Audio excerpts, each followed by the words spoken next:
Op soek na jou droomhuis. Daai chic charmante pondokkie. Dalk 'n minimalistiese snoesige varkhokkie. Of selfs 'n majestueuse paleis. In die Hermanus area is almal tuis.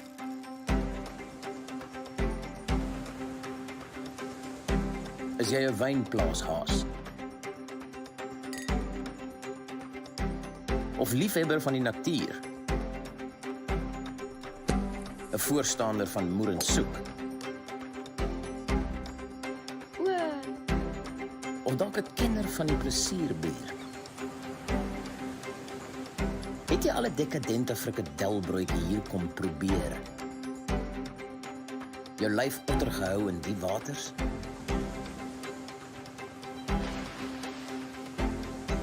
Lang stappies gaan vat op die magiese strande. In Hermanus gebeur dinge, my maters. Son, see, wyn, kuns, glans, genot, geluk en soveel meer. So af en toe kom 'n bekende ook hierdeur. Kom deel 'n brander saam met Tristan wat kan vlieg. Rian Manse rol gereeld hier verby, ek moet bieg. Hi. Kyk, waar jy kyk is alles mooi. Lekker eetplekke, boekwurmsentrums en dalk 'n onverwagse waai van 'n oulike nooi. Lieflik, pragtig, wonderlik, uitmuntend, beeldskoon, Hermanus. Jy's welkom.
Good morning, bodyboarding fans. Finals day, Robbie. How exciting. Today we make history. Yeah, in honors for the Walker Bay Pro Women's World title on the line. The Walker Bay champions, the men's, the juniors, and the women's as well. What a day. What a beautiful morning again. Not a breath of wind. Some fun conditions out there. Glassy. It just ticks all those little boxes for a final day, right? Yeah, Dion, it's so good to be back at the beach after a 2-day break. We got the chance to rest and recover from long days on the beach, and now it's pumping out there. It's so sick. The sun's going to be shining. It's a perfect Sunday for everyone to come through. The beach is already starting to get packed. Cars are lining up. Everyone is ready for the action, and the riders are so excited too. There's a little bit of nerves amongst everyone because there's a lot on the line amongst the juniors, the men's, and the ladies, of course. We've got a world title. Someone could be crowned today as world champion.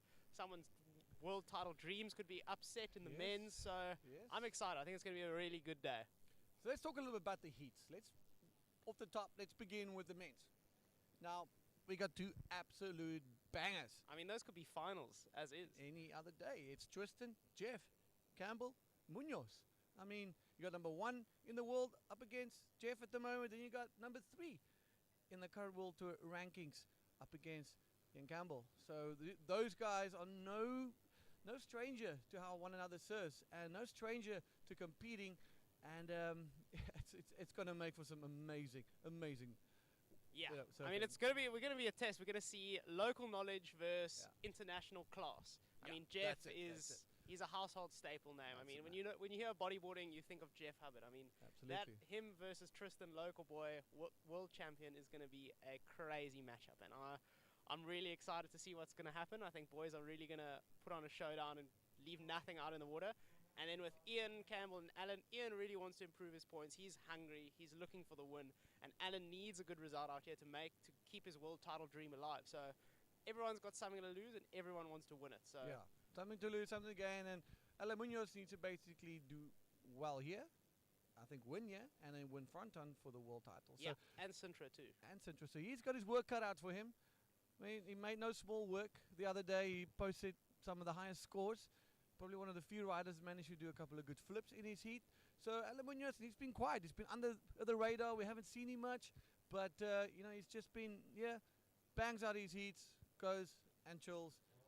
He's focused, he's ready, and he's hungry. And I think Ian Campbell's got to just keep his wits about him, because he's facing a staunch competitor. Yeah, 100%. I mean, Alan's been on fire the whole event, just ripping, finding those perfect bowls, as you said. And I don't know where he's been managing to sniff those out, but he really knows how to find them. But Ian too, he's been getting the good scores. These conditions are so suited for him. And he's fit. Onerous is a hard wave to surf. Ian's definitely one of the fittest athletes on tour, so he's just going to be back out there in a heartbeat, getting the scores, milking the waves. I'm excited. Yeah, I think Ian Campbell is a little bit of a beach break specialist. So I think guys have to watch out.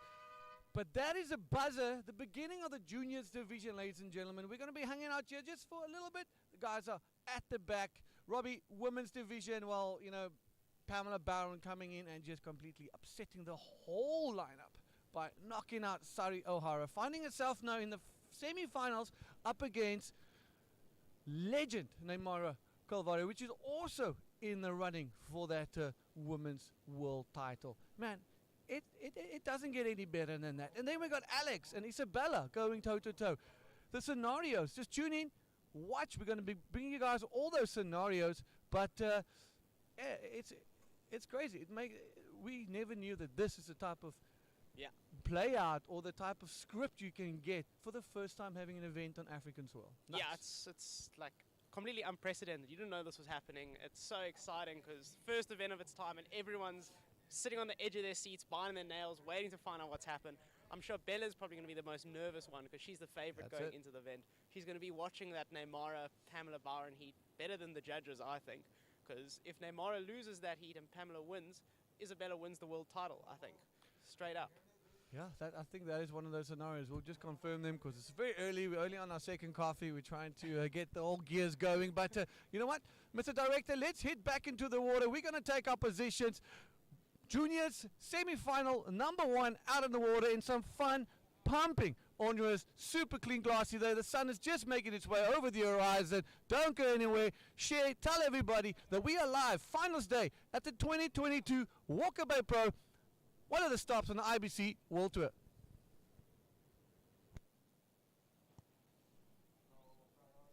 We're on.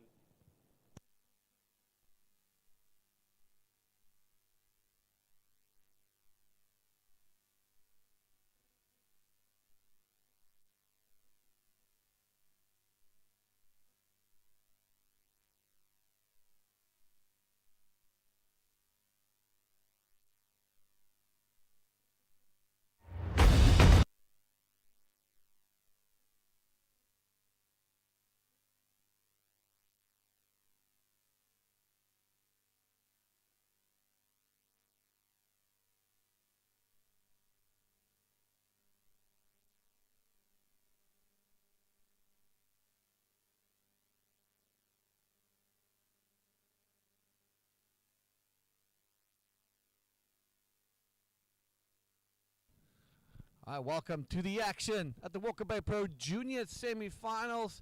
I'd like to thank all our sponsors and everybody that made this event possible, Robbie. You know, again, we've had this conversation over, but how good is it to have a tour stop literally in front of your doorstep? I'm looking at it and I can literally see into your bedroom. Yeah, I mean, to be honest, I'm a bit... You didn't make your bed, right? Can you see? Is it that obvious? I'm a bit upset we couldn't be commentating from my living room. It is right Next there. year. A little bit comfortable. Now I have to get my feet wet crossing the beach, but it's all right. It's good to be on the sand, and I'll be stoked once that sun hits us. It's a bit chilly at the moment in Honors, but once that sun starts peeping over, I think we're in for a banger of the day, and the shorts are going to be out. The shorts are going to be out. The long waves are going to be ridden.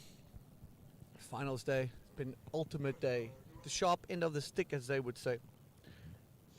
And we've got a lot on the line. We just touched on it. The women's division, they're getting, hold your horses. Let's have a look. See, that's right in red. Robbie coming down the line. Nice, glassy, smooth face. Hooks a nice little cutty reverse. That's Hugo Nodia cruising down the line. Now he's going to look for the little in-section, little Rolo. There he goes. Punches it through the lip, and a really good opening wave. Yeah, it's going to be a great opening ride for Hugo. I mean, he was a little bit behind that section in the beginning, and he did really well to get around the whitewater and find that lip maneuver, because judges are really going to like to see that combination with the reverse spin to the roll. So I think that's a great wave to open his account and just help him get one step closer to that finals. That's it, one step closer to that finals. Here we go. Hugo Nadia opens his account with a 3.75, and Janko van Noordwijk holding that priority with a 3-point ride. So now priority becomes way more in play than any of the other days. It's now man-on-man scenarios. It's now semi-finals. It's now crucial to have that priority key. So tell us a little bit like what the scenario is now. What's the best way to play and hold on to this priority? How would you work it if you were here now, or like from an athlete's point of view? Yeah, so I mean, now with the waves being a lot smaller than the past few big days, but hold up, we have Janko van Noordwijk in yellow up and riding. Good roll out the closeout. Is he going to be able to hold on? You see he hit the lip a little bit late and went a bit higher instead of out and got projected, not in front of the foam, but more land in that critical V, which is not really where most riders like to land because it's super painful and can really give a bit of a washing machine. So he unfortunately not landing that and just going to make his way back to the back line, but he's still got time. He's moving just to reset. But yeah, so priority is crucial on days like this because it's a little bit smaller, so the guys will sit more on top of one another, although it is a big beach, so it all depends on the heat and who's leading at the moment. But you'll see in the opening moments of the heat, guys will probably not be using priority as much as a strategy because guys want to get their scores first in the beginning. But once you get more to the business end of the heat and you're losing a few minutes and guys need scores, you'll see the leader of the heat will start putting the pressure on the loser, provided they have priority. Because you really want to get the guy you're leading to almost make a mistake and prevent him from getting the score he needs to beat you, essentially. So if I had priority, I would just keep surfing my heat, get my 2 scores, and make sure I'm well ahead of the guy I'm surfing against. And once there's about 5 minutes to go, I'll just paddle on over and sit right on top of him. Just put that pressure, pump the gas, and just prevent him from getting any possible score that could potentially knock me out. Nice. That's a real good insight there, ladies and gentlemen. And if you're a young aspiring bodyboarding athlete that wants to take on the tour next year or just be a lot more competitive, that is great inside knowledge from South African Robbie Berman. So Robbie, Hugo holding it down here. He's got that 8.5. He's one of those kids, that's come through the rankings. He's surfing junior and also the men's division, and it seems like he's punching, punching a bit above his weight. He's got great talent. He rides very well. He spent some time with Jared Houston and them in a few clinics and some coaching with Ian Campbell as well, and kind of developing the next stable of our Groms moving up. And I think we should keep our eyes open for him in the future as well. Yeah, I mean, to be honest, I wouldn't say Hugo's really punching. Have you seen the size of the kid? He's stocky, man. Little ringle there. He's bigger than me. I'm a bit intimidated standing next to him. But yeah, in all seriousness, no, he's definitely a kid to watch out for. But as we move to the replay, this is replay of Yellow's. So he doesn't do a full bottom turn, not allow him to get all the speed he needs to really hit that lip maneuver and get projected out to the flats, which led him to not landing that rollo. But yeah, so that's just going to be a short ride for Yellow. But yeah, back to Hugo. He is definitely a kid to watch out for. He's a South African junior champion, so that is #1 in the country in the under 18 division. Hails from George, surfing all over, and he was representing my province, Western Province, at SA National. So Nice. he's committed. He's been driving 4 hours minimum to come to our trainings, to come to our trials and compete, and really just soak up every bit of knowledge he can possibly get. He spent time doing the Bodyboard South Africa camps with Aiden. I think he did the Ian Campbell training camp where he really learned the basics, and then spent the last week with Jared Houston and Aiden Cleve just missioning around getting pumping waves in the local area of Komaki, which is, if anyone wants to know, it's far down south, one of the southernmost areas in Cape Town, and it's just a haven for waves. Everywhere you look, every day you can get something cooking. Oh, exactly. It is a haven. And also, if you are traveling bodyboarder and you want to link up with some people, give Aiden Cleve a shout at Bodyboarding South Africa. That does an amazing job for the development of the sport in this country, not only with his private lessons, but with the groups he takes on, mommies, the daddies, the kids, and just getting everybody stoked on bodyboarding. As we see, here we go, we're going to get back to stoked on bodyboarding. That, I think, is rider in yellow. Janko cruising down the line, hits a little rolo, gets in front of this one, luckily for him, and I'm sure that he will be kicking out on this one, or heading back to that old on-risk conveyor belt, as has been aptly named during the last couple of days.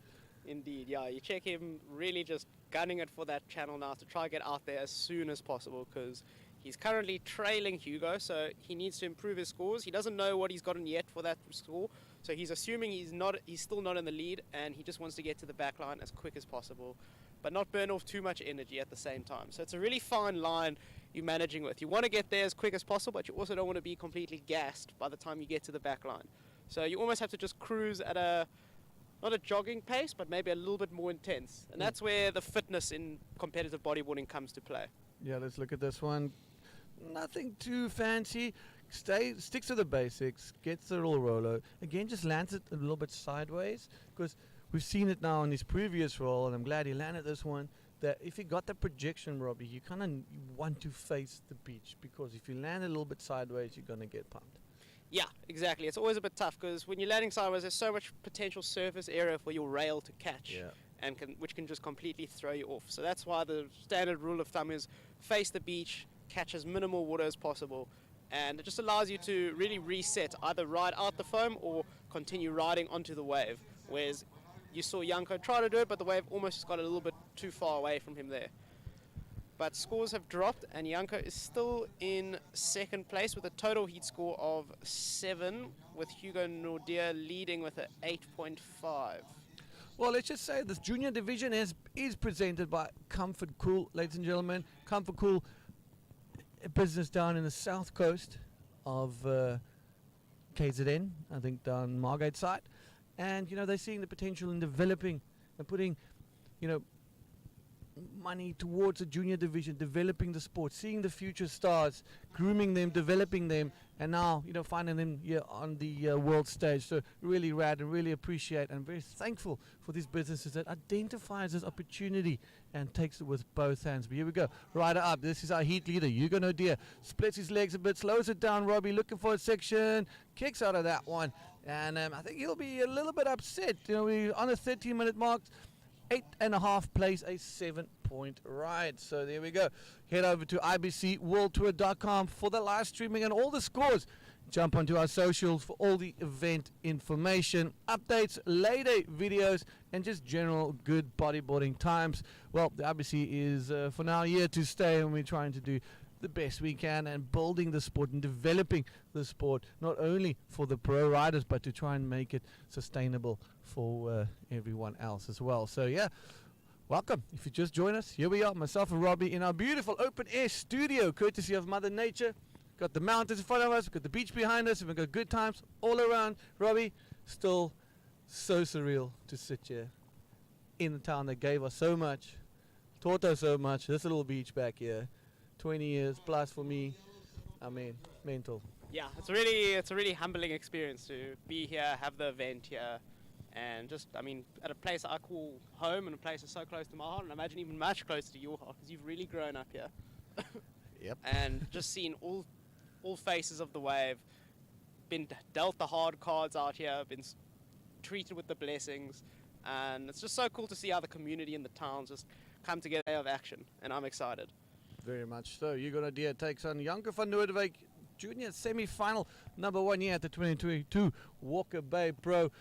After this semi, we got our second semi in the junior division, and right after that, Robbie, well, it's going to be some epic hits. Jeff Hubbard, Tristan Roberts, Alan Munoz, Ian Campbell. The potential for all South African final. The potential for no South African final. The potential for... Let's hope not. You know, it's just, so many things can play out today. It's just wild to think that, you know, it's just all these scenarios that we have and all the scenarios that we have for crowning the women's world champion today. Around about 12 o'clock South African time, we'll be having the prize giving as the riders come out of the water. Then we're going to have some festivities down here. A couple of bands are going to be jamming. Then we're going to have our sunset sessions here at Milk on the deck. DJs, good time. So make sure you guys hang around. Come join us. Come hang out with all your favorite pros. And just come give everybody a lekker high five, as what we would say. 10 minutes, 30 seconds ago. You're going to do 8.5 plays a 7-point ride. Total score from Janko van Noordwijk. And here's Janko. He is trailing a total score of 8.5, needing a 4.51. Good roll out the closeout. Not too much projection, but he landed very cleanly. That's definitely going to be one of his better scores, potentially improving his lower score of a 3-point ride. You check him cutting left now to see if he can get a reform section, because that foamy has been known to reform and offer a second section, but he's just going to duck out and head straight into that rip current. Yeah, for all those who didn't see, everyone learned about the rip currents from Sia and Sant leader Henk Hermanus. We had a great clinic on the beach here the other day. He gave a great tutorial on just the 4 things to look out for and how to identify a dangerous beach before you even paddle out there. And it was just so cool sharing the froth with some groms and getting them in the water and just showing them how to bodyboard. That's the thing, and his nickname is DJ Fizz. I'm sure we'll see DJ Fizz coming into full swing this afternoon. Well, Henky, Sian-san making sure all our athletes are safe with his lifeguards on the beach station. And on the bigger days we had earlier in the week and last week, man, we got just absolutely smashed here. Henky's advice was absolutely crucial for us to make the right decision as to when to run and when not to run and when to stop as well. So, you know, that type of local knowledge is priceless. Yeah, 100%. It's always good to have a local ear on the ground and really just guiding the right calls, because without him, we'd be nowhere, to be honest. I mean, yeah. I was looking at the charts thinking, Henk, you must be out of your mind. These charts are crazy. He's like, no, just keep an eye on them. Here we switch to yellow, the replay. He's trimming, loses quite a bit of speed on that long drawn-out bottom turn, and then he approaches the lip, gets a good roll out there, and he has improved his scores. He got a 4.5, not the 4.51 he's needing though, so he is still in second place, looking for a 4.01. That is a real unfortunate Player. So in the instance of a tie break, the judges Hold will... up. There's right in red. I'm going to interrupt you in this one. One of our equal heat leaders, strong surfer, Hugo punches through a foamy one. And is that going to be enough to break this tie break? Well, let's have a quick look and see what the judges says, but back to that tie break scenario. So back to the tie break scenario. If 2 riders are tying on scores, meaning both their total scores are equal to one another, judges will hold up. We look at yellow answering back to Hugo Nordia. He's trimming, the wave's kind of fading off, and he's just going to get back out there. He sees Hugo on the inside, and he knows this wave's not going to offer much scoring, so let me duck out and get to the back line before Hugo, so I have priority. And that's where a bit of the strategy comes to play. But back to the score. So if the 2 riders are tying, judges will look to the rider with the highest scoring ride, who will then progress through to the round. But Hugo has improved his results. He now, for that last wave, he got a 3.9, giving him a total score of 8.65. Now Janko needs a 4.16 to improve his scores and take the lead. Yeah, let's look at this one. Through the lip, through the washing machine, through the foam, and he just using that stockiness of him and his sheer death grip to get through that. a lot Just of to hold strength on there, and a lot of power strength. went into landing that roll and pushing through that foam ball, because you really got to wrestle the foam, especially on those soft sections. They don't offer too much projection. You just got to make it work yourself, and you can't really let the wave do it for you, unfortunately. That's correct. We are about 2 hours away from that low tide. We might see the right-handers down the far side showing a little bit of love for the athletes. No real replay. Here we go. This is Hugo's again. Oh, that's an incorrect gun. But that's again just showing the sheer power and determination Hugo has to make it through to the finals. So good surfing. I mean, clever surfing. The kids showing some grit here. Yeah, no, the boys know what's up. I mean, this is the standard the juniors should be at, 100%. Yeah. And it's great to see that they're rising to the occasion and just putting it on. I'm loving it. Keep it up, boys.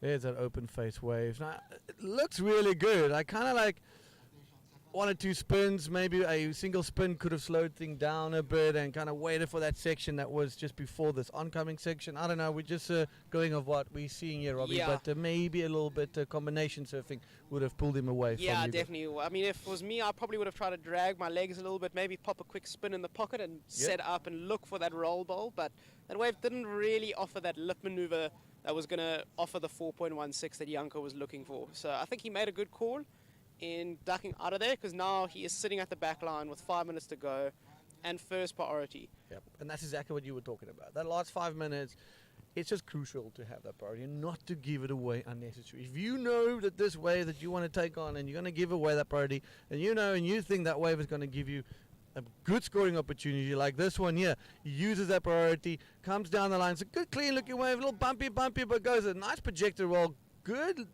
Good projection in it. He's a bit stuck in that white water, but there he is. And I think he'll be very stoked with it. He only needs a 4.16 to take the lead away from Hugo Nadir. He pops a quick spin in the foam ball just to show he's got some extra control.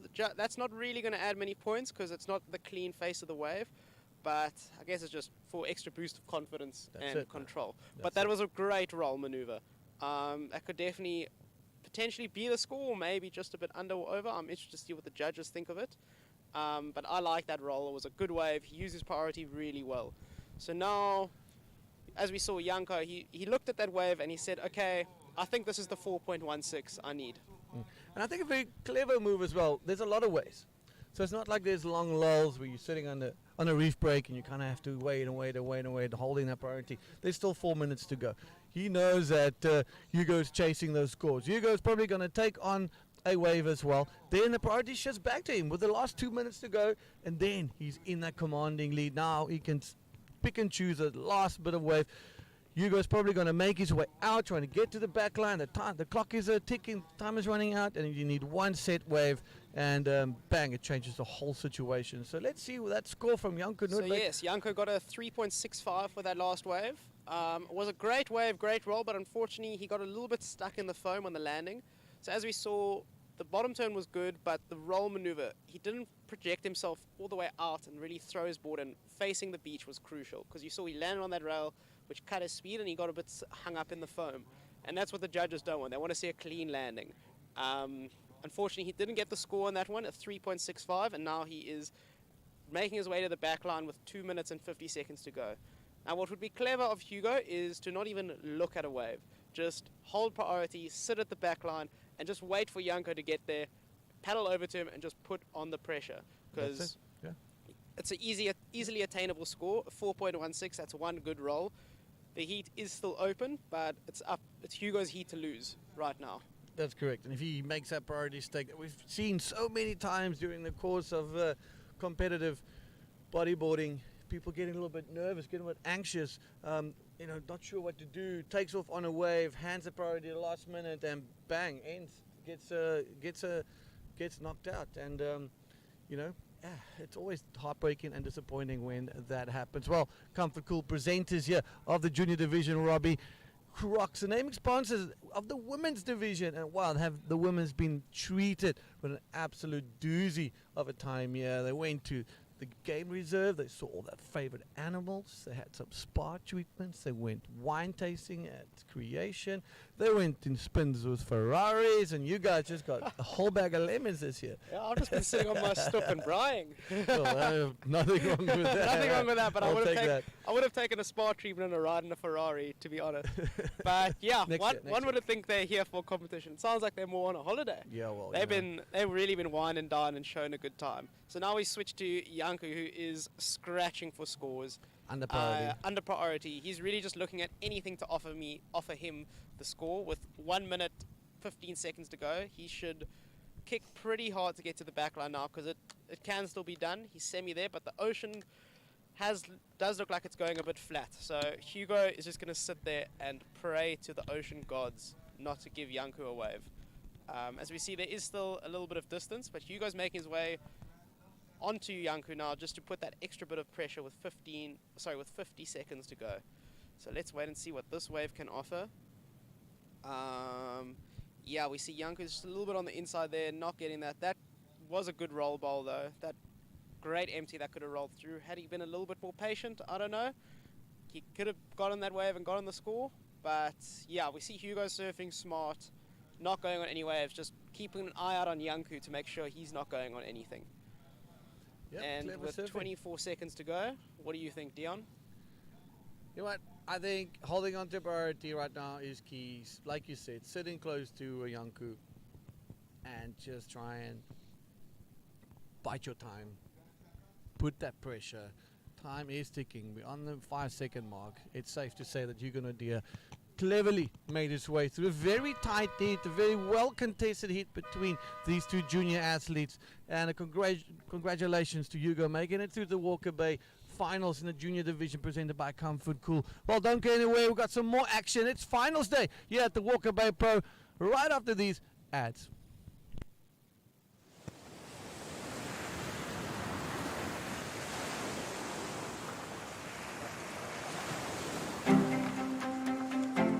Op soek na jou droomhuis. Daai chic charmante pondokkie. Dalk 'n minimalistiese snoesige varkhokkie. Of selfs 'n majestueuse paleis. In die Hermanus area is almal tuis.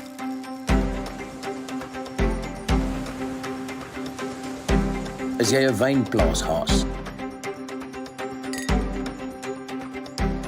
Of liefhebber van die natuur?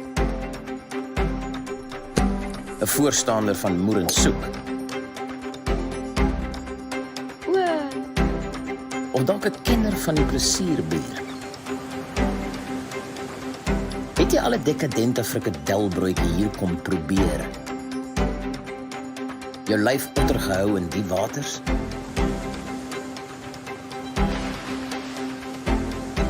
Lang stappies gaan vat op die magiese strande. In Hermanus gebeur dinge, my maters.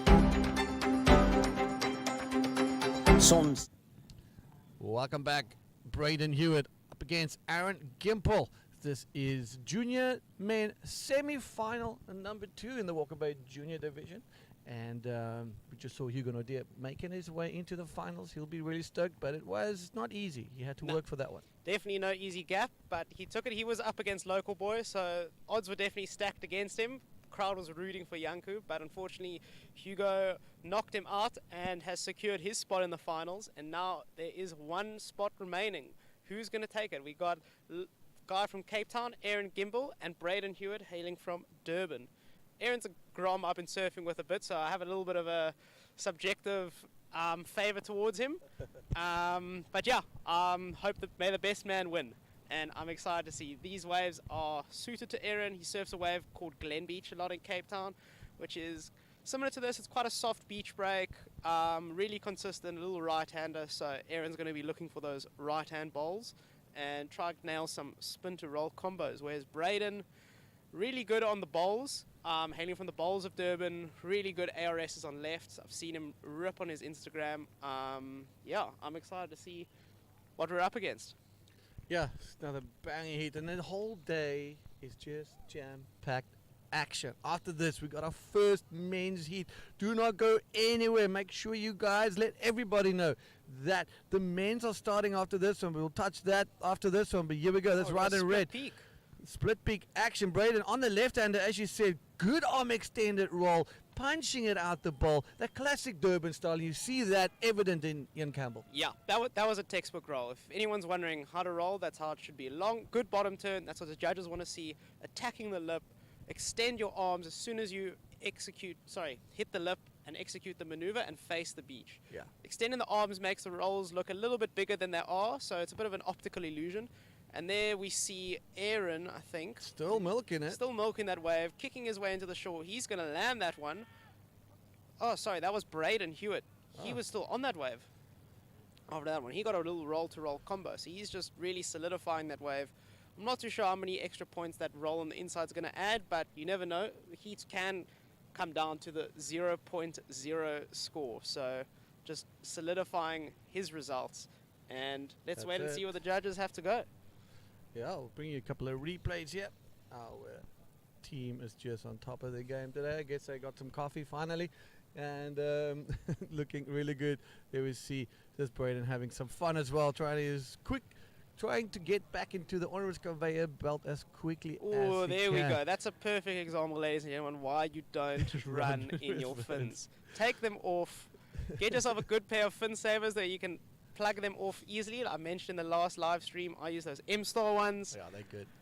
But They're take really your good. fins off, run to the spot, and quickly put them back on, because you don't want to. It's tiring, eh? Exactly. It's tiring running like a frog up the beach. But talk about frogs. Hugo Deer winning his heat with a nice little interview coming our way. Hugo, it's all yours, buddy.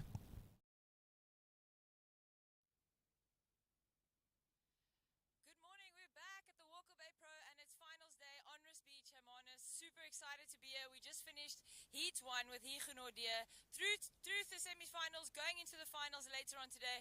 Hugo, how was that? That was pretty tough, eh? Tight score. And how are you feeling going into the finals? Yeah, the waves are really good, but it was super tight. Nice to have like proper competition. Like, this event has like a lot of good riders, like to really push me to improve, and yeah, but it was super fun out there and I'm quite excited for the finals. Awesome, we're very proud of you. Can you maybe do a shout out or say hi to anybody that's watching from home? Yeah, I want to say hi to my family, Josh back at home, Vito back at home, and M-Star for supporting me all the way, and Coop Grips. Awesome, thank you. Good luck with the finals. That's it from us. Mega scores dropping for the Durbanite Braden Hewitt. 7-point ride, opening his account, first wave. And Aaron Campbell clocking in a 4-point ride with that priority.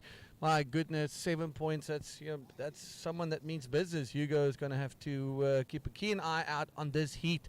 To I don't know who he's hoping to face, but both of these guys can easily take this title. Yeah, it's a great start for Braden and Aaron too. Braden definitely winning that exchange off with the 7-point ride, and Aaron got a 4 for his opening ride. Just under 20 minutes to go. The heat is still young, but Braden's going to sit at the back line very comfortably, knowing he's got a keeper of a first wave under his belt. And as we see, Braden got the perfect ride. He linked it from the outside, got a maneuver out the back, and did something in the middle, linked it all the way through to the inside. Judges are wanting to see length of ride, really riding the full wave from start all the way to finish. He got 2 combination maneuvers, so to all those competitors listening on the live stream, take note. That is what the judges are looking for. Exactly. And let's talk a little bit about our setup here. Well, there's a quick little lull. This entire event is run on battery and solar. That means the production team. That means the judges section. That means the PA systems. That means everything at the athletes area, the fridges, you name it. Everything is run on power, battery and solar, courtesy of Jackery. So guys, head over to jackery.co.za. These things are incredible. And this just proves that you can run these type of events completely carbon neutral. Not a single generator, no diesel or petrol fumes. And there it is, setting the benchmark of how things are supposed to be done in the future. Yeah, and it's so fitting. It's really cool because as surfers, we live in the ocean. We want to be part of it. Hold up, we have Aaron going for a very nice reverse spin. He's going to see if he can link it and find that roll bowl. Judges want to see the combo. There's the lip approaching him. gets a roll. Can he hold on? He makes his way out the foam, and he's just going to duck out of there. That was a good combination. Not such a big set wave. Looks like a bit of an insider, but he surfed it well. The technique was great on that one. So let's wait and see. He's only needing a 3-point ride to take the lead, but Braden Hewitt still holding the best, highest scoring wave of the day so far. That's it, Braden. That's 7-point ride. Man, that must have been pretty sick. Multiple scores to get a 7-point ride in these early morning conditions. And I guess that got the attention of the likes of Jeff and Tristan. Looking at these things, luring Up and watch the waves. And here's a quick replay of Aaron's last wave. He got a 3.5 for this. Good spin. Unfortunately, the roll wasn't such a greatly projected roll, hence the score wasn't as big as his first scoring ride. They really want to see a good projection out to the flat, similar to Braden's first wave. But Aaron's still, he's keeping moving. He's currently holding the lead. Braden just needs a 0.5 to take the lead, but both riders are comfortable. Aaron needs to kind of pump the gas now and start looking to improve his scores. He needs to try hunt a 7-point ride now to really put that pressure and secure his spot in the final. Yeah, it's tough competing against someone that opens up with a 7-pointer because it kind of rattles you a bit. You're going to have to just try and readjust your game. All right, cool. You're chasing a 7. You start building on that. Got to get those 5s, get those 6s, the two-way scores, get up to the 13, 14s because, I mean, Braden opened his account with a 7 and he doesn't need much. 0.5 is the bottom turn. He's just going straight down the face. And Exactly. that's what he gets. It's a big mental undertaking, and that's where competitive experience comes to play and how strong your mind is. Because when your competitor places a 7 for his first wave, you really got to be headstrong enough to not let it get to you and not get nervous. You just got to keep a cool head. And here we see Aaron answering back on a good-looking wave. It's going to offer a section. There we go. That was a beautiful roll. Is he going to be able to hold on? He does indeed. And there's another reason. He got a little bit hung up in the foam. You saw his roll. Not too much, no. It was a great roll, but he didn't land perfectly facing the beach. Yeah, Braden's roll was like punched into the flats. You know, you can kind of see the bounce on that landing. So I reckon that would be the benchmark. But this roll could maybe improve that 3.5 that he has. Not sure. It's kind of in the same scale, maybe a wee bit more. But, you know, thankfully, Robbie, you and I sit here comfortably on our chairs and we're not judges. Yeah, exactly. But I really like the look of that roll. It was a big roll. He got good projection out of there to the flats. Great bottom turn. Yeah, I'm interested to see what's going to happen. It could be a keeper of a score, but let's wait and see what the judges think. We are just here to commentate at the end of the day. Thank gosh, we don't have to make the critical decisions. Yeah, the critical decision later would be how many beers are you going to have? Exactly, that's critical. That's critical. The Walker, the Farside Lager. We had our own beer brewed by the good folks at Falcon Good, and you know, labeled epically, small batch beer. Take us through this little replay. Here's a replay. We see Aaron. This wave just comes out of nowhere. He turns and burns straight up. He's drawing a long bottom turn, and boom, straight up and hits the roll. Hit it maybe a little bit early.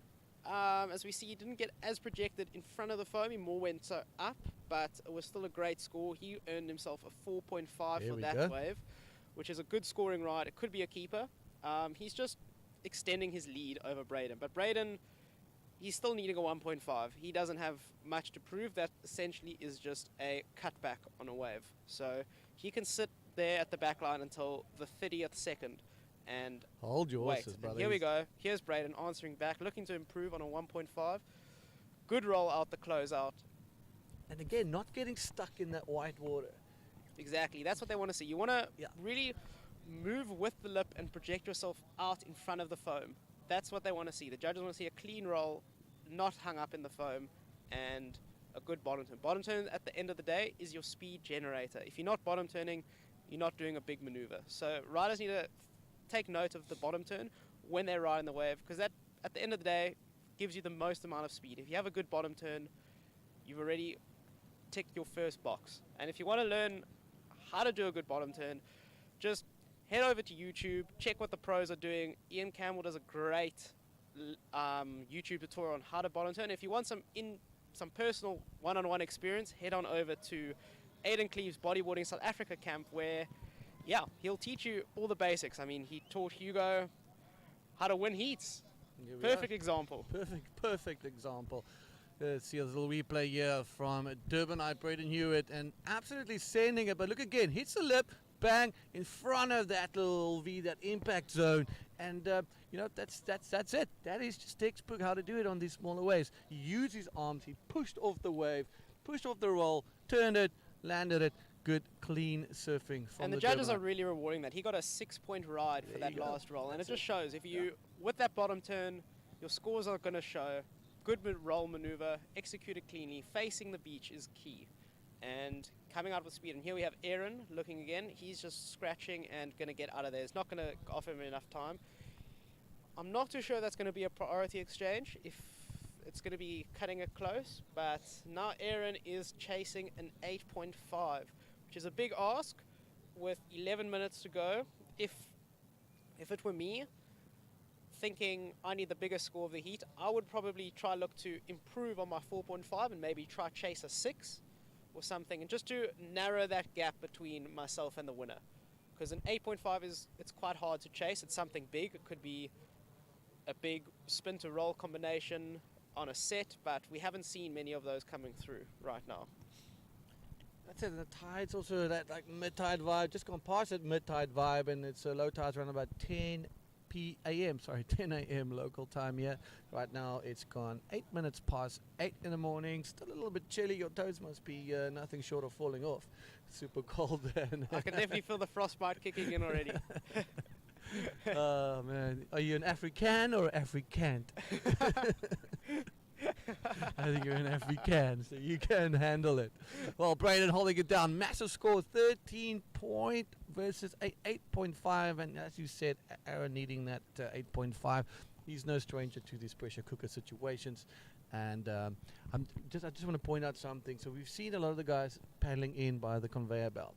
Right behind us now, Tristan Roberts is running across into the far side. Now, we've seen him do that earlier in the competition on those mega days. He opted to take on the shorter, little lazier rip, but a bit more duck diving. But he must have seen something on those right-hand rip balls that he's become to love so much. Far side.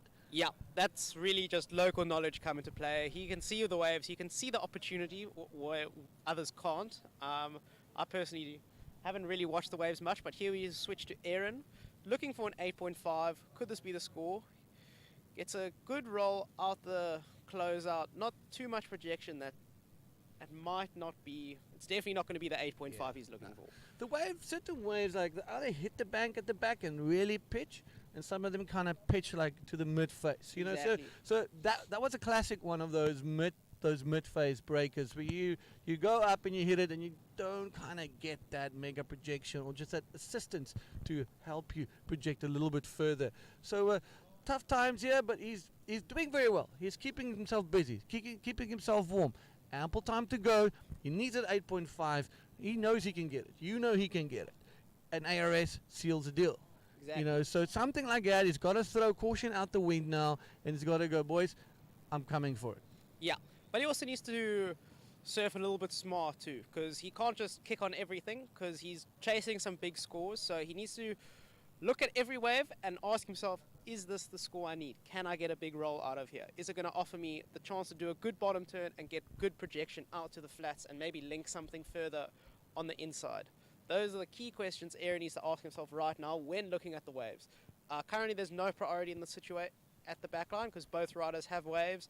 Braden looks like he might make it to the backline before Aaron, which is going to put a little bit more pressure on Aaron since he is chasing. But the riders are far away from one another, so I'm not too sure if that's going to mount to anything. But yes, back to Tristan. We see him running past us, heading over to far side, the iconic, famous bank of Onras. Here's just a replay of Braden's last wave. He didn't do anything. He just saw some potential, but it unfortunately didn't come to fruition, and he's just going to head on out of there. But yeah, Tristan's been at the beach early, and hold up, here's Braden again. He's just having fun, looking for waves. He's got 2 solid scores, and he feels comfortable. He does a little cutback reverse. Is he going to link it to a little roll bowl on the inside? This left has offered some really fun reform rip bowl sort of wave. He's chasing, he's got some speed, and there it is. The roll on the inside. Well, I'm not too sure if it's going to improve his current scores because he's holding 2 really good scores. But maybe the judges could really like to see the combination and the use of the full length of the wave. That's it. He did use a full length.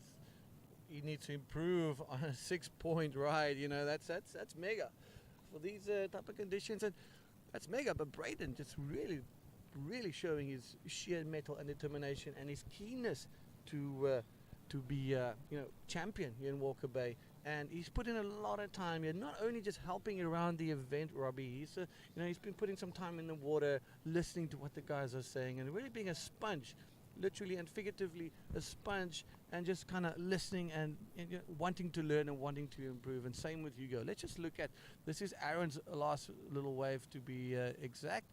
So our Mr. Director will get that one right. And but again, it's that mid-face break. And gets a little stuck in the foamy and bang. And the judges in a just don't situation like like that, you really want to try use your muscle and your strength to manufacture a good roll out of a lip like that. That's when you have to push your board through the lip and really extend your arms out to ensure you're getting projected all the way to the flats. When the wave doesn't offer it, you gotta make it happen yourself. And we were waiting for scores to drop for Braden's last wave. He got a 4.0 for that. And Aaron received himself a 3-point ride for that. So that's not going to go into his top 2 scoring rides. 5.5 minutes to go. Aaron is still tracing an 8.5 ride.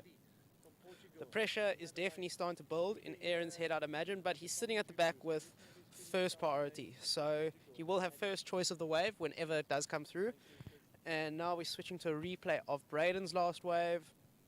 A little check turn, not offering much the wave. He does a little cut back into a reverse spin. Bit of a slow one, got hung up as he went a bit too far out and left the peak energy of the wave, but he still managed to keep momentum and keep riding. And now he's just going to milk it all the way through to the inside. But got a good roll, but it's not going to improve his scores. So Braden needs to just head onto the back line and just keep baiting Aaron into taking a good wave. Putting the pressure, I mean, just sitting on the rider you're beating is enough pressure to crack anyone almost.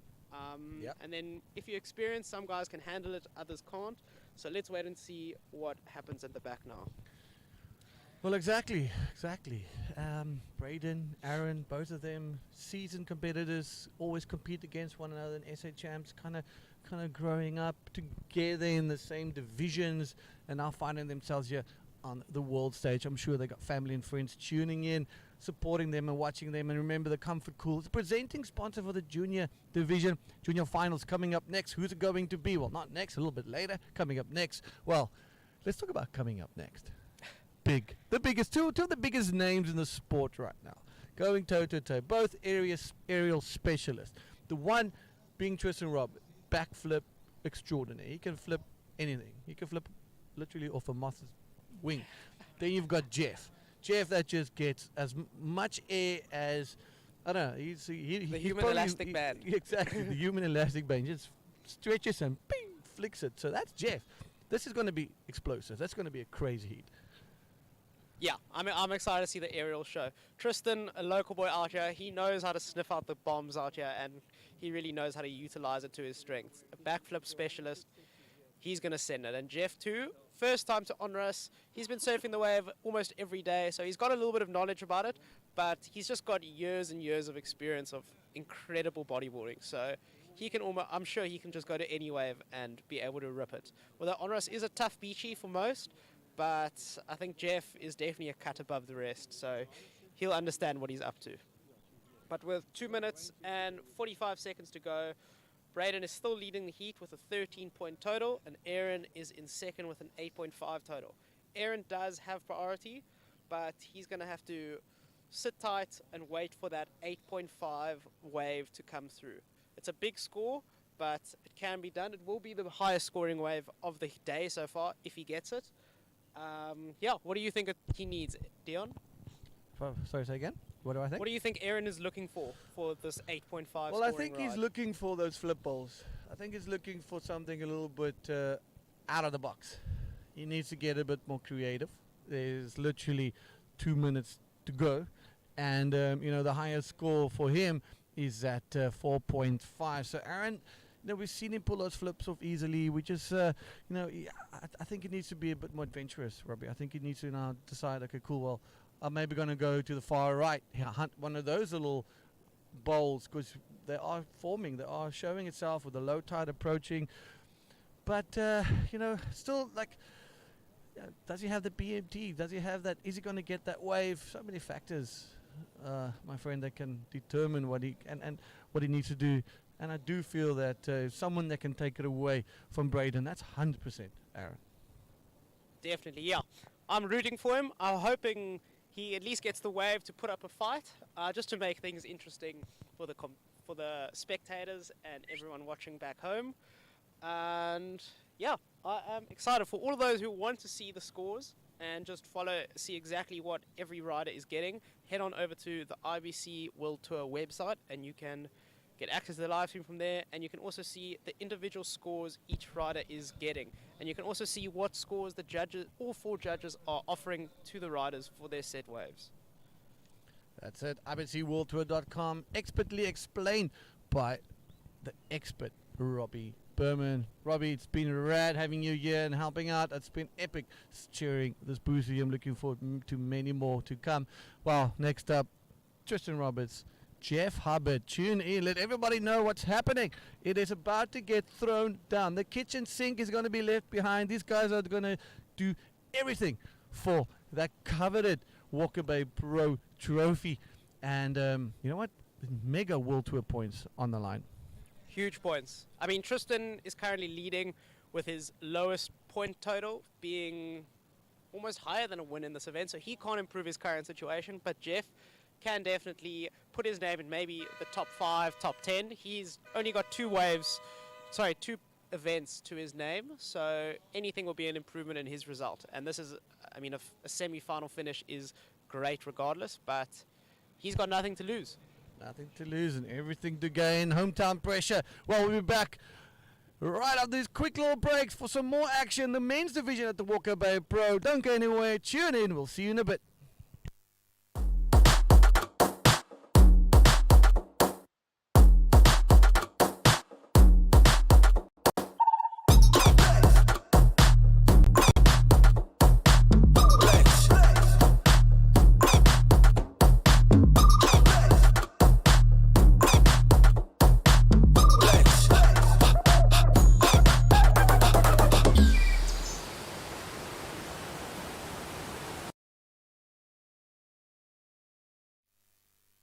All right, here we go, ladies and gentlemen. Giants of the sport. Jeff Hubbard takes on Tristan Roberts, the local favorite to take out this event, but he's got a mountain to climb. We see Tristan moving towards the left-handers into far side. Well, I'm joined by one of Tristan's best friends, Vian Oosthuizen. Vian, you've recently got back into Cape Town. You're now sitting here, a little bit of dream come true, calling one of your best mates heats. So how does that feel?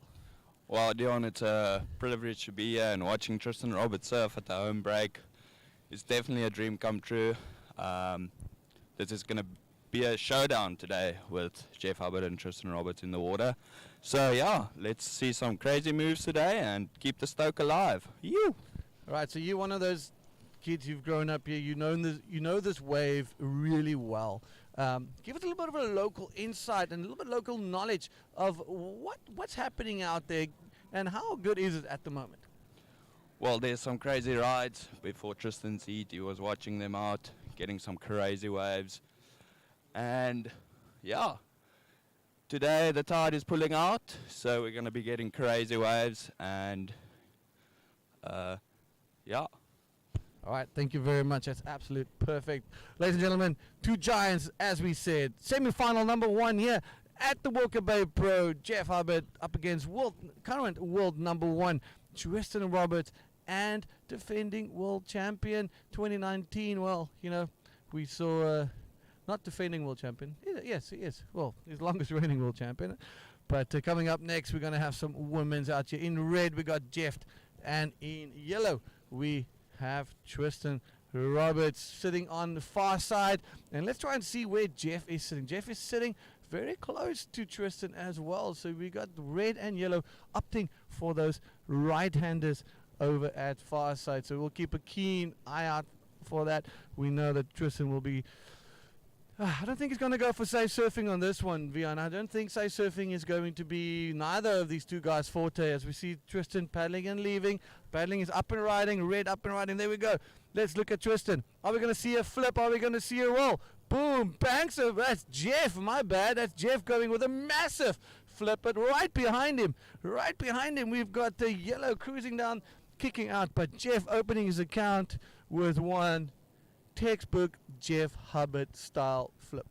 Definitely those ones we used to watch on the videos. Perfect arrows from Jeff Hubbard at our local, bringing us the dream. Bringing you the dream. You're bringing the dream back here. And, you know, it's a dream for all of us. You know, we got Jeff here, we got Alan Munoz. So next year we'll hopefully see some more of the other big names coming out here. And kind of realizing that this is a very good place and a very good part of the world to come and visit. One of the best touristic destinations in South Africa is Hermanus, the whale watching. I mean, for example, yesterday myself and Danny went for a quick, quiet lunch just to catch up. And as we sat down, oh, there's a little replay. Let's look at that first. But classic Tristan. ARS from the man. Here's Tristan holding it down, cruising down the line. Goes for his signature backflip. Look at that. The crowd is absolutely loving it. Well, it opens up to expectations. This is the heat that we knew the guys are going to be throwing down. Nothing but flips and big numbers. Head over to ibcworldtour.com. Check out all the action, all the scoring. Jump over to our social medias and get all the information that you need for all the events as well. Well, yellow going, and not going anywhere. Anyways, a lot of action out here. Can't even keep up with all the action that's happening. Yeah, Vian, you've got Jeff and you've got Tristan in the water. Growing up with Tristan as a slanky little grom, both of you guys were the worst wetsuit tans ever. And, you know, watching him develop into the professional athlete that he's become, that must have been very special in its own way. Yeah, definitely growing up with Tristan Roberts was a level we were pushing both each other. And he's living his dream, what he has to do, and he knows what he's doing. Mostly breaking the internet a lot, making crazy clips, and just for being him and at home and riding his local is a heart-touching moment for everyone here at Onrus. That's fantastic. We feel it. We feel it. The whole town feels it, and the whole town is supporting him. But we're going to throw to a quick interview with our previous heat winner, Braden. And Bianca, take it away. What's up, everybody? We're here with Braden Hewitt, winner of your second semi-final in the junior division. Braden, how are you feeling? Super stoked to have taken my semi-final heat. Definitely can't wait for the finals. Thank you. Right, do you have any shout-outs? Yes, I want to give a shout-out to Handpicked, Surf Garage, Saturday Boogie, my mom, and Uncle Boris for getting me up. Really appreciate it. Amazing. Congratulations again, and good luck for the final. Back to you.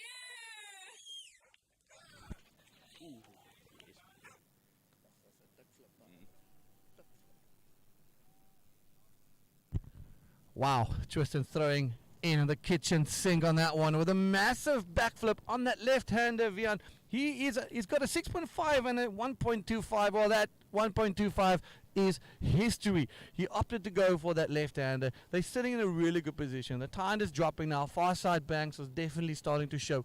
We haven't seen anything of far side during the entire event, and they're kind of saving the best for last, because we've had 3 flips in this heat already, and we've got 18 minutes to go. So 7 minutes down. The guys are throwing down some big numbers. Jeff with a 7. Tristan with a 6.5 and a 5.5. Jeff only got that single scoring right, so we're going to have to watch out for him. He opened his account and he has that priority. Priority right now is absolutely key. Everything to gain for Tristan, nothing to lose for Jeff. It's one of those nail biters, and we'd like to thank everybody for tuning in. ibcworldtour.com and become a member and support this movement as we develop and grow bodyboarding around the world, and not just in smaller local towns, but around the world. We're just moving up every year. This is now the first year that the IBC has got a full-fledged tour, and it's been incredible. From Peru to South America, which has been 5 events for the South American leg. We had a first all-women event in Brazil, in Joaquin. Then we had the Itacoachara Pro. Coming after Itacoachara, it was in the Maldives, one of the biggest productions we've ever seen. Now we're here for the first time on African soil. We've got, we've got the Walker Bay Pro, and next up is one of the longest standing events around the world, which is the Central Pro, and then the one everybody loves, Fronton King. And wow, that is just one of those absolute nuggets. So yeah, Dion was taking us away, giving us a little rundown from what's happening on the World Tour lately, all the spots, and definitely having on the home ground soil in South Africa is a good way to put bodyboarding out in South Africa, and there's so many young people that are getting involved in it. So yeah, let's see what this whole heat's hold us up. Tristan coming down with his signature move, the backflip, absolutely loving it. So yeah. Good times out here.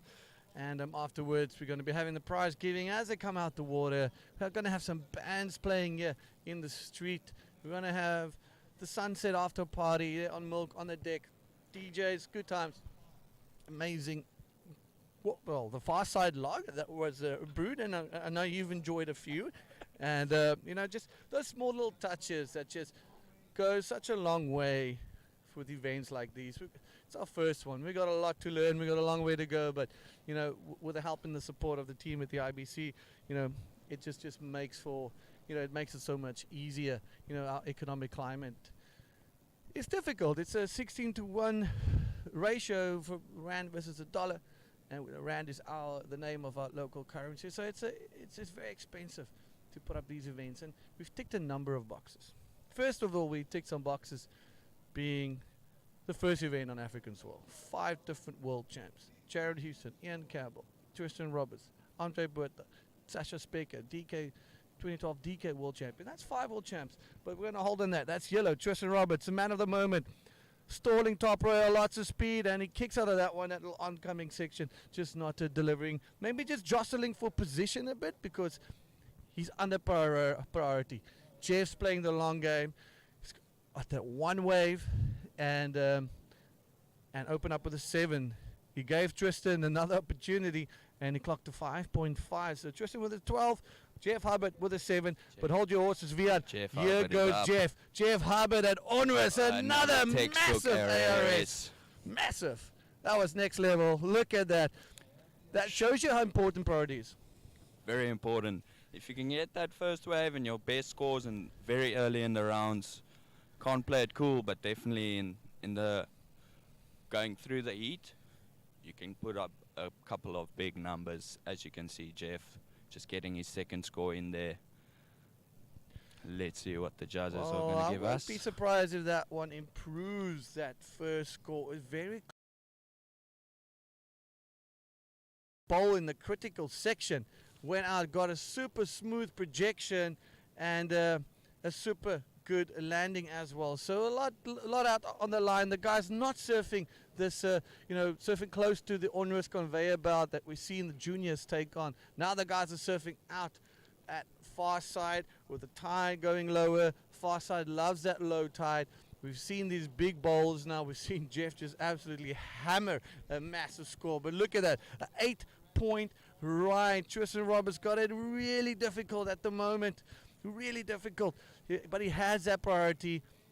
Ample time. 13 minutes to go. 13 minutes to go. Jeff, 2 scores, 15 points. Highest scores of this entire event so far. Tristan Roberts, well, he's going to answer right back. He's a fighter, and he will keep fighting till that buzzer sounds. He's hungry for that final. He needs this good result to keep himself properly in that world tour. But at least, well, let's hope he makes it. But, let's hope Jeff makes it. But let's just say may the best man win For us, this is the dream come true. For us, this is everybody wins right now. This is top class, definitely, Dion. We still have a few minutes left in this heat. A lot of changes can be happen. Both of the guys are super amp. The waves is on fire. Yeah, you're It's gonna be a speechless. show. You're I'm speechless. basically speechless. Because for all of us, we've been repeating the dream come true thing. But since we've been bodybuilding, and you guys kind of grew up under us as the grommets, and always having to pick up everything and carry things around, and a little bit nice grommet abuse. Look at the little lefty, but just some good times. You ever have a little replay of Tristan's last wave that didn't quite deliver anything for him, and Tristan in yellow with a 12, and Jeff Hubbard, well, that is the replay score, sorry, but right now Jeff with an 8 and a 7, and a Tristan with a 6.5 and a 5.5. Tristan knows what an 8 point is going to look like. He knows that he's got to chase up with good old Jeff, and man, this is exactly what we expected. This is exactly what we coming expected. through at the back. Let's see who's gonna get down on it. And this is a good indication of the direction and what far side is looking like. The bigger sets, maybe not the ones you want, touching that 4 foot plus mark on the face. So nice and solid, nice and punchy. This wave is very powerful. Very, very powerful, Dion. So let's have a quick look at that replay from Jeff Hubbard, Vian. Now let's see, he got an 8-point ride. We knew that I thought when he hit that thing, it's definitely going to be better than his first one. But look at where he hits it. Perfectly out the ball. Perfect power surfing. Good ARS from the man. And you know what? It's Jeff Hubbard. That's all we have to say. Executing at our local. You. Good time. So, well, in any case, Jeff Hubbard plays Tristan Roberts right now with a 15 and a 12. 10 minutes, 50 seconds to go. A lot that needs to happen in the next 10 minutes. Can Tristan show his big match temperament? Can he make it through and hold on and just shield off the attack of Jeff Hubbard? It is going to be very tricky. There's some couple of bangers coming out. And right now, Jeff's kind of almost sitting in a better position on the wave, in my opinion, than Tristan. Because as we've seen the set moving through, we've seen a couple of good places. But here we go. This looks like our rider in red. That's Jeff Hubbard cruising down the line. What are we going to see? Can he get around it? Look at that wave barreling next to him. And Jeff not getting anything. Tristan has that priority. And the most important thing right now, Vian, for Tristan is that priority. Definitely. Tristan is up and riding on a big one. Fortunately, just breaks in front of him. Cool. Well, that was a good call. He tested it out. He had a look-see. Does not lose his priority because he's still got a lot of space, distance between him and. But hold your horses. Here we go. Good-looking wave. Vian. There he goes. Loopy backflip. Turn that around. Huge backflip. Is it going to be finished? Crowd loves it. Wow, wow, wow, wow, ladies and gentlemen. It is all out right now. Paddle battle. The two guys are next to one another. You can see Tristan scratching really hard. Jeff just about 5 meters on his left. So this is now for this battle is for priority, Vian. There is 9 minutes to go. Tristan locking in a good number. Let's see what the judges are saying. But Jeff might have that priority. It's very close. So let's see what the judges on the priority master thinks. I think the priority might go to Jeff. Yeah, but let's Jeff have a look. definitely See. got it. Let's wait for that little score thing to drop. It's gonna be an interesting score. Look at the replay. Definitely one of those inside far sides, just throwing it down. A nice section for Tristan Roberts. What did he get down? Nothing yet. So let's head out to IBC World Tour. Check out the scores dropping in real time. We're going to show you guys his Tristan scores. just had Judges another still ride. having a chat there, Vian. Still having a chat. Making sure, because they know what's on the line. Only a 6.25 for Tristan. Man, he needs a big number. He needs an 8 point to change the game here. 8.5 or near perfect score to get back into the game. So a tough one. Jeff throwing it down with 2 beautiful ARSs. It shows the bowls are there. It's all there. I won't be surprised if young Campbell and Alan Munoz is going to be sitting right over there as well. Definitely, these two guys definitely opened the whole situation for this morning. throwing down big moves. All right, Jeff was looking, leaving, trying to sell Tristan on something, but you ain't going to sell Tristan at his local break, but, you know, you can beat him. Everybody is beatable, but do not count any one of these two athletes out there, and they are absolute gladiators out there, and no strangers to throwing punches out in the water. And far side showing a little bit of what it can deliver. I'm sure the women's division will also be looking closely as to what far side is delivering and where the guys are sitting now. I think the best indication is to keep your eyes on Tristan and Jeff. See where they're sitting. See how they are managing these waves.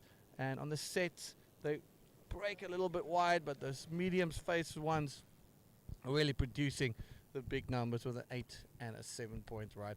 Jeff Hubbard, well, living up to expectations, keeping Tristan Roberts honest and making him work for his lunch today.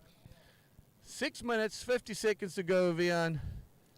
Crazy Nail battle biter. water, good conditions, textbook stuff. The sun came out, the wind died down a little bit. It's definitely a good way to start the morning with this heat, with these two oaks out. Yeah, finals day. Finals day, yeah, at the Walker Bay Pro. The boys throwing it down, and yeah, correct. Ian Campbell is making his way to the far side paddle out. He saw those bowls. He knows that's where the scoring opportunity is. I'll be keen to see what Alan Munoz's game plan is coming into the next heat.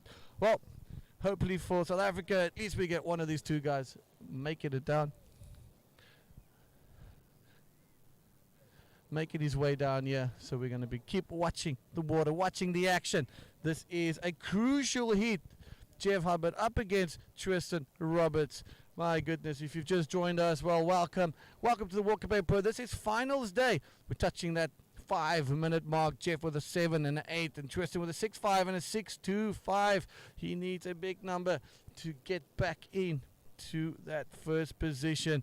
He needs like something close to an 8.5. We'll just have to see if he can pull it out the bat. Here we go, a little inside wave, definitely worthwhile leaving. Not a good wave. Tristan, no stranger to these high pressure cooker conditions, Vian, but you know, hometown pressure also, it's always a thing. It plays definitely a big role, because you want to entertain your home crowd. But Tristan definitely still has a few tricks up his sleeve, and the heat's only finished when the butter is gone, so they can definitely still throw some crazy removers out there and some high scores, indeed. Yeah, this heat started on all cylinders. Jeff opening up with a 7. Tristan right behind him with a 6.5. Jeff smashing another 8 point right. Tristan with a 6.25. He got a 6.25 going on a left-hander. But, you know, he needs to get those nice bowly ones, as we saw Jeff sniffing out here on far side. And just absolutely sending it with beautiful ARSs. And I love his style and how he does his Yellow up and signature riding. ARS. All right, hold your horses. Tristan Robert, he's chasing an 8.5. Pulls the eject button, giving Jeff Hubbard that priority with under 4 minutes to go.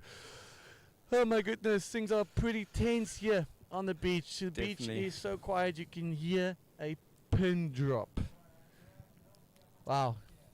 There we go. Well, this is competition, ladies and gentlemen. Jeff sitting a little bit wider from Tristan. Tristan looking on those longer right-handers. He's going to have to pull something magic out the hat. He pulled one on magic out the hat the other day in the dying minutes of his quarterfinal. So let's see if the local legend can live up to that expectation. And these two guys, these two gladiators, putting on their armor, putting on that rash vest, putting on that armor, coming into the water, and you know, just battling out mano a mano, man on man, all hectic action out here at the finals day here of the Walker Bay Pro. And how cool is it to have a World Twist stop on your stoop, my bro? Lekker op je stoep. Quiet times in the water, and we're watching keen eye on Jeff right now. He's got that priority. Tristan gave him that priority on a silver platter. He saw something, he saw an opportunity there, but unfortunately not getting that score. I'm yet to see the rider in the next heat. Maybe he's sitting a little far right. Let's have a look out for Alan Munoz. We know Ian Campbell, he's in that little rip and making his way to the far side section. Tristan has just now opted to swim all the way across to the other side of the beach, hunting those long right-handers to link up a good combination score. But no sign of Alan Munoz yet. Maybe he's going to be doing a rock jump. I do not see Alan Munoz yet. So let's have a look. See, yellow needs an 8.5. So Tristan needs a big score. And the clock is ticking. Unfortunately, we're touching that 2-minute mark here, Vian. Are we going to see a major upset with Jeff Hubbard taking it away from Tristan? Breaking the dreams of a win on the home soil. That would be earth-shattering for the young man. But it does not change his world title standing at the moment. What will happen is Alan Munoz will... Well, he needs a good result. He needs to win here to get into that second spot. And the world title will all go down, all be decided at Fronton. 1 minute 43 seconds to go, Vian. Tristan trailing, and he needs a massive 8.5. He sits on the far right, leaving Jeff unchecked, unchallenged with that priority. But now, priority doesn't matter because Tristan is about 100 odd meters away from Jeff. Yeah, we can have a situation change. Hold with your Tristan horses, Roberts. brother. Hold your horses. 8.5 is what the man needs. Pulls out of that one. Just not and delivering. It's just frustrating. So he will be keeping calm. There's another wave. Hopefully the ocean gives him one more Hail Mary so he can send it for the boys and get himself back into that final. Well, one goes home. One continues. Tristan Roberts making every single final on the IBC World Tour this year so far, or podium, shall I say, of the IBC World Tour. And he's yet again on another podium. And but he would be looking for that victory, the win here on home soil. Jeff Hubbard having the last say. Vian, 38 seconds to go. The ocean Last is looking Lucy. pretty flat. It's not looking good for Tristan. It's just not so let's delivering. hope he can... let's hope he can get that last little something. But you know what? This is competition. Jeff Hubbard, he plays this competition really well. Saw him for his heat. He was checking out all the waves. So yeah. Oh well, here's what it is. Coming down to the wire. Jeff Hubbard holding it down above Tristan Roberts. Here we go. Tristan Roberts chasing an 8.5, kicking really hard, cruising down the line. It's a buzzer time. Is this a buzzer beat? Unfortunately, not for Tristan Roberts. Jeff on a left-hander, still going, coming out towards the shore. We'll probably see him pop a little something, a little seagull bash, Epo invert. Well, ladies and gentlemen, it is bittersweet for the fans on the beach. It's bittersweet for the South African contingency, but congratulations to Jeff Hubbard knocking out Tristan Roberts. Tristan will be probably taking a moment before he comes back in, but Jeff humble in victory, humble in defeat. I'm sure he's going to go look for Tristan, and we'll probably see a massive embrace. Congratulations, Jeff Hubbard. You made yourself all the way to the finals of the Walker Bay men division, and up next, coming, there we go, some DK skills. Look at that. Well, we'll be back with some more semi-final action here on the men's division here on Walker Bay Beach. Onwards, right after these ads. Home is our story. SEAF. Expertise built through generations of trust.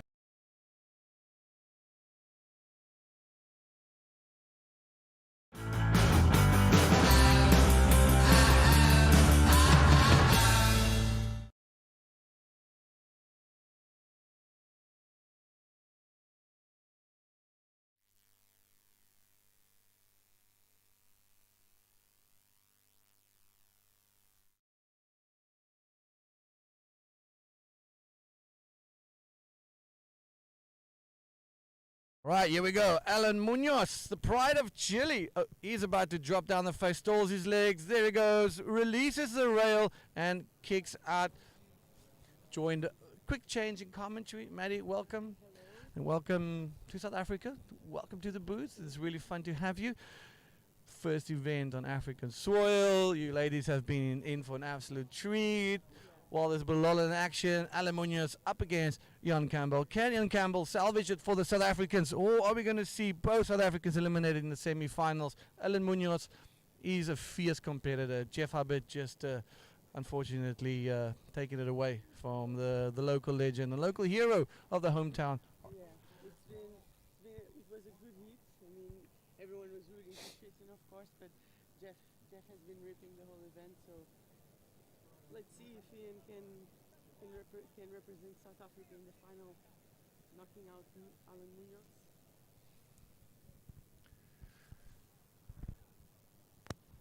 Excuse me, Maddie. I didn't Sorry. tell you to put on your microphone. Sorry. My bad. Well, anyways, Alan Munoz, Ian Campbell, two giants in the men's division. Yeah. And they are really going to throw it down. They're both sitting at the far side. For the first time we've seen now during the event that this way, far side is starting to show itself. Yeah. And if we can ask the cameraman to get it onto Tristan coming out of the water, and Jeff, please. Well, wait, hold on. There's action in the water. This is Alan Munoz, the Chilean, cruising down the line, looking for a section. There it is. Hooks a nice little clean roller in the flats, and that's all of it. All right, let's get back onto the two riders that just came out the water as we see Tristan and Jeff embracing one another and grabbing a walk. Anyways, we'll just keep focus on the water then. Yeah, must be tough for Tristan representing Onrus, and this is his local beach. But it was a tough heat, a really good heat. There we can see them hugging it out. It was a nice heat. Well, there they have it. Alan Munoz, Ian Campbell, and that's those two guys. Ian Campbell in the back there going absolutely nuts. We'll get that score, but you know what? We just need to show the camaraderie and the respect that these two guys have for each other. Tristan Roberts, fortunately, not advancing into the finals here at the Walker Bay Pro, but again, scoring himself another podium finish. Each podium on the world, each event on the world tour, he manages to get a podium finish. So good surfing from the young man, and you know what, it's far from over for him. Yes, he's been super consistent this year. I think no one has ever this year has made a podium in all the events. He's been ripping, so it's tough for him, but it's not over yet. Well, Ian Campbell, 6.75. Nice little roller and some spins, and coming on top, up against Alan Munoz. Alan Munoz with that priority, Maddie, and this is also one of those heats that can go either way. Yeah, exactly. It's both of these guys are the best in the world. Yeah, and both of them are used to cold water. Both of them serve similar type of waves. So it's a very even matchup between Alan and Ian Campbell for me. Yeah, definitely. And we haven't seen Alan these last few stops, so I'm sure he's eager to do a good result and get back on the racing title again, to make it more competitive again. And Ian, of course, a local boy, not from Honors, of course, but South African, and the last South African in the event. So everyone really, both of them really want to make it to the final. It's going to be a really, really good one to watch for sure.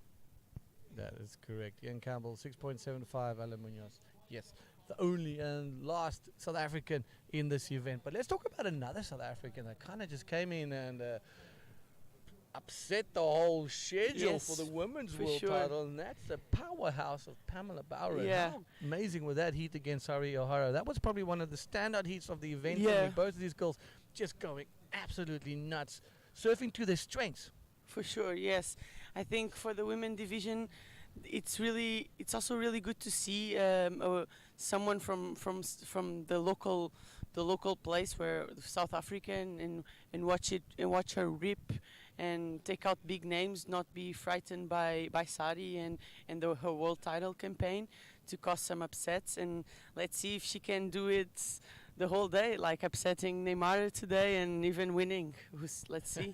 Yeah, you know, she's coming up against Neymar, and it's for Pam. I'm sure this is a bit of a fairy tale story, for a bit sure. of a dream come true. She's never competed on any World Tour events except the ISA games. You know, so it's and she's just one of those athletes. She's a very strong athlete. We saw her landing something in the shore break that most of us will be folded in half like a taco, and she just rode it out.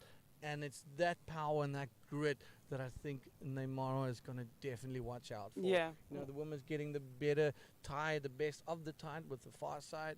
And you know, this, you saw there's a couple of fun waves out there. So it's just one of those. Here we go. Ian Campbell again, signature red rashy, cruises down the line, lots of speed, kicks out of that one and just makes his way back into the back. No priority change. So Ian Campbell up against Alan Munoz. But let's talk a little about the women's campaign. You guys are here now, and I'm really grateful for everybody coming out.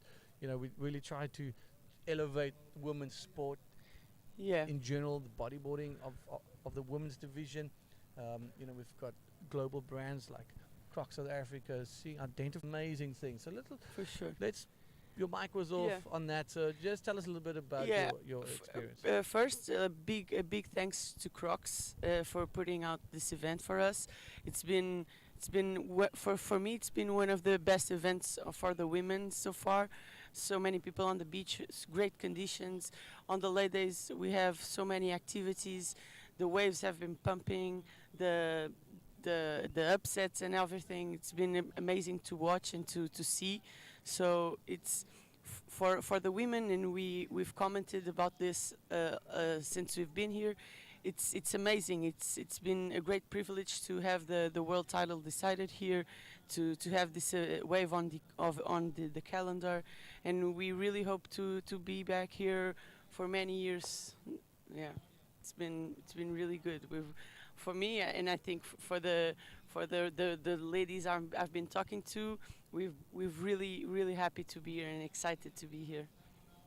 Well, we're happy to have you guys, and we're really happy that you guys feel this way, but I do apologize. We missed a massive score from Alan Munoz with a 7.5. We're just talking a little bit about the experience that the women's have. So maybe we can grab a little replay. But Alan Munoz coming on top again over Ian Campbell with a 4 and a 7.5, playing Ian Campbell 6.75. Ian still needing that second score, still needing that second wave. Ample time to go. There is 16 minutes to go, but we're going to go to an interview of our previous heat winner, also known now as the Honors Giant Slayer, Jeff Hubbard. Guys, take it away.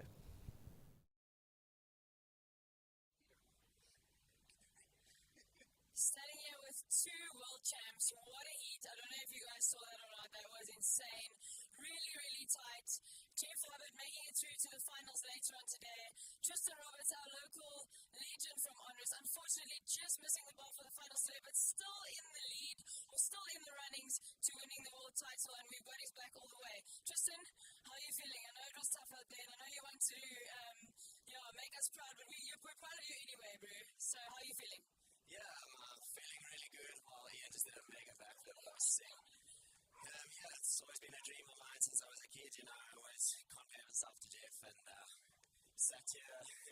Sorry about getting emotional, but it's okay. We're very proud of you. So yeah, man. It's Tristan. It's just like, you know, when you surf against someone like that, he's the current world champ. You know, he's the best in the world. He's leading the tour right now.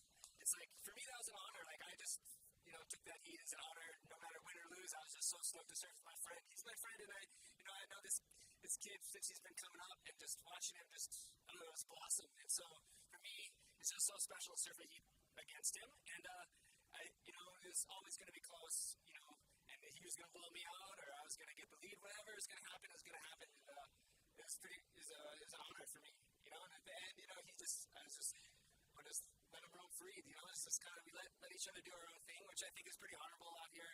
You know, nowadays that you just don't have that in the competition. So it's just like, hey, we're going to do our thing, and whatever happens, happens. And, you know, at the end, I had priority for like the whole year. Just like let him do his thing. Just walk away, like let the boy go. And yeah, you know, if he came, he was going to get the score, and I was just going to let him happen. So it's going to be cool. So I'm just so excited for Tristan. The rest of the year's going to be exciting. He's 6 podiums in a row in just 2002. I mean, that's incredible. I don't know if that's actually happened before. To have 6 podiums in a row. Guys might have 6 podiums throughout a year, but like in a row, that's incredible. So I mean, this guy's an absolute animal, in and out of the water, just one of the nicest humans I've ever met. And just his family and everyone here in South Africa and Honors has just been so special. So thanks for having me. One of the nicest humans that we've ever met, and also the reason why the Walker Bay Pro is in Honors this week, and we are super proud of you, Tristan, and thank you very much. And we hope it's going to be an annual event. And Jeff, good luck with the finals. Are you ready? Sorry about that. Yeah, I just wanted to say, like, since I was a kid, I've always compared myself to Jeff out here, and always, you know, imagine how he would surf a heat here, and now I know, and he's for sure always been one of my idols, and will always be one of the best in the world. And to compare myself against him at my local break is an honor, and yeah, I look forward to many battles in the future, and I just, yeah, thanks to everyone for making this event possible.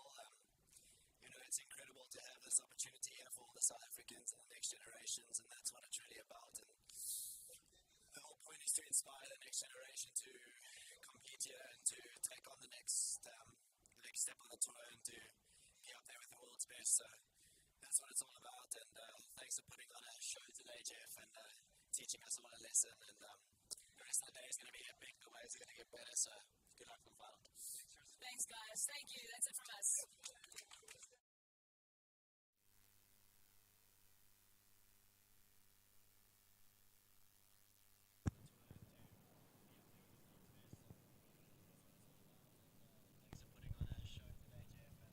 And we are back after that emotional interview between Jeff and Tristan.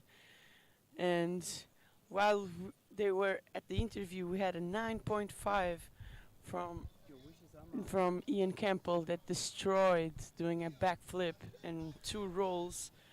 Really consistent. Ian is really focused on what he has to do today, and he might take it for the South Africans. Yeah. Wow, quite possibly one of the best post-heat interviews in bodyboarding history. Humble in victory, humble in defeat, but hold your horses. Ian Campbell just running away with the show with a 9.5 and a 6.75. Sticking it back to Alan Munoz and giving him one up for his mate, Tristan Robert, that spent so much time together on the world tour, Maddie, and it's incredible to see these guys. But just look at this 9.5. We're going to bring it to you now, but that was a heartfelt interview. It had us all emotional, and you know, I guess for Tristan, it's a double-edged sword. He wanted to look at this. This is Ian Campbell, loopy, big textbook backflip, and that is what you know that Ian Campbell does. That is not Alan Munoz. That is Ian Campbell. He flies the South African flag really hard, but then he turns his attention to the beach, Matty. He knows there's more scoring opportunity, and there it is. There he is. Locks in a nice little spin, but look at this little bowl. He's a ripple specialist. Yeah. And you can see this. Look at that. Super clean wall. Another one. And that's 9.5s all day long. Super well surfed. He clearly has surfed here a little bit more than Alan for sure, and he has been doing this event, bringing the wave to the inside and managing to fill the wave with maneuvers, but really consistently, not losing any speed, flowing. It's definitely a 9.5, really well surfed. That's it. Well, sir, for that, and thank you for that breakdown. Thank you for joining me. And you know, you must be excited to be here with me and talking about the women's division that we put in so much time and passion. It's passion. Bodyboarding is passion. For us, this is passion. You can see it in the posted interview with Tristan. Here we go. Alan Munoz, Ian Campbell. Ian Campbell in red, still cruising, keeping so busy. Now they're backing out the ball, but just dropping the rail out there, and he's keeping busy. Alan Munoz is. I think he just got rattled by that 9.5 from Ian Campbell. I'm struggling to even see him in the lineup, kind of where he is sitting right now. All right, he's sitting a little bit deeper. He's got his focus on that big set right-handers, and he attempted that reverse on the lefty. So, Alan Munoz, you never, ever count out the pride of Chile, as I like to call him, because, man, that guy can send any section. Incredible. But just last bit of that post-it interview. You know, it's you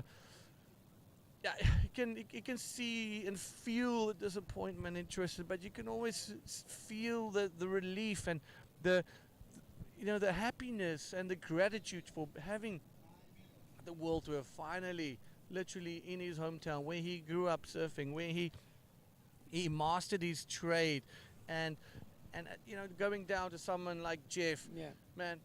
It was a close heat. Jeff is Jeff, and these two guys for both of them, humble in victory and humble in defeat, and that is what makes our sport so special. For sure. And Tristan, this event has been a true ambassador of bodyboarding and IBC. He's been like the face of the event, of course, for the local kids and the local home crowd. But yeah, Jeff is Jeff, and it was an amazing heat. Humble in victory and humble in defeat, for sure. It was great to see. Definitely one for the books. And especially that interview must be something to remember, and it's always good to have that sportsmanship between the athletes, especially both legendary bodyboarders, of course.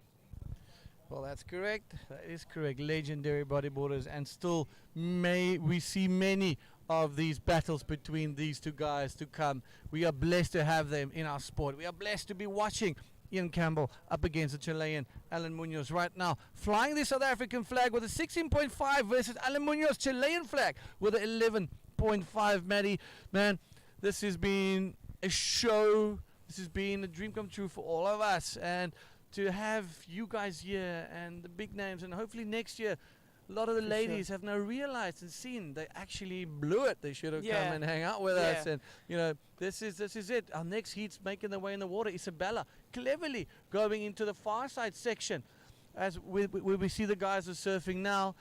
I'm mistaken, she's actually taken the conveyor belt on the right hand side, so that is no, I'm lying. She's on that side. She's in yellow. Yeah. She's at the far side, and we've got on the right hand side Alexander Rinder about to take the conveyor belt in.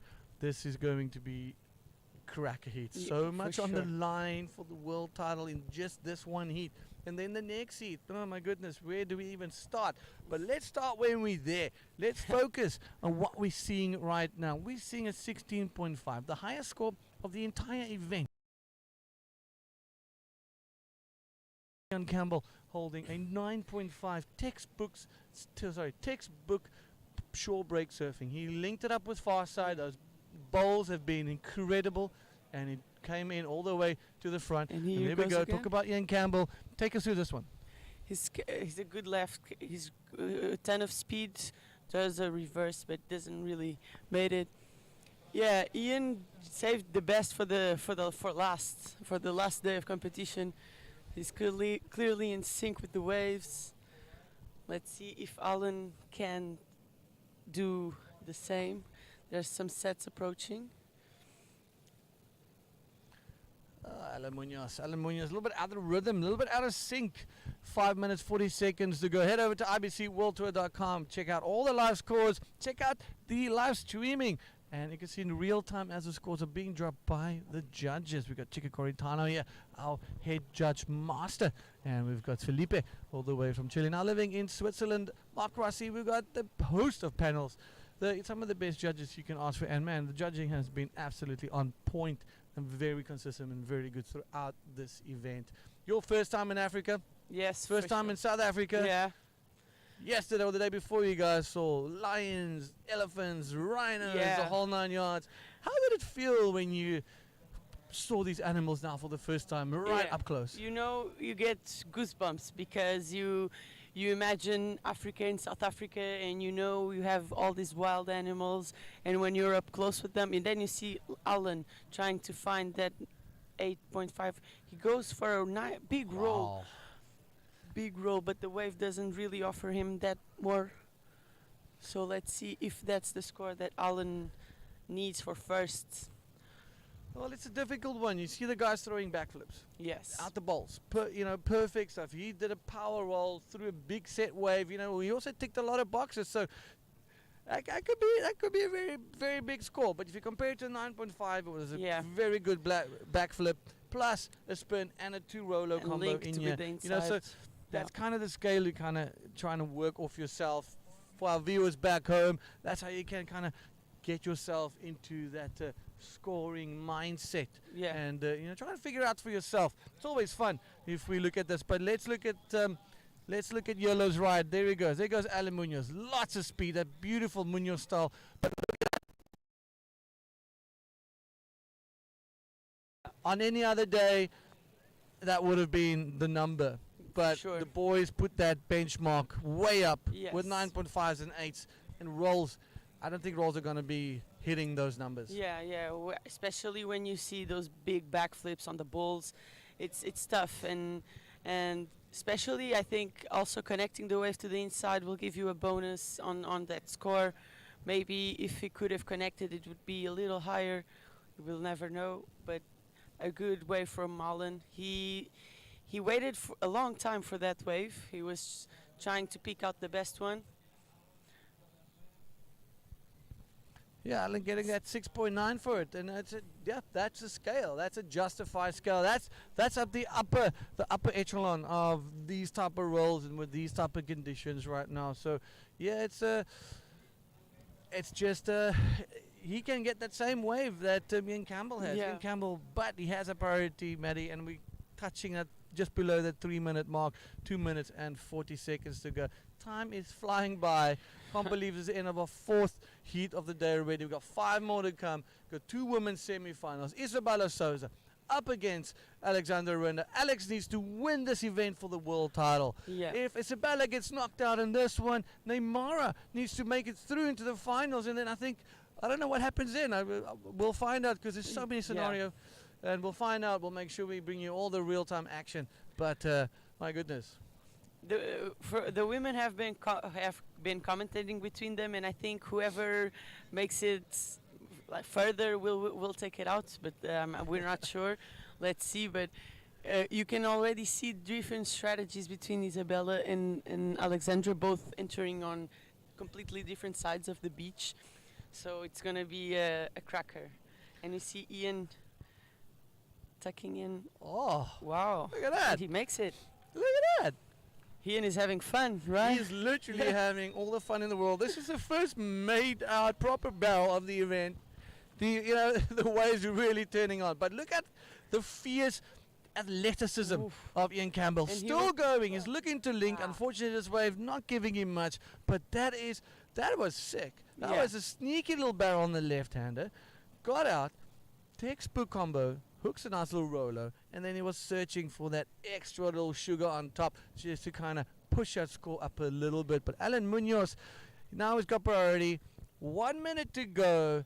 He's chasing some big numbers, and he's not too far off. But one like Campbell. Let's look at this one, Maddie. So there he goes. Just disappears behind the curtain, thinking it's all over. Sneaks out the door. Hooks a nice little roller. Yeah. I wouldn't even be surprised if we see that 6.7 being thrown out the window. He's been surfing really well, and he always tries to connect to the inside, which is a really good thing for him. He will always give a little extra points if he makes this inside section, which he didn't this time. But he's finding the best ones out there for sure. Do you find any similarities between this wave and Sintra, perhaps? For sure, I was actually thinking of it. And actually, I think Ian also won Sintra one time. So this wave it's really it's powerful. You have a big section outside which you can connect to the inside. Sorry to interrupt you there. Big backflip from Alan Munoz on the left-hander on the buzzer. So we're looking to improve his situation. Just a single backy to make it back in. And we're going to wait for those scores to drop. Let's have a look. See, he needs to improve a big number. Still he needs going. that 8 points right. And we're not sure that this, but he's still going. It's not over. Alan Munoz now backflip and a rolo. So the judges are looking. Head over to ibcworldtour.com for all the scores and everything that you need to know about the World Tour. Everything is there and just kept in check by our webmaster, Kervin Carter. I know you're watching, brother. Thank you for everything that you do behind the scenes. The unsung hero of the IBC. Well, I think this is it. This is we've come down to the wire now. Just going to hang on a little bit more as we wait for that screen to change. Ian Campbell, 16.25 versus Alan Munoz's 14.5, and that is all she wrote. That is Ian Campbell winning this one, keeping the South Africans' dreams alive and making it into the final. A textbook final for him. His first final of the year up against Jeff Hubbard. Congratulations to Tristan and Alan Munoz for making it onto the podium as well. Well, we're going to be back with some women's semi-final action right after these ads presented by Croc South Africa. Don't go anywhere. We'll see you right now. Now, just now.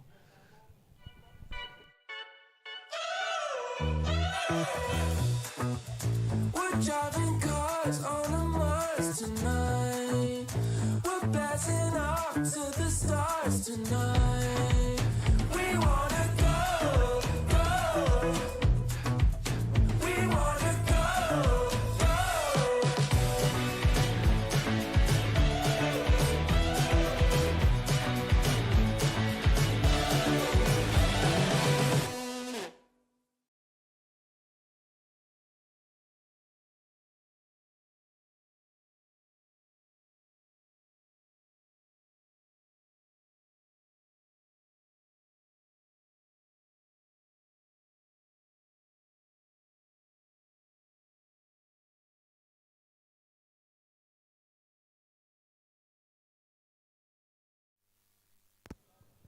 And we are live with the first heat of the women in the water. Alexandra Rinder in red and Isabella Souza in yellow. This is a big heat, a really important heat for the World Championship. Let's see who takes this one. A great rivalry between them. You can never know who's gonna take it. Two of the most progressive bodyboarders on the women's side, for sure. So let's see. Oh, well, we're sitting down for this one. Isabella, Alexandra, women's world title. Two of the contenders in one heat. How more dramatic do you want it? For sure, it's so good to have these battles and having the title decided with these heats. Whoever wins it and whoever takes the win will be a world champion. Let's see. Really, I think they will wait. I think both riders are on the far left, waiting for the lefts, around the same place as Ian and Alan Munoz were sitting. So they have been watching the previous heats, and I think they really know where to sit and which waves they want to catch. Yeah, let's have a look-see to where they are sitting. Far side is the only side at the moment producing ramps and bowls. Young Campbell coming out swinging, winning his last semi-final. He'll be trading blows with the Honduras giant slayer. That is Jeff Hubbard, man. What a legendary guy. What a legendary athlete. That's 47 years of age, Maddie. He's still sending it and sending people to the shops without any hesitation. This year we've seen that age is clearly not a factor in bodyboarding. Also Neymar, 46, I think. They are all rippers, and with that age it comes a lot of experience as well, and you can never count them out. It's going to be always a banger of a heat when they are in it, and especially against Jeff, especially against Tristan, he would bring out the best in him. So it's amazing to see. Yeah, that's crazy. It's just crazy to have this here in Africa, in our hometown, a place that's given us so much, and the whole community is just loving what we're seeing. You saw last week Sunday how many people were here. I think I was a bit close to tears, just out of gratefulness. Yeah, and for the sure. fact that the mindset of bodyboarding in our country is now on a full-on swing, a full-on change. Yeah. People realize that, having the world tour year in all its force, it means something. It means something for the sport. We've got legends like Gig Soliers, who's a part of this event. He owns a surf shop. He's a WSL commentator. He puts money into this. He believes in what he sees here. He joined us for the first days of competition. He had other commitments at other events, but it's just testament that we're doing something right, and we can continue building on this. Yeah, For sure, when I arrive at the beach was packed. During the lay days, you can talk to the locals and you see the excitement of having the best bodyboarders in town. Actually, a lot of them follow the tour on the webcast, and to have it here, they just spend the whole week here just to watch the best bodyboarders in the world. So it's been a great atmosphere. Definitely everyone is seeing what's happening now, and we see red. That's Alexander Rinde Alexandra. on a nice little left-hander. She loves them left. Hook's a nice little roller. First wave so far. Is she done? Yes, she's done with that one. So, yeah, it's, now the accounts are open. Took a little bit of while, about 5 minutes to get this heat going. And Alexander Rinde 1 step ahead of Isabella Souza, but oh my goodness, can she throw down some air reverses? She's got all the moves locked down. Yeah. And that is what kind of, in my opinion, separates a little bit from the rest of the pack. Yeah, for sure. You know, but she needs that perfect, conditions, and she loves those wedges. But let's come back to this one. We're gonna chuck into a interview with Ian Campbell after his win of over Alan Munoz. Guys, take it away.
To view Alexander Rinde on top with a 4-point ride, and on top of things, Ian Campbell will be facing down in the Walker Bay Pro Finals up against Jeff Hubbard. Quick little replay brought to you by Crux, the women's division, proudly presented by Crux. We're just waiting for that wave to die out, and there she goes. There's Alexandra on this one, Maddie. Take us through that. Yeah, she caught a medium-sized one. She waiting for that big roll, that section where she could hit a good roll. The wave didn't really offer her much more. Maybe if she should have tried to connect to the inside and do a couple more maneuvers, but it's different from where you're inside when you're on the wave and from when you're here commentating. So maybe that wave didn't really offer much more.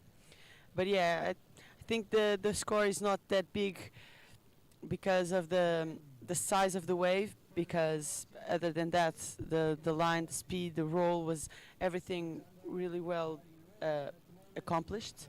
So let's see if Isabella can answer back.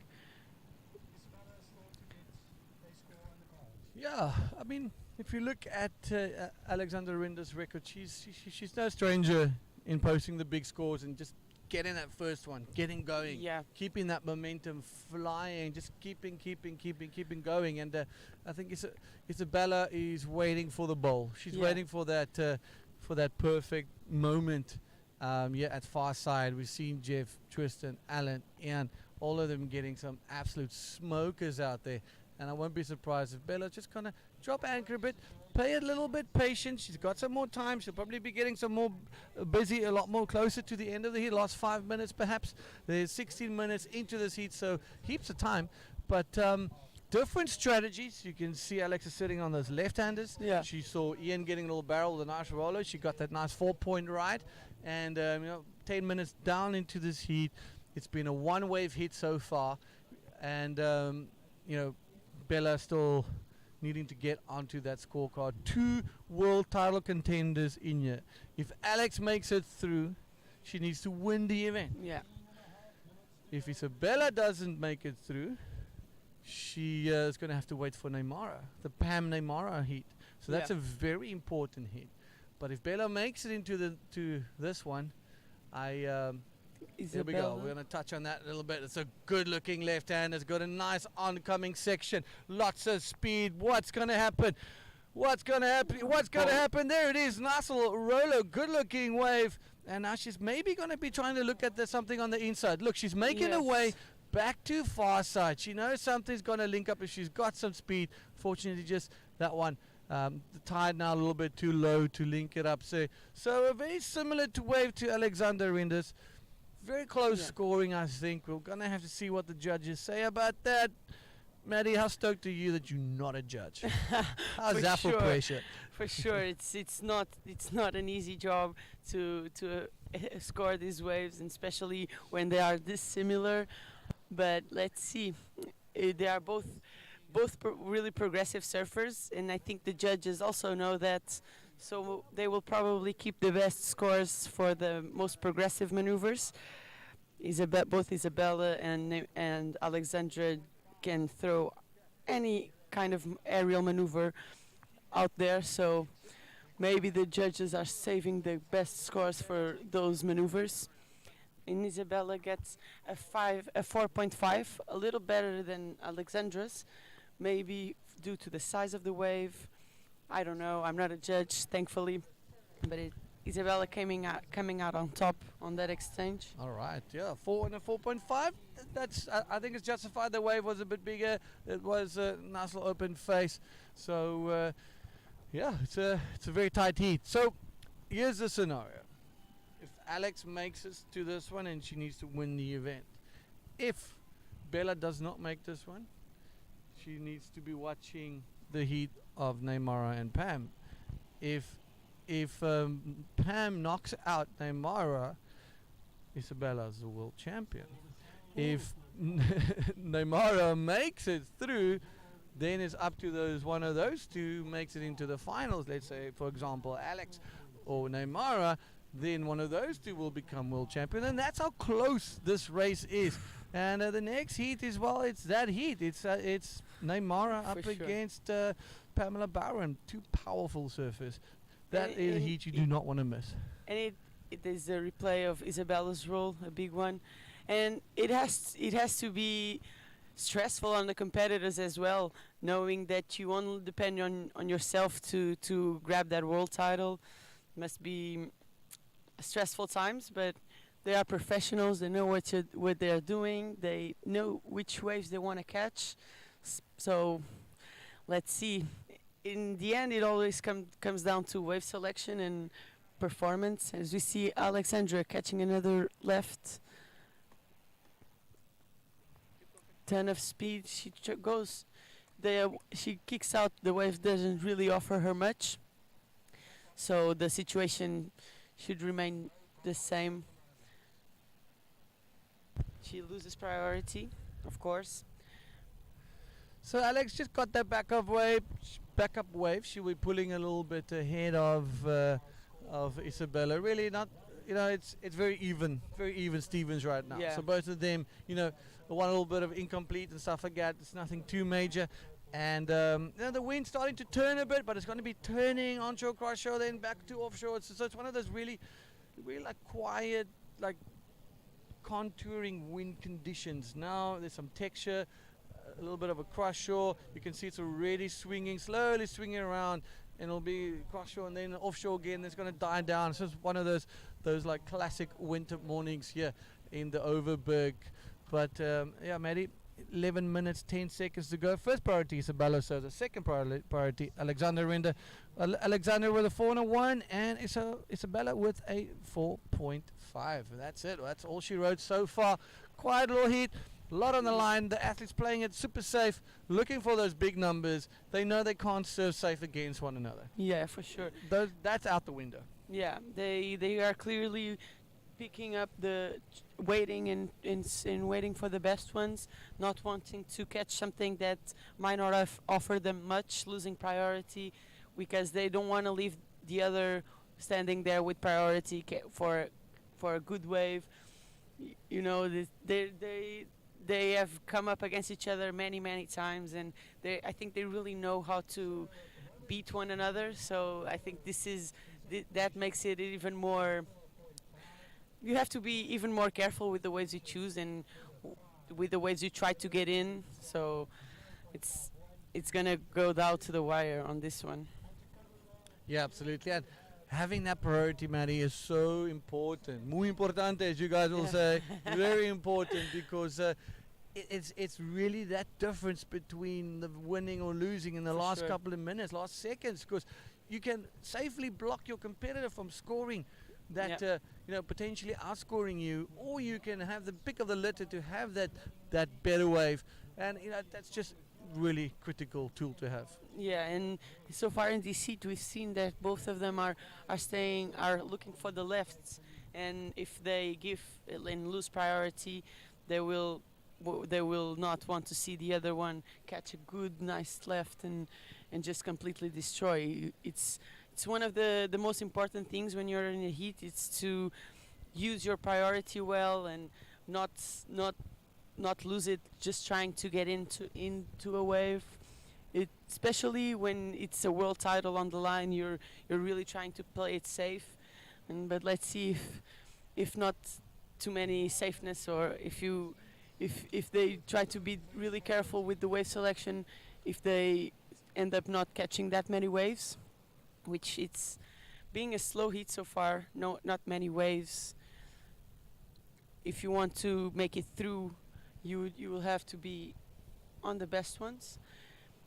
That's it. Wave selection, position selection. You can see a lateral right-hander rolling through there. Far side just needs that perfect direction. The tide now, what's the time there? Let's have a look, see quickly at the time. It's now 9:30. So the next half an hour or so, we'll be hitting that low tide. And then with that little push, that far side will be getting back into full swing. Well, here we go. This is Ryder in red. Looking at this one, Alexander Rinder. She needs to improve on a 1 point right. High line. There she is. Releases the rail. Cameraman staying with her. Beautiful roller. Did she land it? That's a lot of whitewash. She's a strong competitor, Maddie, but unfortunately, that landing just swallowing her and holding her down there. But Alexandra doing well to check out the rights, because it seems that it gives you a longer wall to gain some speed. There she couldn't get into that roll, but a really nice way for Alexandra. Let's see if she can catch another one and make it that roll, stick that roll. Alexandra clearly keeping busy, has for Isabella being a little more selective. She's waiting for that big one, for maybe, who knows, being more progressive, throwing in IRS or something else more progressive, like a backflip or something. I must say, made it quite a weird heat, like the previous heat, which has gone bombarded by excellent waves, and this one, the ocean just going a little bit flat, going a bit slow on our ladies, like maybe a little bit frustrating for all of us, frustrating for the athletes, because they're watching their timing, and all of a sudden, like, bang, this is probably the first real lull we've had since we've started. And, having them now sitting on the far side, there's no real good waves in the middle. Yeah. So that is where the peak is. And we see Isabella going right. Isabella being very, very clever here, just putting in another roll just to build up her score, and leaving Alexandra probably needing another scoreable wave. Look, the waves are here. The waves are good. There's a couple of bangers coming in the background, and Alex just trying to make herself there. But a big situation change here with a 5.25 from Isabella Souza. So now that is leaving Alexandra that needs to get something. She needs to get a 6-point ride. She needs to get a 6-point ride to get her into a comfortable position. It's going to be very close here, ladies and gentlemen. There's no priority assigned yet. We're on that 5-minute mark. Both of these ladies in world title contention. So it is coming down to the wire, and it is nail-biting stuff. Look at this replay from Isabella Souza, now living in Portugal, hails from Brazil. That's a classic, beautiful roller coming through the lip, landing into the flats and just riding it out. Yeah, textbook roll there. She really knows what she had to do there to get back in first position, and trying to get back outside. It's not easy to pedal straight in the middle of the beach here. You always have to pick a side and go through the left or right side to avoid those big sets on the head. That's why we haven't seen Alexandra with the priority yet. Actually, Isabella gets a priority first. Isabella, and exactly what you were saying, you need to use these rips to help you, because Alexandra's been paddling for good 5 minutes now, losing ample time where she should have just gone into the channel, hooked the conveyor belt, and get back to. Bella just had a wave, got back into the channel, pushed back out. There she is, in priority again. And still Alexandra Rinder is duck diving over here, losing ample time, losing that grip on this heat with 4 minutes 16 seconds to go. The women division is proudly presented by Crocs South Africa. Crocs, come as you are, and that's just a perfect slogan for sure. Just who we are. It's amazing, yeah. It's here in these conditions, even when the waves look smaller, it's really difficult to make it in the to get outside the middle of the beach. You always have to catch that conveyor belt, and we see Alexandra just duck diving, and we see Isabella catching another one, going right again. Coming around that section, Maddie, nothing on that one. But it just shows 2 waves, and Alexandra hasn't moved. She's still in the same position. I think she's ducked over about 10 waves already. And she's actually getting pushed closer and closer to the shore and further away from Isabella. Not the best decision from Alexandra Rinder's part. She knows what she needed to do. She should have just maybe come in, have a quick run, or it just looks so much easier, and for sure. like I'm just gonna duck dive a few waves, sure. but you're not. You're gonna duck dive every single wave that comes at you and comes into this beat, because she's getting pushed back in. There she is, turning around, finally deciding to catch some white water, coming back in. She's going to be hooking into that on-risk conveyor belt. Lost a lot of time there, Maddie. Critical error. Let's just see if she hasn't decided it a little too late. But yeah, when you're there, you see the outside just there. You think you can make it if you just hurry yourself. But the waves won't let you. It will push you to the inside. You always have to go to the sides and take that current that leads you outside. 2 minutes 40 seconds. Let's see if that's enough for Alexandra to change the situation. It's a fast swim to the back. She's bang onto the shore. She's now trying to link into that conveyor belt. Unfortunately, 2 minutes on the 2 minute mark. Here we go. We bang on 2 minutes, like 2 minutes and 5 seconds, ladies and gentlemen. So it's a really difficult scenario for Alexandra Rinder. She should have just come straight back out, connect with the rip. But you can see the disappointment on her face. She knows she's not going to make it out. She's just sitting here in front. You can see she just dipped her head out of pure sheer frustration and disappointment and anger and all the emotions going through her now. But hold your horses. This is world title contender Isabella Souza screaming down the line, throws it out in the back, and 1 minute to go. She is commanding and demanding performance and commanding this heat. Well, here we are, probably our first upset of the morning. In the women's division. We've seen some upsets in the men, oh my goodness. Of course, and I think in Alexandra, they're digesting probably the certain loss, that if she doesn't really catch another wave, that's it for her. And I believe she seems a bit uncomfortable there. We'll get to some medical attention, but she does seem a bit uncomfortable. Maybe she hit the sandbank or something happened. We got the lifeguards making their way into. She's not looking very good. The lifeguards are making this way towards Alexander Render, ladies and gentlemen. We're just keeping an eye on the competitor in the water, but the lifeguards are going out to help Alex. She is definitely not in a good state. Let's see, the lifeguard is over there to help and assist her right there. Let's hope and pray that she is okay. I hope she is really going to have a contest director making his way over there to make sure that our athlete is okay. She does not look very good, ladies and gentlemen. I'm sorry to say, but she's also very frustrated and angry. Of course. But alas, she gets the best treatment. Maybe just give her some space would be the best thing. All right, all focus on this one. Isabella Souza taking 1 or 2 on the head as well on the far side.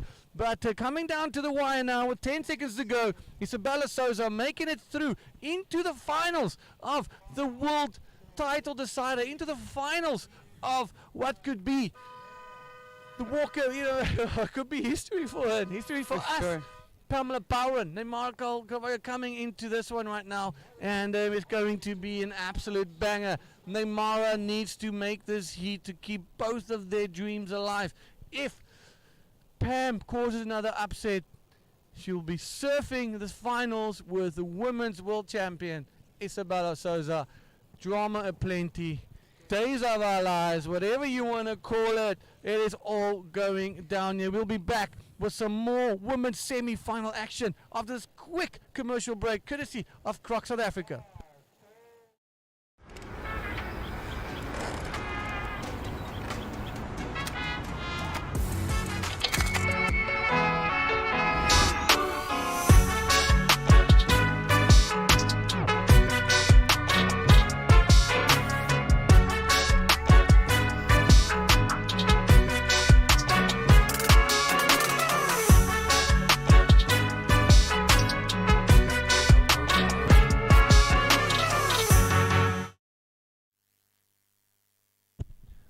All right, here we are. Semi-final number 2. The South African thorn in everybody's side, Pamela Bowren up against Neymar Calvario. You see Bella coming in victorious and very stoked now.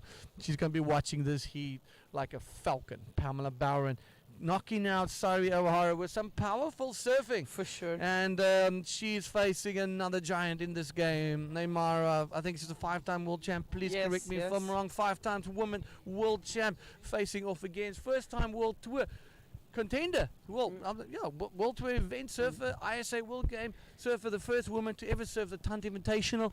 Pamela's got some big boxes ticked next to her name, but this is a box she would like to get ticked. For sure. Absolutely. Pam doesn't really get phased by whoever she's coming up against, so that's for sure. That's have to be a little bit stressful, or you have to keep your eye out for Pam, because when she has nothing to lose, so she will go for it. Big maneuvers, big waves, and she will try to push Neymar to her best, and it's going to be a great heat for sure. So let's have a look, see where our athletes are sitting and what their wave decisions are. So both of them opting to go into just a little bit off the far side, hunting maybe 1 or 2 lefts. We got Pamela in red and we got Neymar in yellow. Now the right-handers, both of them favor the right-handers, both of them favor the left-handers. I think Pam, she wouldn't mind a couple of good right-handers coming away. I think that is a strong side as well. Yeah. But This is you got to be ambidextrous. You got to be able to deliver lefts and rights. What is your favorite, or what do you prefer? Do you have a preference? Actually. Hold your horses. This is Red. Sorry to interrupt you. Red going on the left hander. Hooks a nice little Rolo through the foam. Pam keeping it going, keeping that scorecard ticking, and she's going to be making her way out to the back. Priority now with Neymar. It's amazing how Pam can hold on to some of the rolls. And the other day against Sari, she hold on to one big roll in the short break, and everyone at the athletes area were thinking that no way she would have hold on to it, and she did. So, yeah, she will not let go of that board. It's amazing. She's got a grip like a vice. That is Pamela, super strong. Let's look at a little replay quickly. The lone South African woman in this. To all our viewers around the country, around the world, this is Pamela Bowren going toe-to-toe with Neymar, 5 times world champion at 40-odd years old, just keeping the dream alive, looking for one more world title under her belt. Well, today could be her day. Today could also not be her day. We just saw Alex Renner getting unfortunately knocked out on this one. A little bit difficult for her. She seemed like she might have swallowed some water and immediately got some attention by our lifeguards and technical team. Now, let's look at this one. Neymar, she's got the priority. Pam got a 3-point ride. Not the best roll, but not the worst one. Of course. Just brushing off those nerves. You can see Pam very cleverly made her way to the left-hand side, trying to connect. Look at some of those waves. Look at those bowls coming out there. So Pam is about to get lost through this one, and then she should be okay, and just make her way back to the far side bowls. But Neymar now, Maddie, sitting bang in the middle of the beach. Yeah, as we see some sets approaching, she opts not to go on this one. But you know, it's really good to see Pam representing South Africa and doing a great job at it as well, because I've been told that the women's bodyboarding in South Africa, there's not many ladies bodyboarding this years. So I'm pretty confident that this results from Pam and her performance here will reignite some of that female bodyboarding, and maybe have a really good national contest again for the women here. Yeah, absolutely. Absolutely. I mean, you nailed it on the head. We used to have such a strong women contingent, and it's mostly the older generation, and I hope this inspires our younger female athletes to, get on it, get training. Let's talk about something we haven't spoken about, and that is the equal prize money. Yeah. I think it's very important that, I think it's the first time in recent bodybuilding history that there's that type of purse for the women's, and once again elevating the women's division, and hopefully this lures in some more competitors to and changes the perspective of other promoters, that the valuable asset here, not only the managers but the women's as well. The future is sitting bright with you guys, and having that opportunity. And Pamela, if she makes it, she's into a very big payday in South African terms. But let's come back to that one right after the interview of our previous heat winner, Isabella Souza. Take it away.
All right, here we go. Neymara Carvalho gunning it down the line. There's a little section. She punches a power roll through the lip. Where is she? There she is. She's still getting a little caught up, but a epic maneuver from Neymara. sure. Now she's still keeping it alive. She's looking for that reform. Not getting that reform. That one will definitely pull a bit away from Pamela. It's a set wave. Power roll through the lip.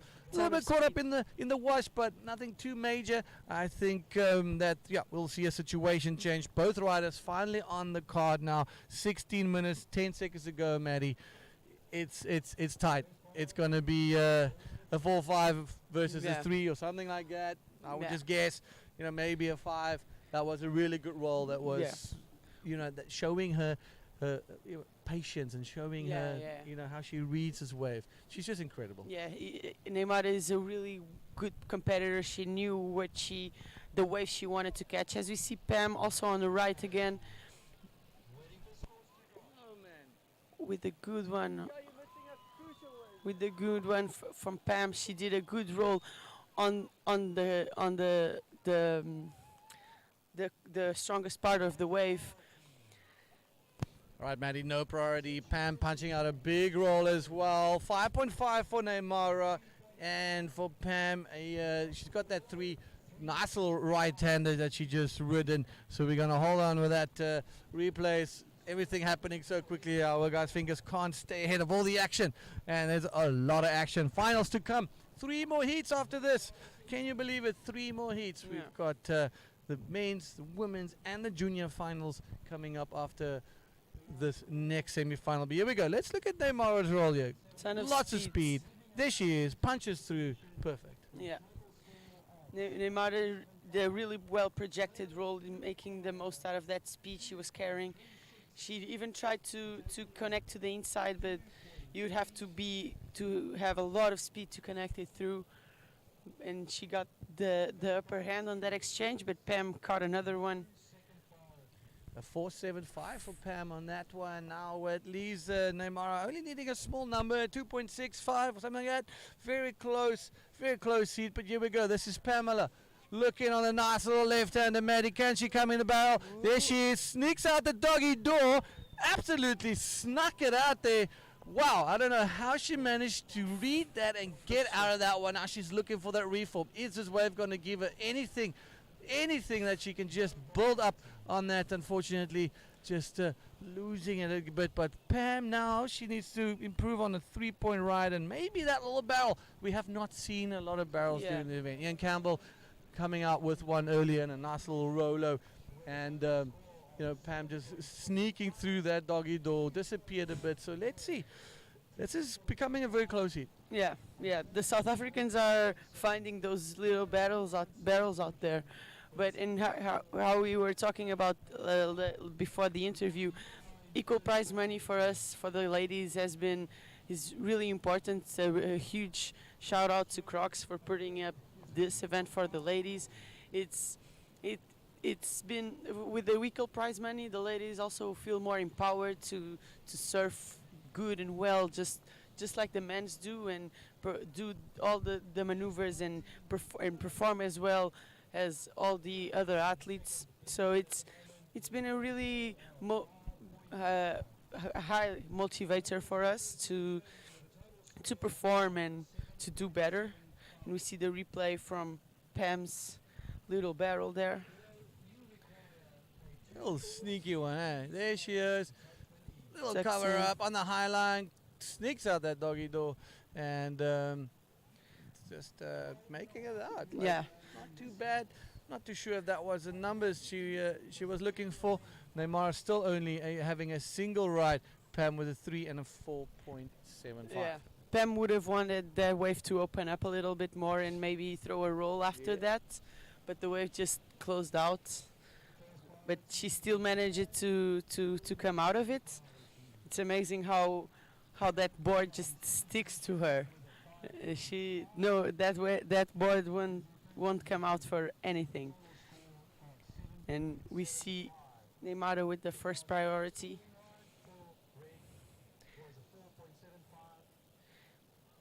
And Pam on the far left side taking the conveyor belts, because even when when you don't have any waves coming through, it's gonna be tough to get out to get back outside through the middle of the beach. Neymar is already there, waiting for a second wave. Head over to ibcworldtour.com. You can watch all the scores real time. Right now, you can head over to IBC. You just check out the scores. Pam with a 7.75, and she is in the lead by a 2.25. Neymara only needs a small 2.25. She's got that one wave. Pam getting a 2.5 for that little cover up. Just gets behind the chandeliers and comes out. 11 minutes and 6 seconds to go. This is semi-final number 2. Are we going to see Neymara advancing into this one and a battle for both titles in the finals? It comes down literally to the last hit. If Neymara wins this one, and Pamela, she's got something to say about this. She's hungry. For sure. She's wanting it. And you know what? It's not over until that buzzer sings. Neymara sure. first priority, Pamela second priority. It's a really interesting heat because Pam will try to keep busy, and Neymar, I believe, will try to wait for the best ones. Will use her wisdom in competing in the World Tour and just waiting, and she will probably wait as we see Neymar trying to get into this one, a left one, ton of speed. She manages to. I don't think she grabs it. It's again, amazing. That power of Neymara. Well, this is going to quite possibly turn the heat now, and Neymara quite possibly jumping into that first position, Maddie. Now, let's see. Head over to ibcworldtour.com. Now, cleverly, you see Neymara going all the way back to that rip ball. The rip, nice and strong, spits you out quite easily, right where you want to be. She's not done yet. She's looking for another scoring opportunity. That is clever. Yeah. That is just clever. Just hunting for that last 0.5, that 0.25 that could make, at the end, a massive difference between win or lose. So again, if you just join us, good morning, Brazil. It's very early in Brazil, around about the 4 a.m. mark, I think, or 5 a.m. So, bom dia. Bom dia, galera. Neymar really, it's a really clever competitor. She's so focused on what she has to do to grab her 6th world title. It will not be easy to knock her out, and she will. As we see, she always tries to connect with the inside. This time she managed to connect, but the wave didn't really offer her much. But she's being very clever. Yeah, for sure. Very clever. She's let's look at this replay quickly. So she guns down the line, good little roller, perfect timing, hits it, comes out of that one. There she is. She's gone. She pops out. That white water has claimed a lot of people throughout this event, and it's just good to see them managing to learn from previous heats and moving into, just having to put up those scores. So we're 8 minutes, 20 seconds to go. Pamela need a 4.26. That is very attainable for Pam. Now Pam is sitting all alone at the back. Neymar is just about to hook with that conveyor belt that will take her out there in the next minute or so. Then she kind of needs to paddle across to get close to Pam, and hopefully by then Pam has managed to score another wave and put up another score and try and close in on Neymar Carvalho getting into, and you know what, that's a competition. Maybe ending another world title dream back to back as she's done with Sari O'Hara. But if she does not do that and Neymar goes through to the event, we're going to have a last final decider heat for not only the Walker Bay title, but for the women's world title. That's insane. An all-Brazilian matchup with nine world champions in the water, 9 championships. Really? 4 and 5, that's incredible. It's amazing. So it could even be 5-5. It could be 5. It could be 4-6 after today. So kudos to Brazil. Just a breeding ground of exceptional talent. For sure. And it's gonna, if Neymar makes it through this one, the final, it's gonna be super tough. Look at the whale. Whoa, there you go. So big. Right there. Boom. Slapping tails right in the back line. The whales visiting even here for the finals of the Walker Bay Pro. Cameraman, get that tail slapping in the water there. She's clearly saying hi He's to saying all. listen to the scales of other events. But wow, some bombs rolling through. I think the whale just made some sets appear. She just sent a big set our way. unfortunately, no one managed to catch any of those waves. A lot of a little closing out, a bit of a closeout those waves, but Neymar making her way outside. Let's see. We will have to. It's gonna be till the end this heat because Pema only needs a small score. But Yeah, you she needs a 4.26 to be exact. With 5 minutes 40 to go, 44 to go. It's winding down, slowly but surely winding down. Pam is gonna looking. Yes, she's looking. Can she get something a little bit inside her waist? She's gonna have to choose a bigger wave. for sure. She's gonna have to get. She can pull that off with a roll of a big wave, a set wave. Man, that's gonna definitely push her up into and above Neymar. But again, We see here we go. This Pam. is Pam. Pam is looking. She's looking. Going on the left-hander. Guns it down the line. Now, can she do a good little roller? Is that wave going to deliver something? There Wow. it is. That is a Wow. beautiful looking roll. That's a cleaner sure. roll from all of the ones we've seen where she landed in front of the wave, in the flats. Oh my gosh, I would hate to be Chico Goritano and his team right now. The decisions that are being made now are absolutely crucial. That is an absolutely crucial maneuver. 4 minutes and 40 seconds to go. There's still time for both of them to change this heat. I think that wave might just change it for Pamela, put her back into that P1 slot. Neymar, first priority. Pam was really clever there. She waited not only for the right wave but also for the right section. She hit it when she had a ton of speed and she landed in front of the white water. So maybe it's going to be one of the best scores. Let's look at this one. Nice high line. There she goes. That bottom turn gets all the speed. Pushes, reads it really well. Being very patient. And there it is. Bang. Into the flats. That is a very good maneuver by Pam. And wow. Pam getting that big score. A 5.5 equaling Neymar's highest score. So, and her second highest score is a 4.75. So Neymar needs a 4.76. Oh my chicken nuggets. I am freaking out here. This is one of the best heats. You guys have to go there tomorrow. Keep an eye out. It's just going to be absolutely. I've been told that with that in Hermanos you can see a lot of whales. The baby ones, the big ones, all kinds of waves. Because this time of the year they come here and they give birth. So you'll see a lot of the small ones. You'll probably see that was a mother with a calf, and they're just signaling and having fun and feeding as well. So very such a great place. Yeah, such a beautiful place with nature. Gives you goosebumps when you see those beautiful animals just living, just sending out good vibes. And let's see if Pam can take this one out. But it's gonna be down to the wire because everyone. Every time they exchange positions, they only need a 4 point something to get back to first place. So it's gonna be a crunch. 4.76 is what Neymar Carvalho needs for that victory. She needs to improve a big score. Pam coming in with a 10.25. 2 minutes to go.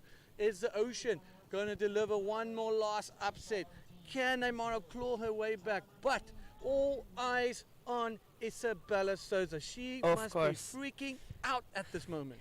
Yeah, if she wins it, takes the world title before the event finishes, it's gonna be crazy for her. I don't think she ever imagined this panning out this way, but you can never count any of the ladies out. This is the best in the world, so you can't count anyone out. Even Neymar, especially Neymar. Okay, there she is. You can see she is on another planet of stress. She's going to get a seat courtesy of Crocs. But ladies and gentlemen, you can see the nerves. The Ocean going flat. Oh, 1 minute, 14 seconds to go. Yeah, take it over. And you see Isabella on your screen. She when it's about world titles, you can never be calm about it. Even of course she would like to win it in the water, but if Pam does her job, she might celebrate a little bit earlier. But you can never count Neymar out. She's a really experienced surfer. 44 seconds to go. Can we just keep it on Isabella, guys. 44 seconds to go. There's a lull in the ocean. We're looking back. We're on the 30-second mark. Are we going to see the women's world champion crowned now? Isabella looking, hunting for that another one. But Neymara, 22 seconds to go. Can we get onto Isabella, please, Mr. Director? Come on, get us onto Isabella. Yeah, and Mr. I think, Director, please. sadly, I think that will be it for Can we Neymar. get onto Isabella, please? Come No, on, guys. no waves. No waves on the horizon. There it is. 4, 3. Wow. And she's made it. Isabella, 5-time world champion, equaling her idol Neymar with 5 world championships. We see already the trophy being handed out to Isabella. She's pretty stoked with it.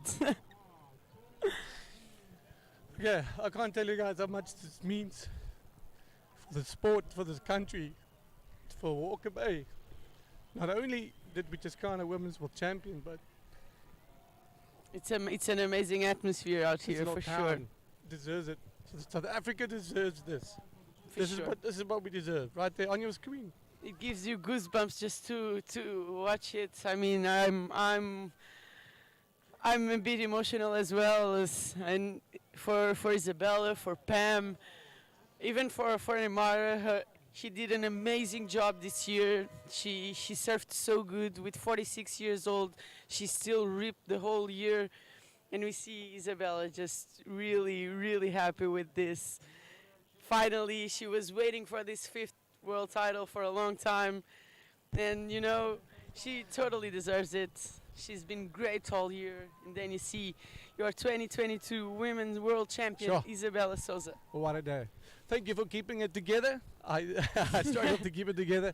This is a big moment for us. Working tirelessly for the IBC. This is it. This is the biggest moment that we can. But let's not take focus away from the juniors that's currently in the water. A massive applause from the crowd. The Hugo Nordia punching another big number. This is the finals of the junior division. But let's take our hats off to Pamela Barron. Coming into the Amazing. finals of the Walker Bay Pro. She almost never competed in this event. She had so many work commitments, but she's now Monday, she's going back to work. Ridiculous. Holding a trophy above her head. Serving a Amazing. final. It's all happening at the Walker Bay Pro, and man, everybody works hard. Thank you. Congratulations, Isabella Souza. You've served so well throughout the year. Well deserved. We came in here with 4 women having the title opportunity, and look at that beautiful trophy. Look at everybody. We're going to bring an interview with any moment now, but Pamela Barron just coming in and knocking the socks off. A couple of these ladies breaking some hearts and just stamping a name on the global surfing. I won't be surprised if we see this woman back on tour anytime soon. Quite possibly one of the biggest paychecks she's ever received For in sure. bodyboarding. That is For a lot of sure. money coming away. It's not about the money. It's never been about the money. It's been about the passion, For the sure. love. For You're sure. not here because you were going to make No. millions. You're here because you love the sport. You're here because you love everything about it. And having the opportunity to see new places, For sure. to make new friends, new experiences. Come on. Yeah. Let's continue ticking the boxes that bodyboarding gives us and our fans. For sure. And we can see that all the ladies just do it out of the heart. And we see, Braden, can he get onto that tall roll there? Yeah, this kid is surfing absolutely monstrously powerful. But Hugo Nordia opening his account with a 6-pointer, right, ladies and gentlemen. All focus back onto the junior finals. What an incredible day here. Pamela Barron flying the South Africa flag. Ian Campbell in the finals of the Walker Bay men's division. And now Pamela, you can see she's all teary up. And she's going to be in the final. Wow, what a day. Beautiful well, still surfing. going. Could he find another roll on Oh, the yeah. inside? Braden And I think he will kicking go it. for another one as well. Filling up that wave with maneuvers, really well surfed there. Yeah. So he comes from a place called Margate, which is down, or Durban. Let's call it. I'm not too sure where he comes from, Durban, but a lot of beach breaks there. And warm water, and you can right? and warm water naturally. So now you can see that beach break specialism, or that, Yeah. that you know what he's used to surfing coming to the fray. And what they get taught there by the KZN guys is you just literally milk the living sherbet out of the wave until you need to until there's no more Of wave course, below yeah. you, and you could clearly see that here. I think the Cape Townians approach a little bit different. We like the style, Yeah. we like the flare maneuvers and the big sections, all of that. Where the Durban guys, they make the mistake. They love the big sections and all of that, but they also always have this one up in terms of how well they get to grovel. You see that from Ian Campbell. He hails from the KZN coast. And the way he's able to milk smaller waves, Yeah. link up different maneuvers. And that's testament to the riding of Braden Hewitt. We're going to wait for some scores. We've got a 5 and a 6. So again, a very close heat. And 20 minutes to go. A lot of action to come with junior finals, men's final. And then again, we're going to have the women's final. Ian Campbell up against Jeff Hubbard, two of the biggest names in the sport. And then we're going to have the women's, Pamela Bowron, wow, Yeah. with You can see the Isabella Souza. beach. You can hear the beach whistling and cheering. South African flags everywhere. It's a really nice atmosphere here at the beach, and for me, I mean, it's a privilege to be here and to witness this for South Africa and South African bodyboard in South Africa. It's gonna take for sure a big step up again, because you already have one of the best bodyboarders in the world: Tristan, Ian, Jared, even Andre Botta. All, so let's try to make big names for the women's as well, or try to get them back on tour. Let's see if Pam decides to keep her role going. Here's a quick It little would be replay really good. of our man Braden Hewitt. So the Durbanite, as we said, no stranger to groveling, no stranger to taking it all the way to the end. Good looking wave, lots ton of of speed. speed. There it is. Punches through that oncoming section that's claimed so many riders, and comes out of that and still continues to ride that wave and just builds and builds and builds. And that's what you have to do in your heats. Get those two numbers. Play it safe. Gets out. Look at that. There's our women's world champ. There's our finalist for the Walker Bay Pro. You got Pam in the final, and you got Isabella and in the Pam, final. Pam must be feeling over the moon. Like she knocked out Sari. She knocked out Neymar. She's on a roll here. It's amazing to see. She doesn't get phased by anyone. She's here to rip and to do her thing, no matter who she's coming up against. And then you see the big ladies, Neymar and Isabella. Neymar surfed really good, but Pam she was Epic visuals. Thank you to our crew pulling this off. Epic visuals. Look at that. And they are now Value. tied with world championships. All hail They Queen both have Bella. 5.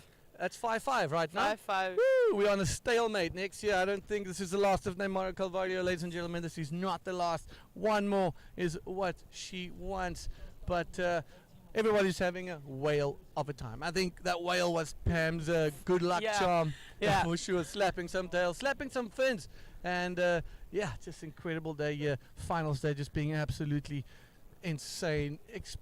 Exceeded any and all expectations that I could ever imagine this event to be.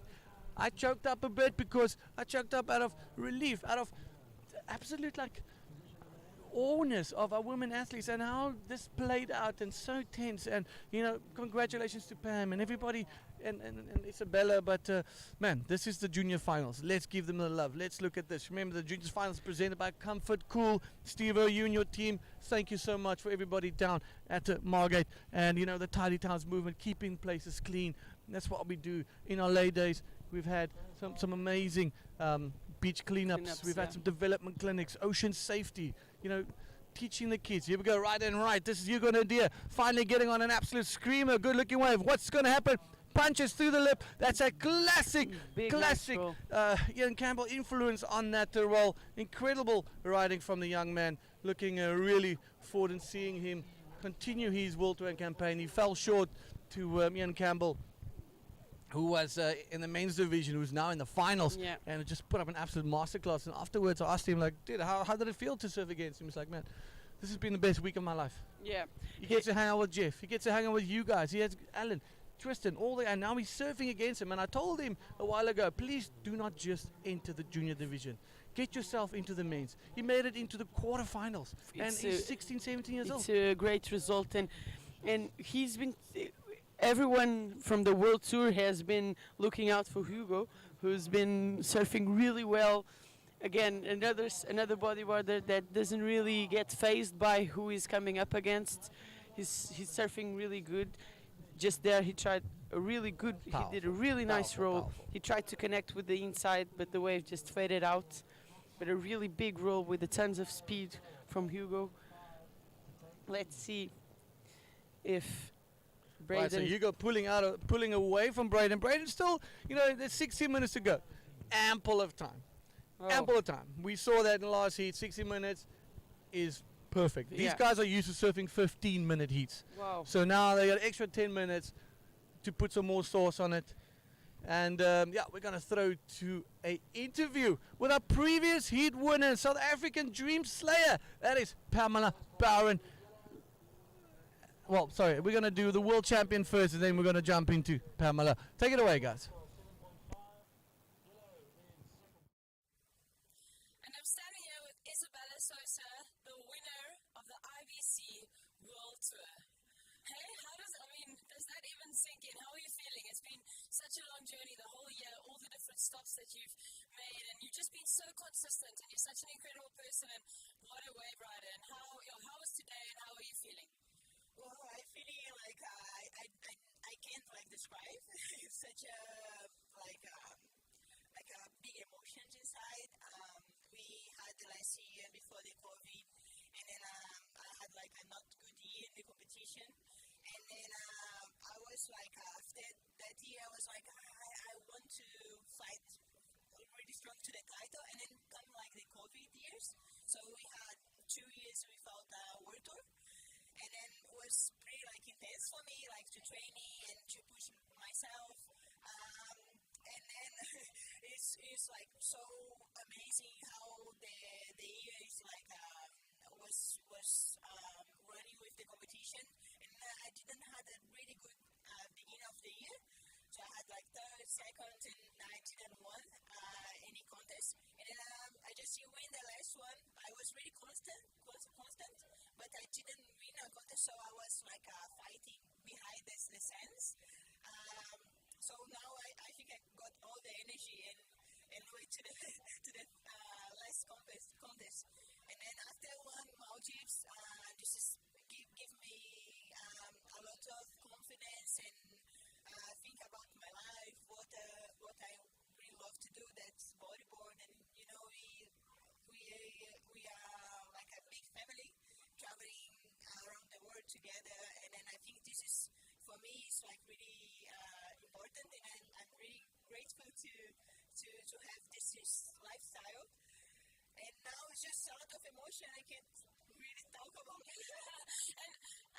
You've been all around the world. You've surfed in all the different destinations, and now you're in Honors, in Hermanus.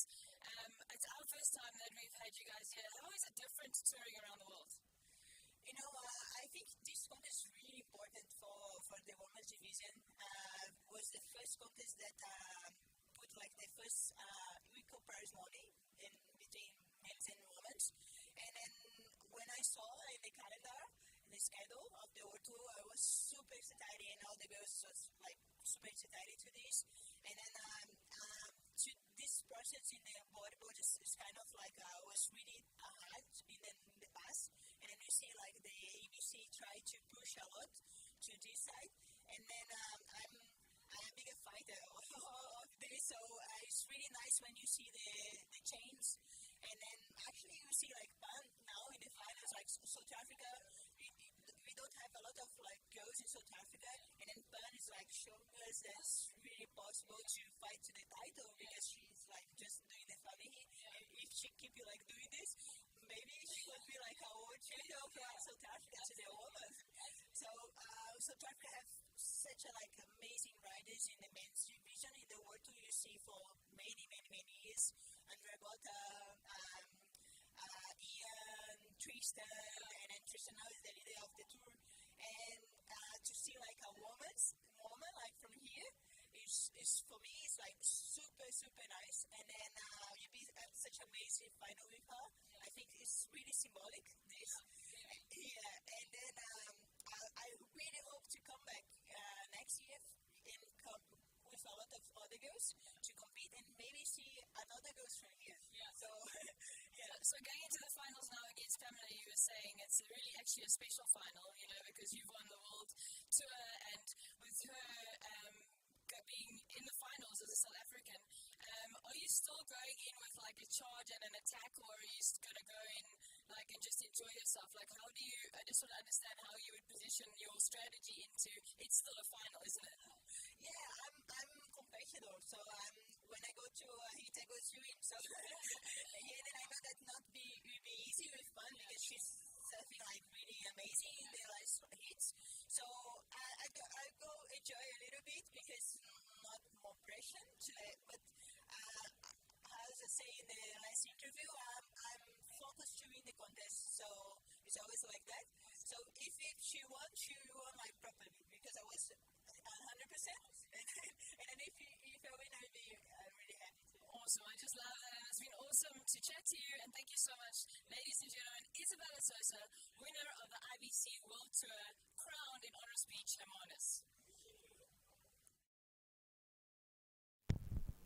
Okay, well, Braden just smashing a little innie there. First one of the event, I think, or first one in the juniors, holding down very long, waiting. So let's look at those scores. Well, you're going to deal with a 6 and a 7 and a 5, a 5.75. So it's clawing his way back in there. 10 minutes to go, ample time, lots of action. And these little juniors, man, they are absolute legends. Surfing so well. Hold your horses, Rider in red. You're going to deer. Well, he wants to pull away from Braden because you know Braden's an absolute weapon out in the water. But unfortunately for him, far side going a little bit flat, not getting those bowls we saw earlier from from the main seats, where Jeff and Tristan and Ian Campbell all went absolutely humdinger on a couple of those far side bowl. Well, Hugo Nadir holding it down for the Western Cape with a 13.5, and Braden from KZN. The crowd absolutely love that innie, and a 5.75. So a lot to go, ample time, lots of action.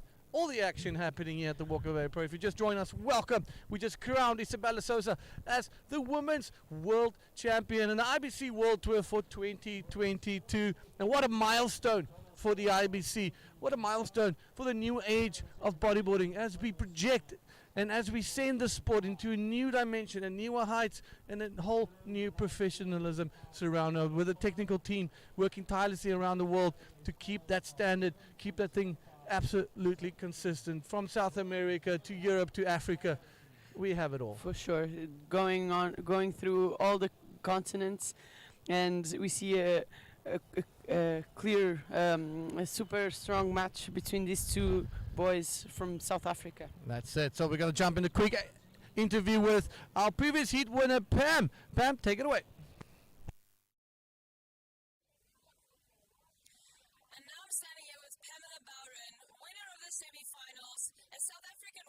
Time in the finals. Yo, Pam, I've known you for 3 years and I actually feel like shedding a bit of a tear here. I'm so proud of you, man.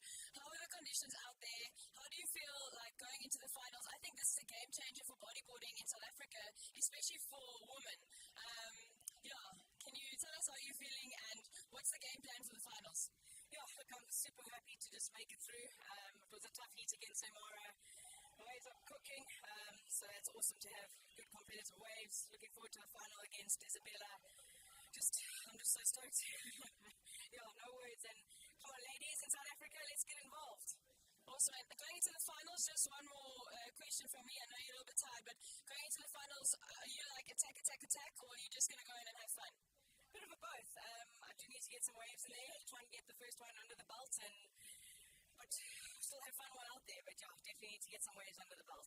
Awesome. We're so proud of you. Good luck. It's like half an hour away and then you're back in there. So go get some rest and we hope to be spraying you with champagne in a couple of minutes. Thanks. That's from us.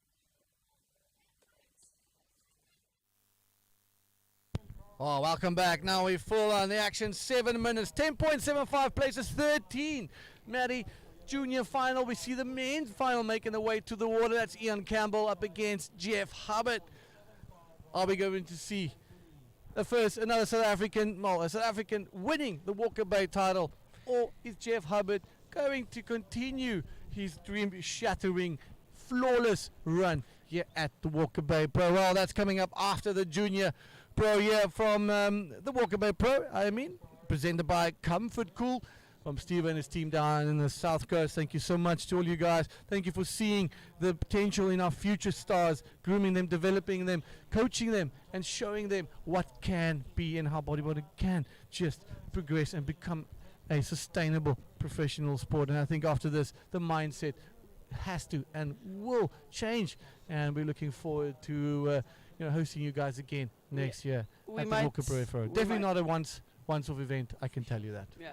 We might have a South African champion in all the categories. The junior division for sure, in the men's division and the women's division. It's great for South Africa, and it shows that it was we did well. The tour was great. It's a great event to be here. Which it should have been here a long time ago. It's amazing to have all this great bodyboarders, and it's with amazing shows like Good Waves, world titles being decided, Ian doing his first final of the year, Jeff coming back with 46 years old, still doing a final and ripping, Neymar is still competing. It's an amazing event to have here, and for sure it will be great for South Africa and all the bodyboarding throughout the whole world, just to put the eyes on here. Yeah, thank you very much. Just continuing to put this little small country, this little tiny beach, this stretch of heaven, a slice of heaven as we would like to call it. Look at the mountains, look at what you're looking at.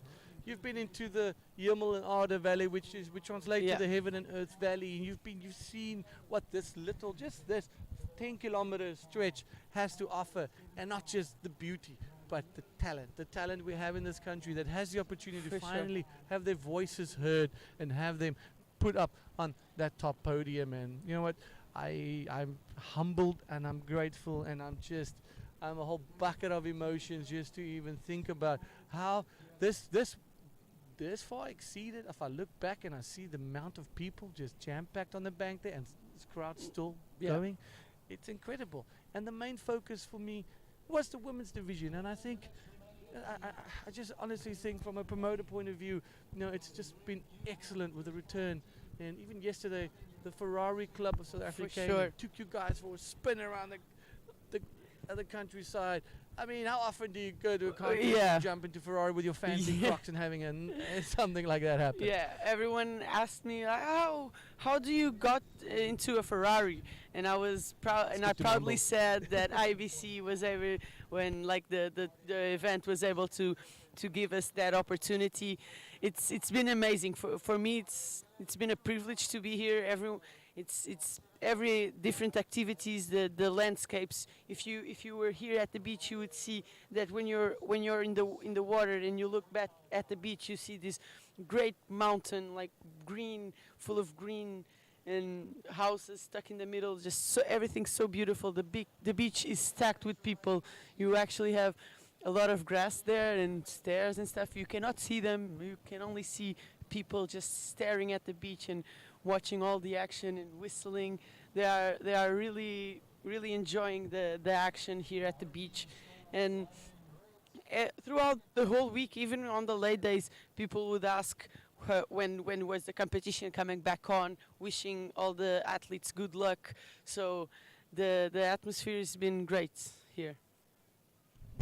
Atmosphere has been incredible, but the atmosphere in the water right now, super tense. Hugo Nadir plays up Braden Hewitt right now with a 13.5 and a 10.05. Hugo Nadir, the current South African junior champion as well. So he's really living up to his own expectation. He said he was hungry for this junior title.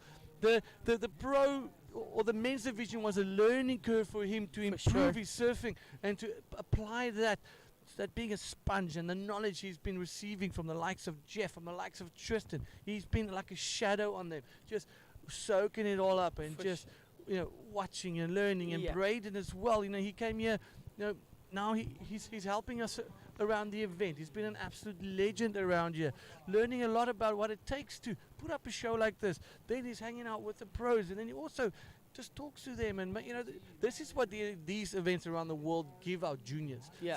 From wherever you are, that opportunity to brainstorm, to extract some knowledge from the world's best, and that is invaluable. That is worth more than money itself, because that means the juniors, the new generation, is in good hands, and they're moving up and in on the ranks. 1 minute to go. Absolute glassy conditions, light little offshore, just trickling the face. As we said, this low-level cloud is just keeping it absolutely beautiful. And what a perfect day weather-wise for a final. Some super fun waves, some mega scores being dropped. And Ian Campbell, Jeff Hubbard coming up after this one. So junior men's 50 seconds to go. Hugo Nadir holding it down, and Braden Hewitt with that second position. Great performance by both of these guys. Top step podiums for both of them. Yeah. They fought hard. They got a short end of the stick on last Sunday. It was testing conditions. Yeah. Better conditions later on Wednesday. Perfect conditions now. And we're looking for a little wave exchange. Are we going to see something? It's a fun wave out there. Super fun left-hander. Braden hooks on it. He needs to improve a big number. Now, what are we going to see? It goes a nice punchy roll. Can he link it up with something in the shore break? I don't think so. The tide is super low, so that's going to make things a little bit difficult for him. But hold your horses. He's still busy. That wave is actually shaping up for a little something. And at the back, we also got red riding, but a yellow looking. He's going there. Nice little roller. Oh, just gets clapped with that backwash. And unfortunately for Braden, it's might not be the score that he was looking for. Well, ladies and gentlemen, we're going to wait for the scores to drop before we make it official. But I would say right now, Hugo Nadir, the Walker Bay champion in the junior divisions. Congratulations to him. His family that is so committed to getting him to all of the events. They live 4 or 5 hours away from Cape Town. Never misses team training. Never, his parents invest in him to do coaching lessons with Jared, with Bodyboarding South Africa, with Ian Campbell. And this is the prize. This is it. The winner of the junior division. Amazing for mental him. surfing from Braden. Committed, coming here all the way from Durban. These guys are on another level, and I'm so looking forward to seeing them develop and grow and sending it like the rest of these South Africans. South Africa's bodyboarding, as small as it is an absolute powerhouse. And we are seeing here the future of South Africa. Both of these juniors just ripping and not giving up. They exchange waves to the last second. And congrats to Hugo. He did an amazing event both on the junior side and the men's side. It's definitely we will definitely hear more from him, and he's only getting started. You can see how happy he is. Really, congrats, Hugo, and congrats also to Braden. Right, second last heat of the day. We're not going to have any commercials. Let's just stay with the action. Keep you guys on the edge of your seats as one South African to the next is just going from final to final. Here we go, ladies and gentlemen. Your Walker Bay Junior Champion, Hugo Nadir, hailing from Mossel Bay. We wait down the road, and there he is. He's about to just get absolutely lit up by the crowd. Currently in the water, another South African, Ian Campbell, up against Jeff Hubbard. That earlier this morning, listen to that reception. What a day. What a day for this country. Gonna be lifted up by the countrymen. Well, there's a South African pro champion. His coach, his mentor, Aidan Cleve. And the other guy, I can't see his face through the board there, but that's a fellow Cape Town bodyboarding team member. And that is one of the Latta brothers. So good on them. Look at that. Hard work pays off. Really good to see. Congrats, Hugo. His sponsors must be pumped. In matter of fact, M-Star is one of the sponsors of this event. And it's so amazing for them to have one of their athletes perform at the highest level and taking out the junior division here at the Walker Bay Pro. Congratulations, Hugo Nadir. Gets thrown down on the grass. We're going to hear from him quite soon. Not a man of many words, I must say.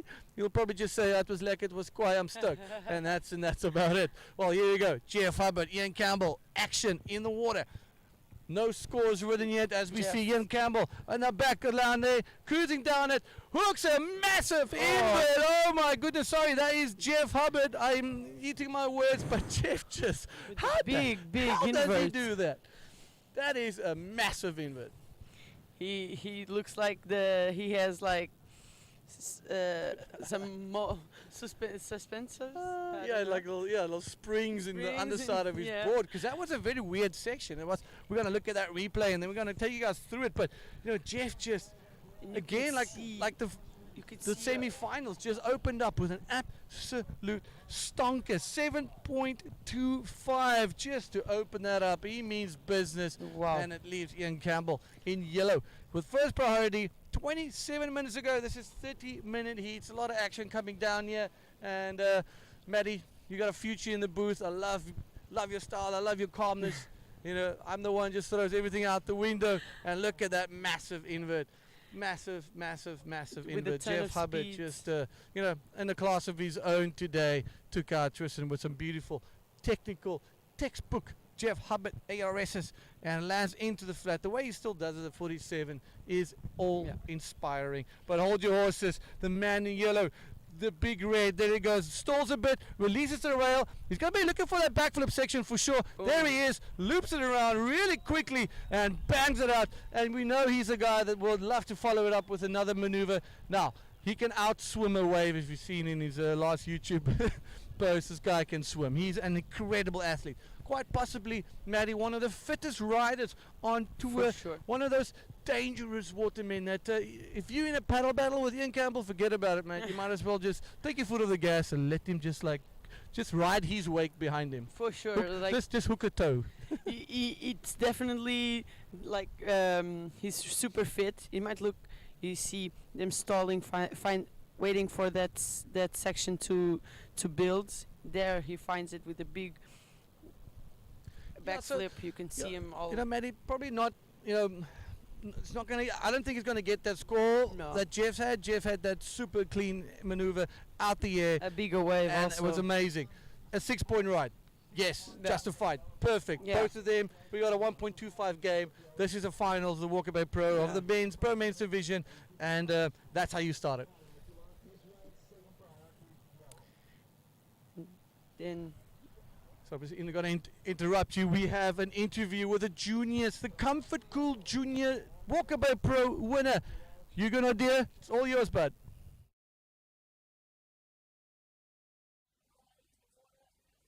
And we're back. I'm standing here with Huguenot, first place, the winner of the Walkabout Pro in the junior division. Yes, Hugo, how are you feeling? I mean, you've been so consistent the whole week. The waves weren't in our favor in the beginning of the week. They were much better today, but still tough conditions out there. But how do you feel? Your first Walkabout Pro Junior Championship? Yeah, I'm so stoked and I'm so thankful to be here. All the support, like everyone here is so cool. It's such a vibe. Like I hope we have it next year because I'm definitely coming next year. I want to thank everyone that's helped me throughout the past year and a half of competing to help me get here. Awesome. And you're from Harold's Bay. Tell us, is there any shout-outs you want to do to the family or friends that are back in Harold's Bay? Yeah, I want to give a big shout-out to Dave. Dave, I hope you're watching. Thanks for filming and helping me through all those tough times, onshore days. Thank you. Awesome. Keep working at it, and we look forward to watching you in the rest of your career. I just think that this is just the beginning. Thanks, guys.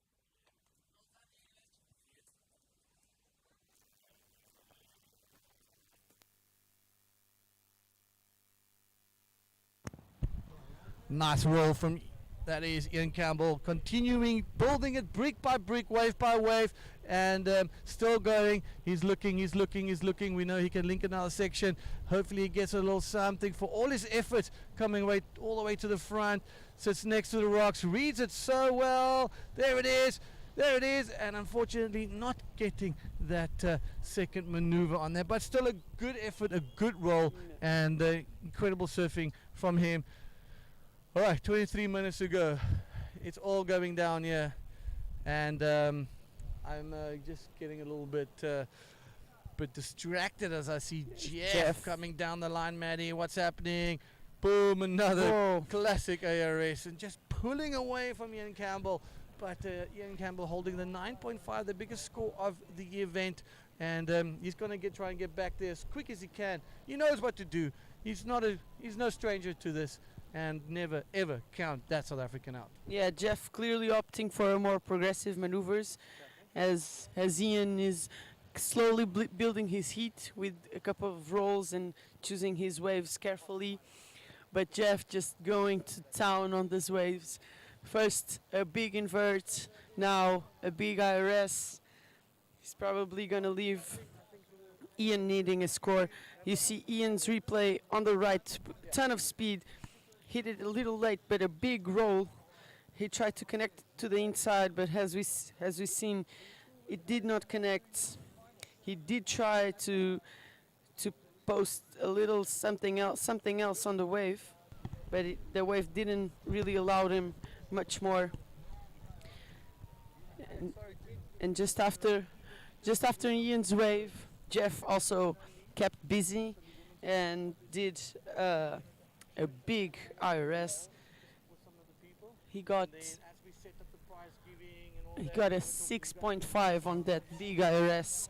Not as good as the invert, of course, very good still, but they preferred the judges preferred the invert, which is leaving Ian Campbell needing a big score to catch up with Jeff. They both athletes going for different approaches. We see the replay of Jeff landing on the flats. Big maneuver for Jeff. He did, and that also the wave wrote. Big matchup against these two. Yeah. Well, 11.25, playing 13.75. Jeff with a 6.5 and a 7.25. Jan with a 6 and a 5.25. That chilly little mountain wind making its way down here right now. It is pretty cold, but here we go. That's right in yellow. Ian Campbell on an absolute nugget. Books a massive roll. Keeps going. He's looking for that second scoring opportunity. Can he get it? Punches through the lip there. This is a situation changer for sure. What can it be? Look, he's still going. He's now going to make his way all the way to the honors conveyor belt. He might even just link a little scoring opportunity. Why not? Pushes through, gets in front of the phone ball, goes for another roller. Of course. Roller number 3. Cuatro rolo, por favor. Gracias, mi amor. So from now on, he is moving as that. But mi español es perfecto. Yeah, very good as well. Yes. If someone can link the wave to the inside, is definitely Ian Campbell, with another 2 rolls on the inside.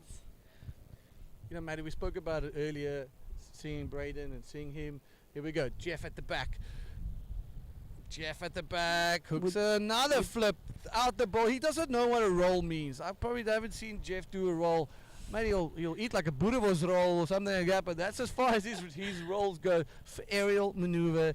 If you think about Jeff Hubbard, you think about aerial maneuvers. For sure. Ian getting a 7.25, 13.25, playing a 13.75. So Ian needs to improve that 6-point ride. Hooks another 7-pointer. And yeah, this thing is wide open. 19 minutes, 38 seconds to go, Matty. But we spoke about it earlier, these Durban guys really knowing how to milk the wave from the front to the back. We saw it with Braden, and now we said in that heat that Ian Campbell is one of those guys that kind of pioneers it now on tour or whatever. We see the replay for Ian. Big roll at the back. Puts another one in. Really good, well projected roll. Sweet. And he still manages to find a couple more on the inside. Yeah, maybe he was not expecting it, more like wanting to go to the conveyor belt. But see how he almost like put his foot on the gas just to kind of get on that ball, immediately get in front of it, goes up top, and another one, boom, bang, 4 little rollers, and then Jeff just comes in like, how's it, bro? I'll give you a ARS out the ball. So pretty much even Steven, 0.5 separating these two guys.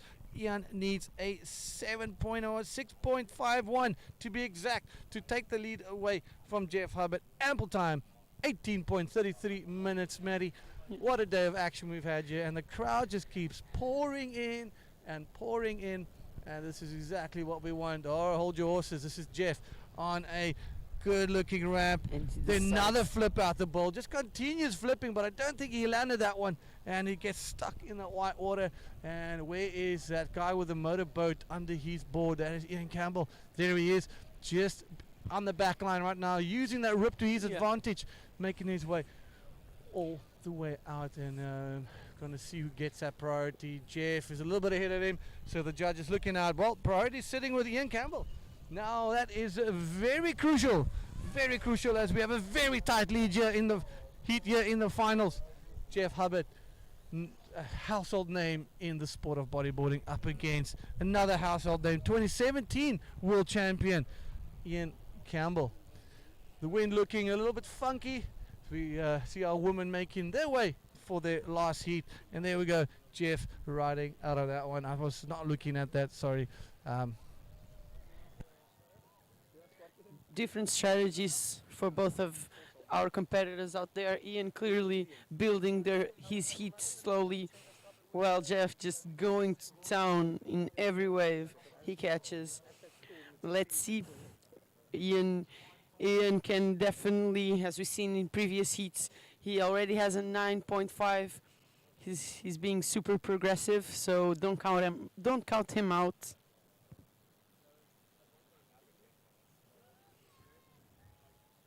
Yeah, we're gonna do something special. We're gonna connect Alexander Rinder is here, joined us now. She's gonna join us in the booth right now. We're getting a mic quickly set up for her, so we can bring you a trio of communication as we set our sights to the women's division. Pamela Bowren surfing incredibly strong. Took out Sari O'Hara, took out Isabella. And now she's, sorry, not Isabella, Mara, and now finding herself the fairy tale ending in a final year in Walker Bay Pro. Who would have thought? She almost never made it to the competition. She had too many work commitments, but here we go. A couple of waves, some texture now that onshore a little bit early. It was scheduled to come in around about 12 o'clock, but hopefully the wind just keeps down. Keeps down. It wasn't supposed to, it's not supposed to blow, so it might just lay down again a little bit, Maddie. It's been moodier the whole time since we started, bombarded by absolute monstrous, not small, not medium, but monstrous waves. Our setup got demolished one day. We had to rebuild everything again. But that's just Africa. Yeah. And this is the one thing. TIA, tough in Africa. Yeah. It's never easy. It's always a challenge. And I think that's one thing that makes South Africans so resilient. It's the fact that we constantly face with adversity, with challenges, with things like that. And, we get to develop, and I just think that just adds to the grit of our athletes. A little bit extra that they have sometimes, because it's not easy. For sure. And you see the waves and you think, I'm used to surfing these waves. I think Praia Grande is similar, but when you get into the water, you see that the waves and the water itself has way too much strength, too much water moving. It's really wild. So it doesn't surprise me that the structure had to be rebuilt and every day, because it's really wild sometimes out here, and it changes a lot from every 20 minutes or 30 minutes. It changes a lot, and you see now the onshore just came in, and it's completely different, but still pretty fun waves out there. We saw Ian Campbell lose priority just checking out a wave. Sadly, he didn't make it. So priorities could that have with been Jeff. a mistake from Ian Campbell? Could that have been? There's still a lot of time to go, ladies and gentlemen. There's 14 minutes, 12 seconds. Head over to ibcworldtour.com. You can check the scores dropping in real time. And you can also see the live streaming unfold. Jump on to all our socials. Subscribe to our YouTube channel. And get yourself into the mix. Don't miss a beat. As we continue the IBC World Tour, we just crowned the champion. Well, to say that the men's title will be going down in the El Fronton in the Canary Islands. Talk about Canary Islands. We've got Alexander Rinder joining our team here as we set our sights on the women's final coming up next. Pamela Bowren, surfing incredible, and making sure that she's cemented herself in a history as the first ever IBC World Tour, and having, first ever IBC World Tour event on African soil, and we have a South African girl in the final. It was never even a thought. We had 4 campaigners for the world title, Maddie and Alex. Welcome. It's been a very interesting ride. Yeah. Hello, everyone. Yeah. What a day for sure. And it keeps on going. We're still pumping out there. Definitely the best day we had, from my perspective. And yeah, the boys are just ripping, and it's been kind of a roller coaster for me, but well deserved. Isabella Sosa winning the 2022 World Champion. Still a little bit bitter in my stomach, maybe also from the water I swallowed and it came out. But yeah, just happy with my performance this year. But yeah, definitely going stronger next year. So thank you so much. We're really looking forward to seeing you sending it all every year. Proud member of the Women's World Tour, a friend, a family member to all of us, and it's just been incredible to watch you. Unfortunately, just set after set after set, you got absolutely annihilated, and it's just a lot of water coming your way, and a difficult situation that Honors dealt. Yeah, definitely it was a difficult situation. I really got caught at the end there, and as we were talking, we see Ian Campbell opting to go on this ride. Can he connect? He goes for the flip. Beautiful clean flip for Ian Campbell. No stranger to the waves. Going for the rear spin, but Ops get out of there. Let's see what the judges think. This has been a really intense heat. Jeff just showing us how easy he goes to the aero spins. And Ian with his beautiful backflips. Connecting also 4 rolls in his wave before. He's just a machine. I need his power to paddle back as we see. Jeff, Mari, take us through this. Yeah, a big right, a big roll. He will probably connect to the inside, a reverse spin. Still going, connecting, finding a ton of speed. The wave will open up for him. Another roll, and that's all for him. Close on the rocks there, Jeff. Just showing that he's surfing. He's used to surf conditions like rocky conditions like in Pipeline, so he's not scared of the rocks, I guess. Well, I am for sure. Definitely two power riders up there. I think Ian Campbell pushed him into that position, forcing him to get that extra something, because Ian at that super clean backflip right now, he really and I think Jeff heard the crowd as we look at the little backflip here from Ian Campbell. Gets around that section, the conditions completely changing, so does the judges' skull. But look at that, not a piece of water out of place, turns and burns and connects with that beautiful backflip. And Jeff was forced. He went on a roller, punched it with a beautiful power roll through the lip, and that second one in a very sketchy spot off Farside's entry. Ian has been super in sync with that right, with that section, throwing a big backflip on that section. That's where the 9.5 came in the previous heats, and you see Jeff opting to do the same, but with a big powerful roll, a little more conservative maneuver, but still pretty big. Conditions are still really good out there. The wind has picked up a little bit, but definitely some bumps out there. We see in the rider doing the best out of these conditions. Really tough today out there, I can tell by myself, guys. You really have to be fit there to get out again. Maybe should have stick to that channel on the right to get out, but let's see, there's a set coming. Let's see if the boys are in position as we see the replay of Jeff with a big roll on the outside. Goes for a spin, tries to connect on the inside. He managed to get through that foam and connects with another maneuver here in the front, as we can see now. Goes for the roll and then skips out of there because the rocks are just in front of him. Let's see what the judges think so we can see how the situation is. Pretty 6.35 for Jeff on that one. Well, this is such a close heat. Look, Jeff has a 13.75 as the total score, and Ian a 13.3. So there's like what 0.45 points in between. Yeah, and Ian Campbell needs a 6.51. 6.51. It's a very attainable number. There's 8 minutes 30 seconds to go in this heat. This is a final of the Walker Bay Pro, the IBC Walker Bay Pro, and we've crowned our Women's World Champion. We've crowned our Junior World Champion. Oh, well, sorry, the Junior Walker Bay Champion. I suppose there's probably a couple of people around the world saying, huh? And then our Walker Bay Champion, and here we go. In the water, Maddie, we have the men's division, Jeff Hubbard, 13.5, and Ian Campbell needing 6.51 with 8 minutes to go.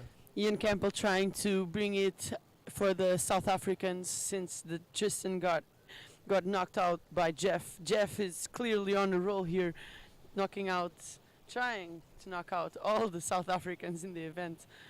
And let's see, Ian has priority. He just needs to wait for that big one. We've seen Jeff throwing some big off the back. And let's see, we see some sets approaching. That's Jeff, but he opts not to go. It's all good since he has second priority. Let's see if Ian 6.51, that's nothing for Ian Campbell. But I tell you what, the conditions are tough. It's windy now. It's shifting a lot. But let's see what happens in this last 7 minutes and 5 seconds of the heat. Still plenty of time to put big numbers out there. And these two guys are no strangers to putting high scores. Through the event, they've been showing us to put the high scores there on the table. So let's see what happens in this last 7 minutes. That's it. Let's see what happens. Ian Campbell, he needs a 6.51 for the lead. Like you said, 7 minutes to go, ladies and gentlemen. It's all coming down to the wire once again in this final. Every final has been a nail biter. The women's final coming up next. And Maddie and Alex are going to have the privilege. Here we go. Jeff keeping really busy. Under priority. Needs to punch a massive number. My goodness, he does. That is just... And he claims it. He liked it. Wow. Wow, wow, wow, wow. It's not often did you see Jeff claiming a wave, so let's see how the score goes. But definitely a big, big backflip. All right, so we got a little connection issues on Alexandra's mic. We're sorting that out. Don't worry about it, guys. But these two ladies will be bringing you the final. Isabella Souza, Pamela Bowren. And what a nice way to end it up with an all-women panel here, as we'll be crowning our event champions at the beach. A lot of people here. Super pumped to have you all. Jeff just getting a 9-point ride on that and just pulling further away from Ian Campbell. Ian Campbell clocking a 9.5 in the semi-finals, but wowza, Ian Campbell needs a 9.01 ride. They are clearly out there. Ian's got that priority. 5 minutes, 30 seconds to go, ladies. Ian needs a 9-point ride. Jeff just scoring himself, continuing his dream-shattering run here in South Africa. Taking out Tristan. He's got one up on Ian Campbell right now. How's it going to play out? Man, the Havertz are just... they're freaks just, of nature. Yeah, what the hell? So, like, we're coming from the Maldives, where Dave won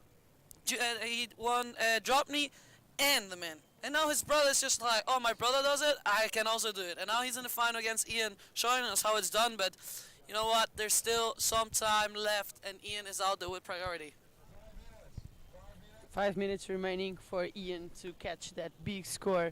And you can see that the big maneuvers, the well-projected maneuvers will be rewarded. As we've seen, both nines that came out today were from big maneuvers, like 2 big backflips, well projected. As we see Jeff on another, trying to get into another one, but he opts not to go. Yeah, let's look at Jeff's 9-point ride replay coming up, ladies and gentlemen.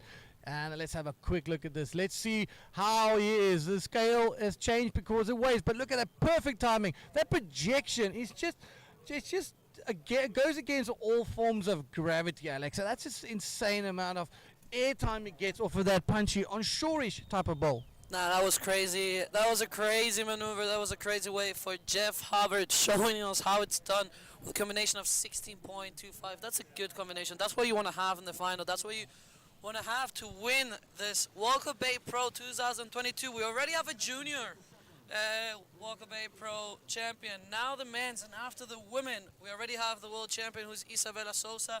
But will Pam take it away from her in the final and win the Walker Bay Pro 2022? Stay tuned, guys, because There's still a lot to come. But in this heat, 3 minutes, 30 seconds, will Ian managed to get away and put himself into first position. He has he had a 9.5 in the heat before, so he's no stranger of putting big scores out there. Yeah. But Jeff just showed us how it's done in the last wave. Maddie, Ian Campbell just lost his priority on a 0.75 and handing that priority with 3 minutes to go to Jeff. Now they're sitting on top of one another. This is going to be very difficult for Ian to get out of it, to get a 9-point ride under priority with Jeff, a seasoned campaigner, a clever athlete, knows exactly what to do, knows exactly what that 9-point wave is going to look like, and so does Ian. It's a pity.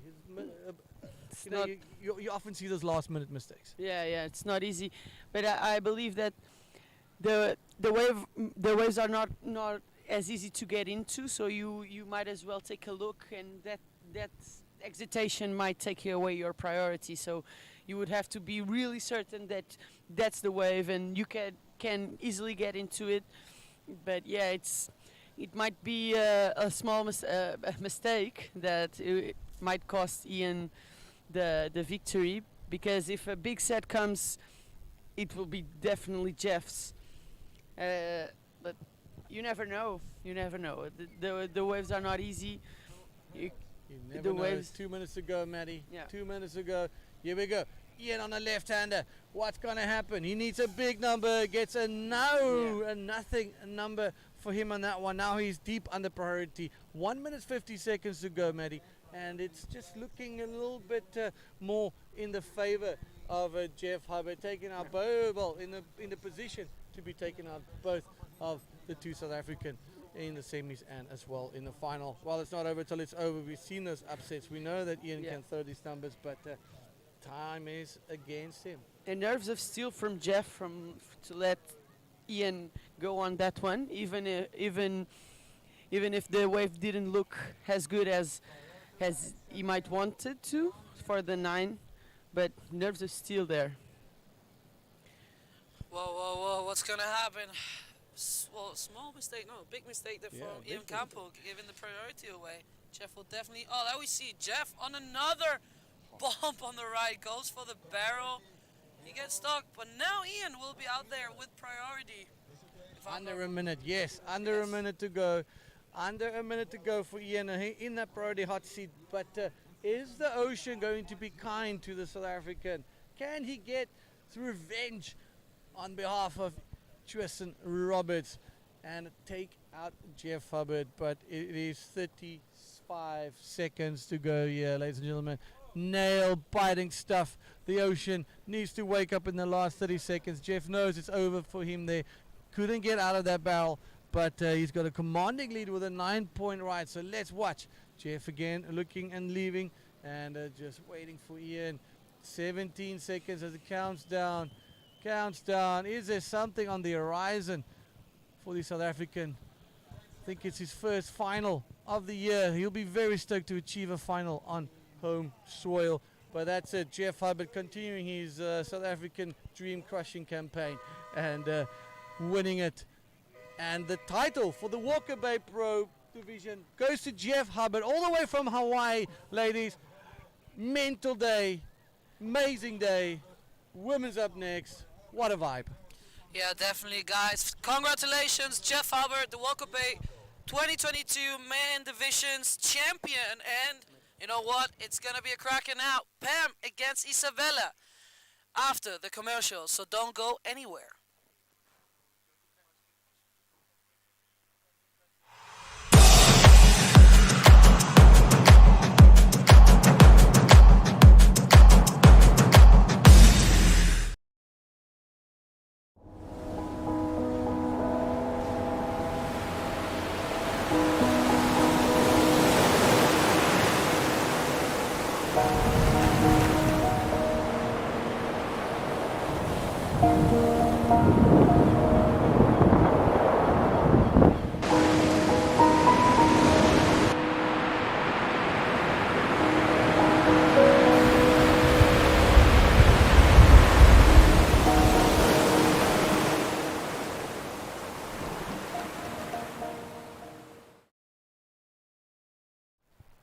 And we're back for the final.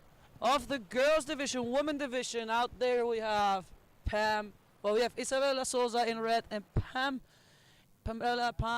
Boren. I hope I said that right. Sorry for my mispronunciation. In yellow. So we have a local rider getting against the 2022 world champion Isabella Souza, which was crowned just an hour ago. Out there, the conditions are pretty tough. Yeah, The it wind looks like came in, and it's a pleasure to do this final with you, Maddie. Yeah. Maddie and me have been traveling a lot together, so yeah, it's good to be here and Yeah. share this with you, this special moment. Sadly, I'm not in the final, but you know what? That's competition, and I will be stronger next year. Let's see what the girls can show us out there. Yeah, I will also take this moment to congratulate thanks. you on your year. It was definitely awesome to see, especially like I was in the Maldives with you, and it was really awesome to see you perform there, to see you perform here. It's an amazing year for you, so next year you'll be back at it for sure. Yeah, definitely. It has been a rough bit. As we see, Jeff Harvard Yeah. getting carried there on the beach by the boys. Yes, congratulations, Jeff Harvard. Such a good and lovely human being. The previous semi-final, she's super loose now. She's catching the bigger ones, throwing progressive maneuvers. Of course, the conditions were different in your semi-final. The waves kind of stopped for a little, only smaller waves coming, but for this final, Isabella's her strategy is clearly to catch the bigger ones, to throw bigger maneuvers out there, as we see her paddle for this ride. Whoa, losing priority there. Not a normal most, but you're totally right. I know Isabella. We've been competing so many years now, and we were both really nervous. And now we had to give our best. You know, we were both fighting for the title, and both of us, it gets to you. You know, it's something you really have to work on, and even if you're years and years competing, if it gets to you, it's really hard to control those nerves. But you know what? I'm gonna be working on it, definitely working on my strengths there.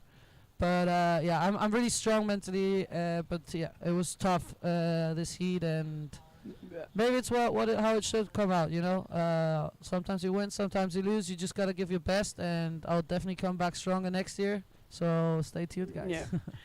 Yeah. Actually, your heat was between two of the most progressive bodyboarders in our sport in today. So it had to be stressful. It had to be a lot of mental games in like playing, but you did. It was not easy, and you did well. It's small mistakes, but it is what it is. It's competition. Next year we'll be back for sure, when either you learn or you learn. Yeah, that's how it is. It's like life, you know. As we see, Red up and riding. Looks like this is a beautiful wave. She's going for a roll. I was not expecting that. Isabella connecting there as we see Pam on the back paddling. I was definitely I was not expecting that. I was expecting for the sure, because that was a clean lip to hit also. I will definitely remember, like, if she wins or she doesn't win this final, but I will remind her that I was like, that was a flip there, Isabella. Yes. It's crazy how much we push each other, so it's so fun. And I'll tell you something, this contest was so special.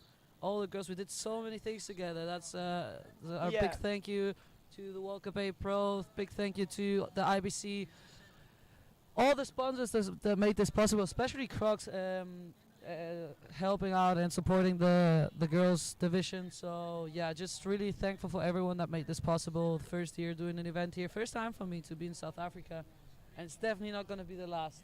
Yeah, it's been really good for us. Especially a different event for the ladies, with a ton of activities, and we see the replay of Isabella. You see her with a ton of speed. The wave opens up really nicely. Yeah, that's a big roll, but definitely not what we were expecting. We were expecting a big more progressive maneuver from Isabella, but maybe she's just playing it safe, building her heat, and making sure that she gets this win. Yeah, definitely. Now she has 15 points, so that wave was a 7-point ride. Smart riding there for Isabella, definitely. But we want to see some different maneuvers. She has nothing to lose. She has now 15-point total. And you know what? I think if she gets another wave like that, she will go for a backflip. Or I really want to see some of her really good reverse spin there on the lips, or even a reverse. Beautiful to watch her surfing. And Pam also, what a performance through the event. Huge congratulations, huge respect to her. Such a powerful rider also. And it's not over yet. Yeah. She started a little bit slow, but you know what? She knows how this wave. She knows this wave quite good. So well, quite not good. No, she's a local rider. She knows this wave better than anyone else of the girls. So she will still put some scores out there. Let's see if it will be enough to win this final, or it will be Isabella winning both the title and the final. I will be like, it will be nothing new to see from her for sure. But I'll tell you something, Pam is out there and she will still try to put some big scores. Yeah, Pam already knocked out some big names in this competition, so don't count her out. She will just need to find those big waves opening up with a ton of speed. She will definitely throw up a big roll. She already did one, but she didn't manage to grab onto it. But she's definitely one to watch. As we see some sets approaching, I'm not sure if the ladies will. I think they will get this one on the head. Well, in case they were hungry, now they're gonna eat some water. It is so tough out there, guys. It's definitely no baby game out there. I don't know how to say it in English, but like, yeah, it's tough. The wave is strong. If it breaks in front of you, you're pretty much screwed for at least 1 or 2 minutes. For sure. Because it will push you back a lot. You will have to paddle as fast as possible to get back out, and it's not fun. For sure. And yeah, okay. I'm gonna go for a little bit of Spanish here. Todo el mundo que esté mirando españoles desde Sudamérica, desde España, donde sea. Estamos en la final de las damas, última final del día. Isabela con un 8 y un 7 en primera posición, Pam en segunda posición, necesitando una combinación de 15.01. Y bueno, decirle a todos muchas felicidades. Isabela Sousa es la campeona del mundo de 2022 de la IBC World Tour 2022. Muchas felicidades para ella. Claramente yo también estuve luchando. Intenté dar lo mejor de mí, pero es competición. A veces se gana, a veces se aprende. Y bueno, estoy aquí con Madi, que les va a dar un pequeño update también en portugués. Olá, então, olá a todos. Temos aqui a Isabela na água. A todos os que nos veem do Brasil e de Portugal, que a Isabela também passa muito tempo em Portugal. Hoje já coroámos a campeã do mundo 2022, é a nossa Isabela Sousa. Foi um dia muito cheio de emoções, em que na parte das mulheres começámos com um hit entre aqui a minha amiga Alexandra e a Isabela, um hit muito disputado, mas com alguns intervalos nas ondas, onde a Isabela acabou por chegar à final, e depois o grande hit da Pam contra a Neymara Sousa, a Neymara Carvalho, peço desculpa, que a Pam a fazer uma campanha fantástica aqui no Walker Bay Pro, a derrotar a Sari, a derrotar a Neymara, e agora na final contra a Isabela. Tem sido um campeonato fantástico, um campeonato de sonho mesmo para a Pam. O evento dos homens também já terminou. Infelizmente o Tristan acabou por perder para o Jeff, o local boy acabou por perder para o Jeff Hubbard. E mais tarde o Ian Campbell, o último representante da África do Sul, também acabou por perder para o Jeff. Jeff que estava no Isabela. A Isabela que vai dar um check a esta onda, a onda não lhe oferece muito. Isabela, que este é o seu primeiro hit como campeã do mundo 2022. Muitos parabéns, Isabela. E comentem no live, digam de onde nos estão a ver. Um grande beijinho e abraço para Portugal e para os brasileiros que nos estão a ver, à Isabela e esta final do Campeonato Mundial Feminino. Muito obrigada, Madi. Belas palabras. We have in the water still, we have how many minutes? We have 11 minutes as we see Pam up and riding on this left. Where she go for the big roll? She opts to get out of there. Whew, what a heat. Isabella pretty safe there with 50-point total. But yeah, still not over, guys. We still got over 10 minutes. And Pam is looking to find that section and hit a big roll, big maneuver to get herself back in the game, making it more difficult for Isabella to win this event. But Isabella looking solid out there, just waiting patiently for another good wave and to show us what she's made of. To show us that she is, why she is the 2022 world champion of the women's division. Crazy riding of her in this final. And I'll tell you something, it's not over yet. We see the replay here of Pam.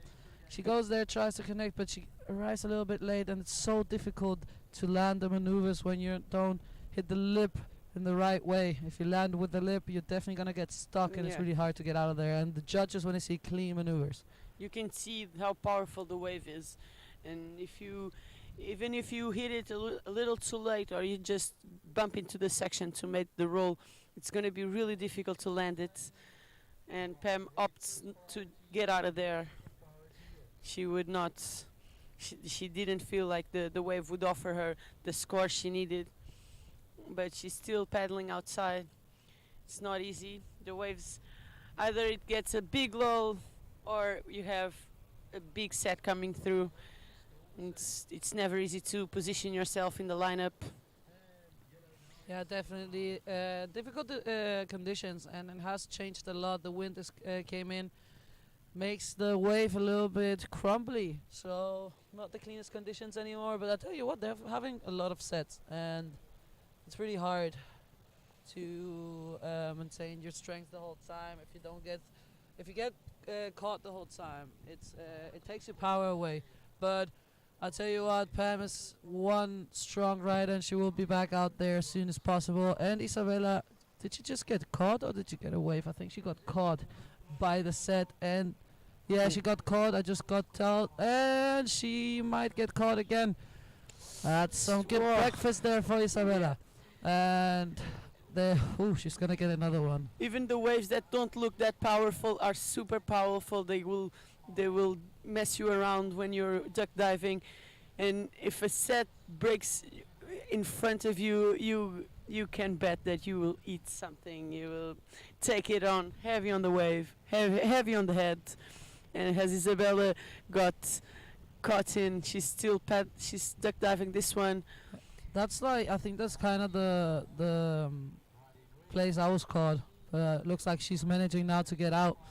That's gonna be good to burn all the calories of for what's coming tonight. Definitely gonna go for some beers, all of us. So to celebrate, because for the girls, it's, we still have Sindra, but that's gonna be more in a week. So I think we're gonna celebrate a bit what happened today. So that's good that she burned some calories there to get ready for tonight. And looks like she's back out there. So we got 8 minutes, so it's going down. Time is running away from Pam, needing a combination to get the first position. Isabella with a total of 15 points. So that makes it difficult for Pam. She needs 2 waves to get into first position. Looking pretty good right now for Isabella. There's still enough time to do 2 waves, definitely. Yeah. But she has 2 really good scores, and she feels comfortable. You can tell by her riding that she is on fire. That's how you should feel when you just won a title. Pam, and going down on the last 7.5 minutes. Pam having a difficult time out there on this heat. She's been ripping the whole event, but she's struggling a little bit on the final. Maybe Isabella got in her head with that 8.5s opening up with a big IRS. Maybe that got her in her head. As we see Pam going on this left side, she opts not to go. Oh yeah, Isabella had priority. Smart move there from Isabella, but that's something we normally don't see from her. Hey, playing the sneaky game there, but that's what it takes to get a world champion. Sometimes you gotta block the way from the other rider.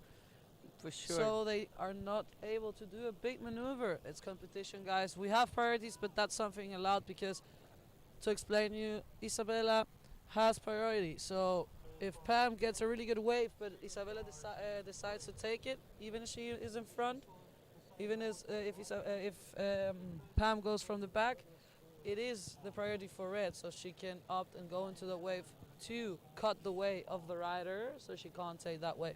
Yeah. But yeah, I don't know if it was the best decision though, because now Pam has first priority and it's 6 minutes left. Yeah, Isabella opted not to go. I think that she was just checking out the wave, but Pam would not risk it to go and get an interference.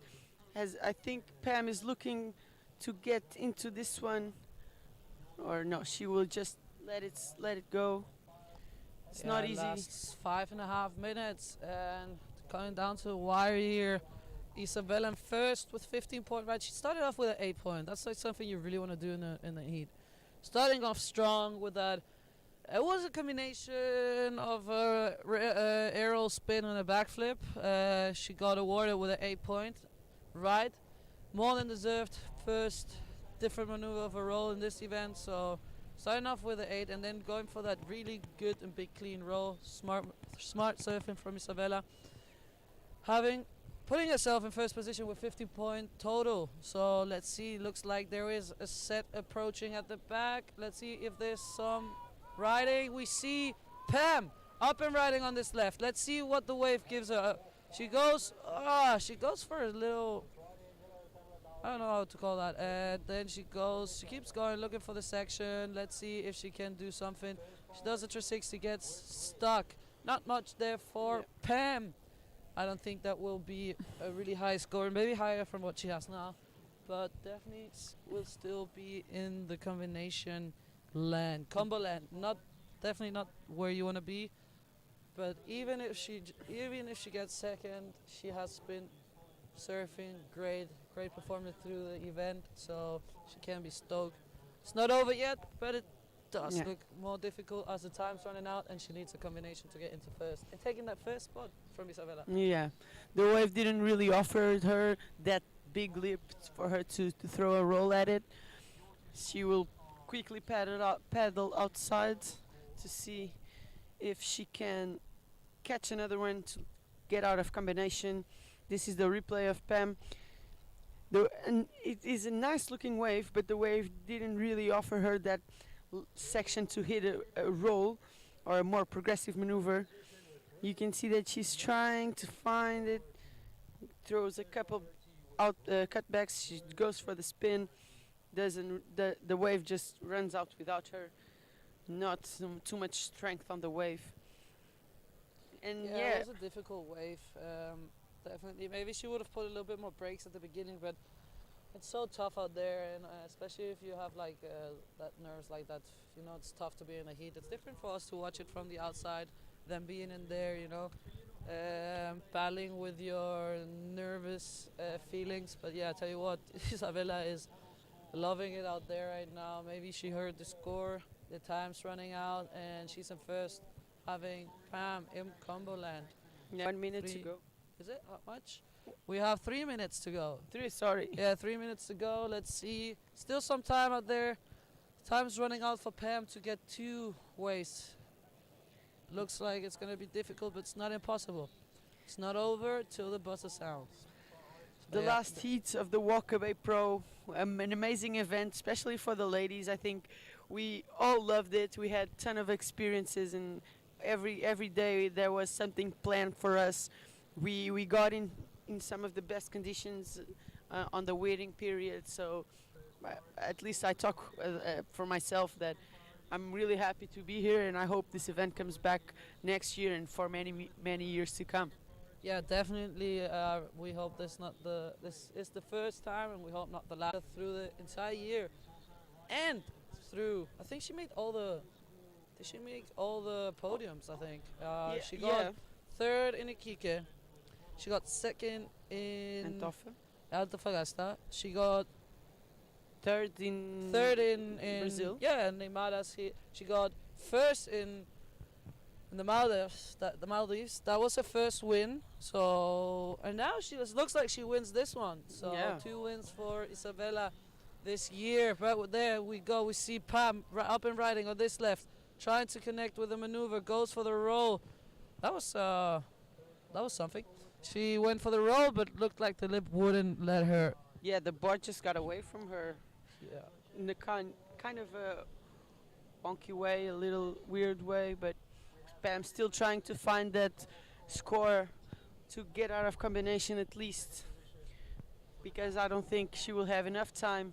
She will take like this one on the head. Will be our champion, our Walker Bay Pro 2022 champion and 2022 world champion of the women division. What a great performance through the year. What a great performance in this event. Isabella Sosa just showing what a world champion is made of. Huge congratulations for Isabella.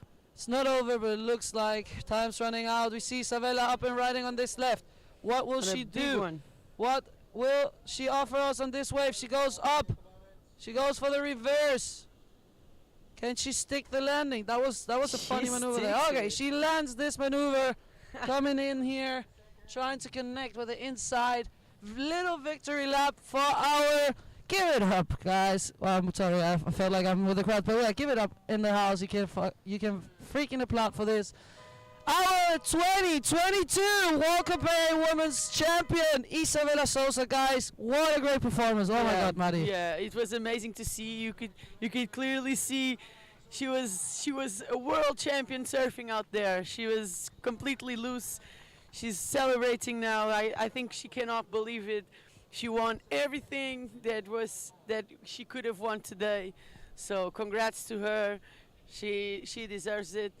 A lot of times in the recent years, things didn't exactly go her way, but she got her 5th world title, matching her compatriot Neymar Carvalho with 5 world titles, and she's just stoked. Yeah, and congratulations to also, Pam. Yeah. Great performance through the event. Through the event and in this final. Just unlucky there, not getting to complete her maneuvers, but there we have your 2022 Walker Bay Women's Champion, Isabella Sosa. Wow, what a performance. It's always great to watch her riding, and I told her I'll see her next year. It's going to be a great after party today, I guess. Yeah, we're all excited for that. And she totally deserves it. She did so great through the year, and yeah, look at her big smile on the face. Congratulations, Isabella Sosa. You are our 2022 World Champion, World Tour World Champion, and our 2022 Walker Bay Pro Champion. I'm getting goosebumps. I'm pretty close to cry right now, so I give it to you, Maddie. Yeah, it's amazing. All the girls on tour are really good friends. Competition is competition, but when the heat is done, we are all good friends. So it's normal that sometimes we get a little emotional when you see things like this. But especially talking a little bit about Pam, I think it's super good. It's amazing to see a South African girl that managed to come here to this event. She had a lot of things to do. She was not sure if she could come, and she organized her life to come here and compete. The ladies, the South African bodyboarding ladies, it's not been what it used to. It's not that many girls surfing nowadays. And there we got the hug. That's sportsmanship, guys.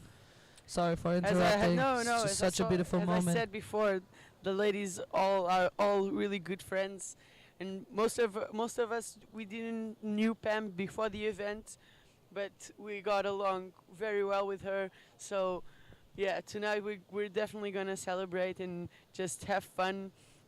We are all good friends, and we despite sometimes losing, we are happy for one another, despite our own frustrations, of course. But at the end, it's the passion about bodyboarding and everything all together. Yeah, definitely. So I'm going to be leaving from here soon. So I'm going to wrap it up with a huge congratulations again to our 2022 World Tour Champion Isabella, taking also out this event. So our 2022 Walkaway Pro contest champion, Isabella Sosa. Guys, don't go anywhere. Maddie will entertain you a little bit more, giving you maybe a little bit about what happened today, and then we will be going to the ceremony. So don't go anywhere, guys. I just have to quickly run over there because I'm still on the podium.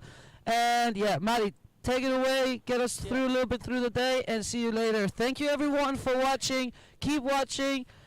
You have your world champion there. You have your contest champion Isabella. She must be frothing right now. I'm saying, like, she must be in the clouds. I don't know, everywhere, over the moon. I don't know how to say it, but yeah, guys, I see you now on the podium. 20 and 22 side coming back long time no see huh 오래가 안 아니지 huh 우리 다시 웃고 일고 찢고 꺾고 let's get loco pandemic's over 그래 기분이 오죠 다시 그분이 Can you feel it? Can you feel it? Oh yeah 준비하시고 쏘세요 That that I like that 기분 좋아 baby 흔들어 자 위아래로 1, 2, 3 to the 4 That that I like that That that I like that baby That that I like that That that I like that baby That that I like that And we're back. So we have there Isabella Sosa winning the event. We have 3 champions. So we have Hugo, if I'm not wrong, winning the juniors. Yes. We have Jeff winning the men, and Isabella taking out 2 wins, the title and the contest. Huge congratulations to her. Also a big congratulations to Pam. Great performance through the entire event. Just a little bit unlucky there in the final, but she must be pumped also. Thank you, Maddie, for being with you, sharing the final. I'm going to run over there because I'm to go to the ceremony. Thank you, everyone out there watching, supporting, and don't go anywhere because the award ceremony is going to come soon, and Maddie will give you a little, how do you say, like a wrap of what happened today. And yeah, thank you to everyone out there. See you soon. Yeah, thank you, Alex. It was a pleasure having you here and commentating the final with you.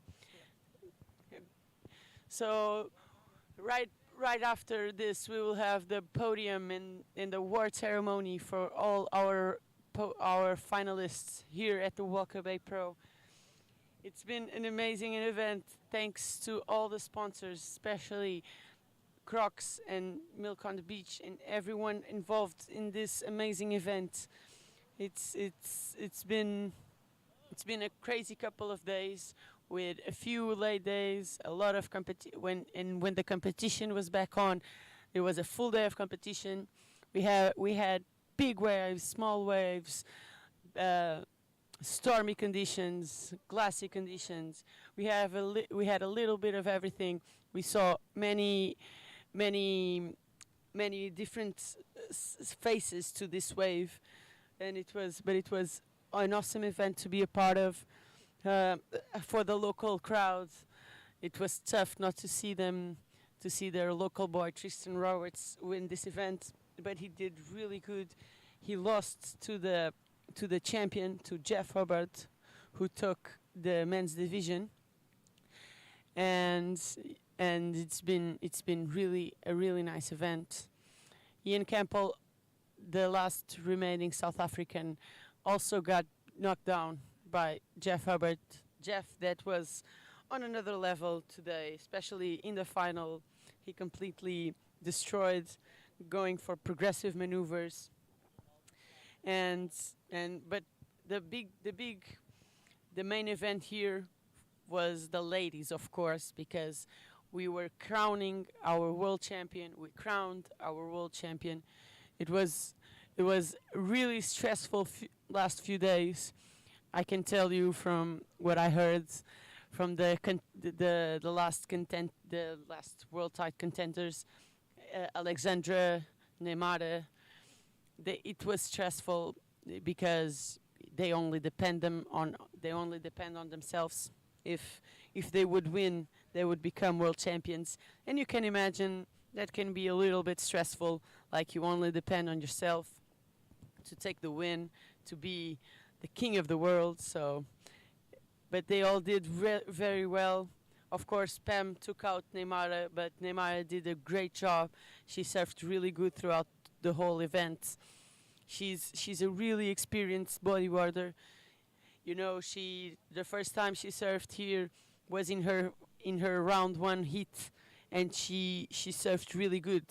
That's for some bodyboarders that are this good, they don't really need to surf the wave and see how it is. You just need to wait for the wave and do your surfing. You know, you don't need to have a full plan or on where to sit. Where you should know where to sit, but you don't need a big strategy and to see where the waves are breaking. You know, you just need to do your thing. Sadly for her, she got knocked out by the local girl. She actually, okay, I will get the award ceremony right now back with Dion. And all the beach going to the award ceremony. The beach was packed, I can tell you. For me, it was one of the biggest events. So many people at the beach and so many people cheering, and we have South Africans on the podium, 3rd places, 2nd places. Sadly, okay, we're gonna go to Dion for the award ceremony. Take it back. Comes from here. You got Sasha Specker, 2012 DK World Champ. You got Tristan from around the corner, right here. This is where he grew up. This is where he got his horrible neck tan in the water every single day. Ian Campbell, just down the road, hailing from Durban. Now he's here in Cape Town. Jared Houston, all the way from Melbourne, 2 times world champion. It's our talent pool in bodyboarding, not even just between the men's, but the women's as well. Look at Pamela Bauer and what she has achieved. Giant Slayer, she took out 2 of the world title contenders by just surfing absolutely to a bit. I think let's continue this applause for all the riders, for every single person that took to the challenge of Walker Bay, took to the vibe and grabbed it by both hands. And the biggest round of applause I would ask for you guys is for you guys here, supporting us, making our dreams a reality, making sure that this event can continue and only flourish and move ahead and move forward.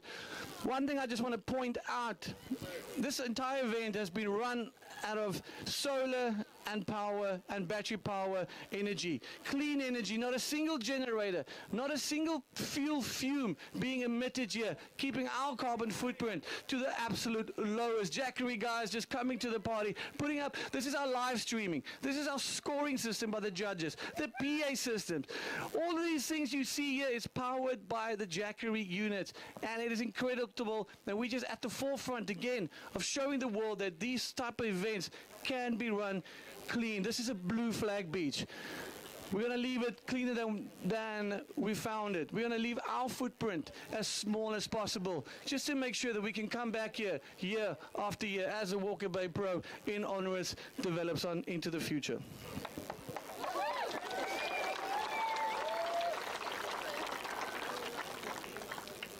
Many thank yous, many long nights, many tears, many everything to get to this point, and it's super surreal that it's over. It's kind of like it's been a blur. It's been an absolute blur getting here, and now just looking around and finally having some time to soak this in. It's really, you know, what the team has achieved and the challenges that we've had. It's TIA 100%. We had our structures demolished by the massive waves last week. We had to rebuild. We had to do so many things just to get it back onto track, and that's what it takes. You know, next year we would like to encourage more local riders to take part. We like to see more global, international riders come here. We've had the whole women contingent here. We had 4 women vying for the world title when they touched down in South Africa, but there's only one that can make it. And it was just incredible to see that. And just as we run through the list of our sponsors, you know, we've had Croc South Africa that identified this opportunity, being Women's Month, being being Women's Month and, just fighting for equality and elevating our women's sportsmen to the highest tier. And this is thanks to two people.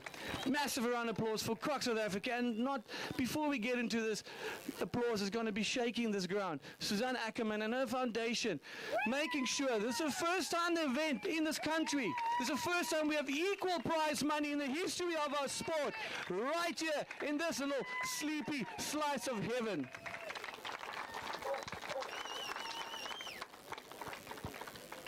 Our junior champions, well, they fought it out tooth and nail. And we're going to start with the junior division. They fought it tooth and nail. This is the future of our sport, and I'd like to thank Comfort Air for, stepping up, putting the money where the mouth is, and developing the junior riders. This was their event, and just so incredible to have our junior riders just fighting out in some testing conditions. We had perfect conditions. We have massive conditions, and I like to call up our junior finalists, because they could wear their rash vests. That would be fantastic if they are around.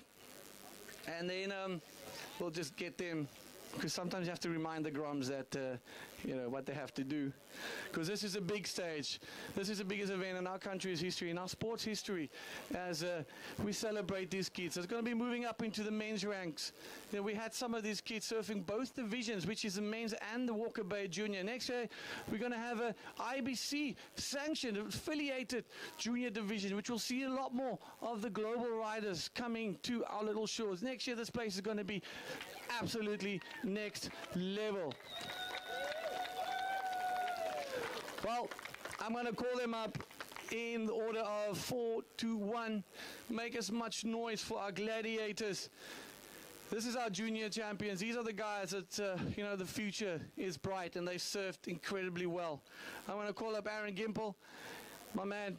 He hails from Cape Town, part of the Western Cape Bodyboarding. Stand right over there.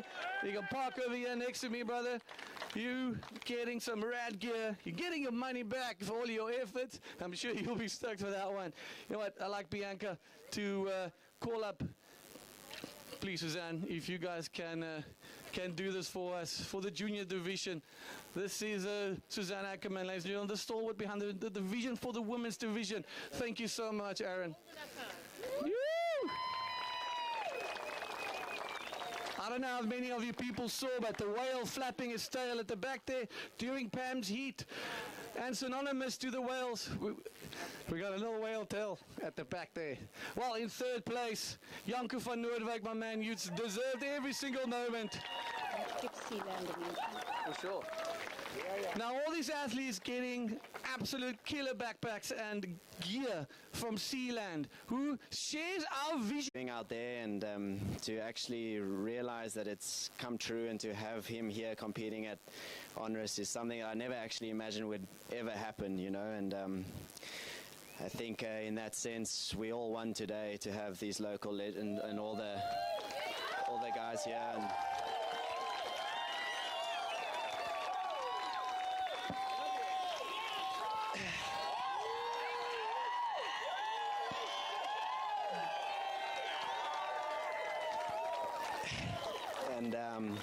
Just thanks to everyone for coming from around the world. To the women, you did a phenomenal job. To Bella, congratulations on your 5th world title, and that was a long time coming, so I'm super happy for her. And today was just Jeff's show. He actually took over and just dominated and taught us all a lesson. And it was just incredible. There's some thanks I want to give to, and a big thank you to my mom, Sharon Roberts, who a lot of people don't realize how much she's done for me in my career, and didn't actually want to live in Hermanus, and lived here because of my dream of being a bodyboarder, and surrounded with all the local legends I grew up here with, and she knew this was the best place for me to be, and made major sacrifices for that. So I'm forever grateful for what my mom has done for me, for my sport, and thank you.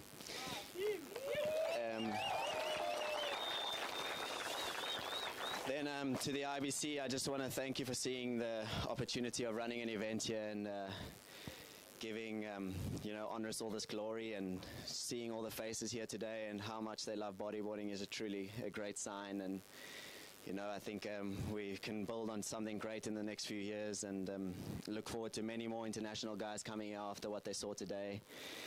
And just phenomenal job from the IBCs, and making the right calls on when to run and giving the riders the best conditions, and especially for the women to fight for that world title. I think they're really grateful for the waves they got today, and could really showcase what talent there is in the bodyboarding world in the women division. So yeah, thanks to the IBC, thanks to my girlfriend for all the support, Victoria, through the year.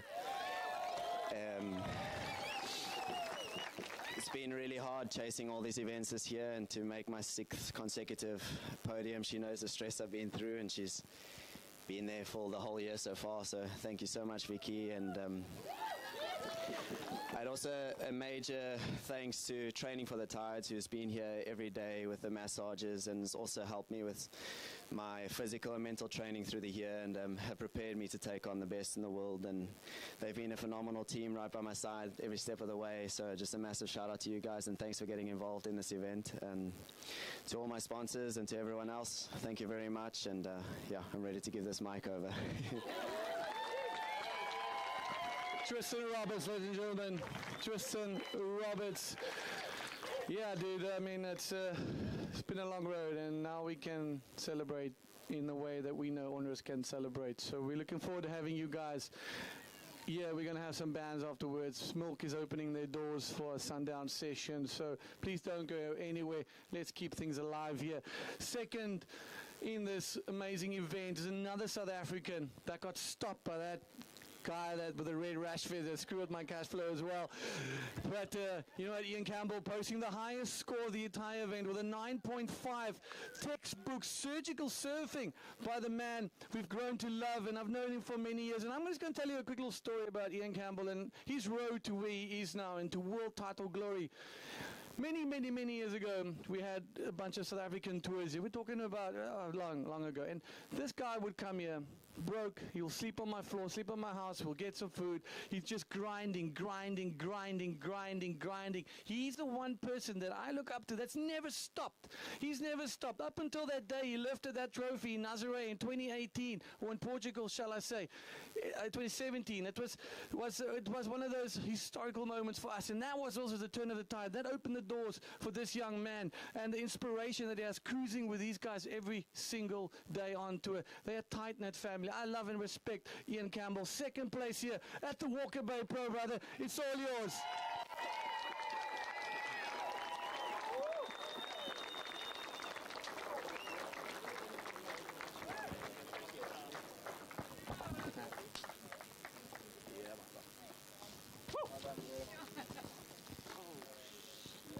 A few funky words from the man himself.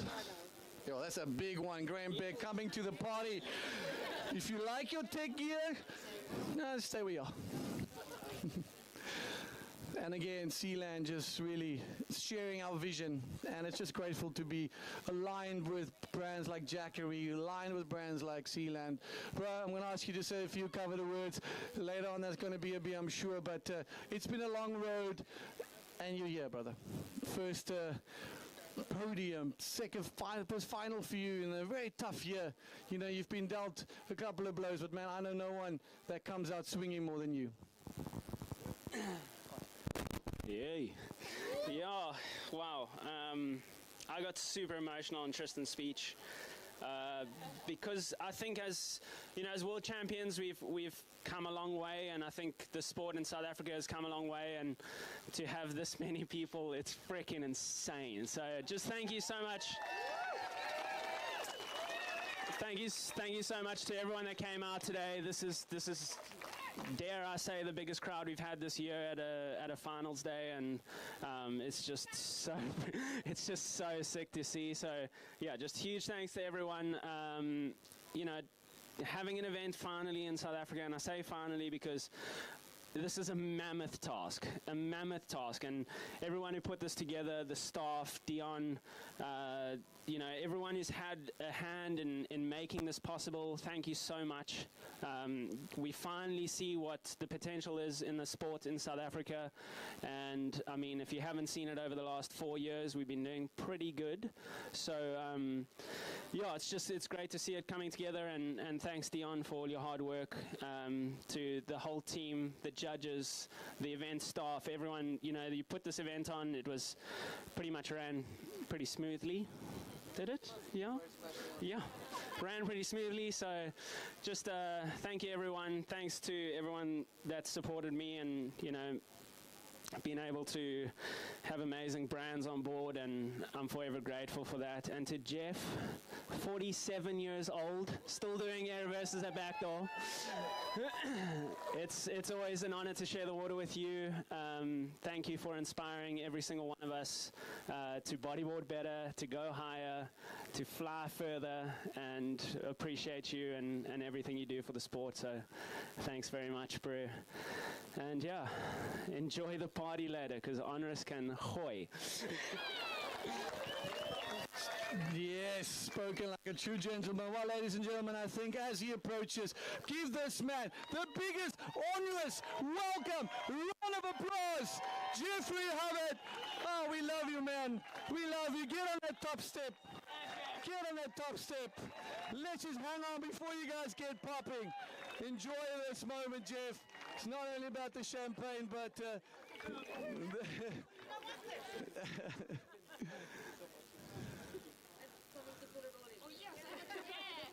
nice. Hey, it's my mum, by the way. You must say thanks to my mum, bro. All right, Jeff, mate. Let's take a step back. Let's take a step back to the Maldives and paying homage to a family member of yours, your brother, also for the first time having an event in the South, in the Asian continent. A couple of weeks ago we had the Maldives Pro, one of the biggest productions we've seen. You went there, but your brother Dave was there. He took the title in not only the DK, but in the mains as well. A back-to-bay, a pedigree of family that you have here like no other, watermen like no other. I think it just takes no... Anyway, guys, we as Groms, we watched you and your brother just frothing, like getting into the worst ways. We don't care. We just watch No Friends. We're going to be Jeff. He said it. What will Jeff do when he's down the line? And to be graced by your presence and to be graced by your athleticism is something that we will, all of us, will forever cherish and take away. And I hope that South Africa, and I hope like Onrus has treated you like the absolute king of the sport that you are. And it's my great honor to announce that, ladies and gentlemen, your Walker Bay Pro Champion, Jeffrey Hubbard.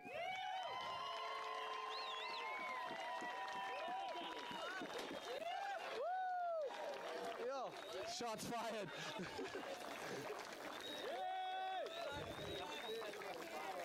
Hey, you really got to work out that forearm a bit more, eh? Dan's got the forearm game hard.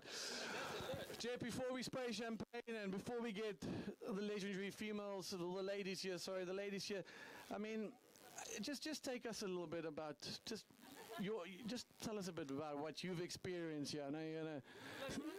Okay. Just thanks so much, Dion, for all your hard work. I think everyone here on the podium, on the scenes, at the beach here is just so stoked with this wonderful event, and thank you for making it happen. I know how hard it is, so yeah, we really appreciate it. You, cheers, big ups to Dion. You! So, yeah, for me it's been 24 years since I was in South Africa, my first time in Cape Town, and boy, I freaking love this place. Cape Town rules! Woo! And yeah, Honoris. So I'm just really, kind of speechless being up here with world champs. Tristan's the current world champ, ratings leader, just, the #1 bodyboarder in the world. You guys got him right here. This is your local beach. To be out here and then to be with my friend Ian as well, just in Alan, world champ. You got to beat the world champs here to win the contest. That's kind of just so cool here in Honoris. You got to, just surf your best and have the most fun. And I don't know, Cape Town's just been so amazing. Everyone's just so cool. Just such a special camaraderie we have here as bodyboarders, and just to be able to get together with these guys on this stage is just, I'm just so privileged. Doesn't matter how many times you're in the contest and how many times you win or lose. It's just all about the memories you have with your friends and the good times, and I'm gonna remember this forever. Thank you guys. Thank you. 1, 2, 3, let's make it rain. Woo! Yeah, boys! Uh-oh. Uh-oh. Now that's what I'm talking about. Graham Beck bringing the goods. Yeah, boys! What a way to make this day happen. Your IBC Walker Bay Pro champions. What a bunch of legends! What a bunch of legends! Woo! It's far from over. It's far from over. We're saving the absolute best for last. You need a hand there, brother. Don't slip and fall and slip a disc. We're going to be saving the best for last. And my main focus in this event was to bring the women's bodyboarding, to step it up a notch, to step it up a few notches, to show that this can be done, that equal prize money can be achieved. This is our first event. We have a long way to go, but we're setting the benchmark and putting some pressure on the other promoters to identify the opportunity, to identify the asset that we have in our women's athlete. And they delivered to the utmost extreme. Some of the biggest battles, some of the, I never thought we'll be able to crown a women's world champion here. When that was told to me by our technical director, Glenn, I was like, no, what? I just was completely speechless in the fact that, and then that even motivated me even more to get them here. And I've grown to really admire and really love some of these ladies, just not as athletes, but as human beings, and what they have done and what they have achieved here is just second to none. So I'm going to start calling up our finalists here in the women's division. We had, to paint you guys a picture, when all of them landed here, we had 4 women in world title contention here in Honduras. 4 women. It is insane.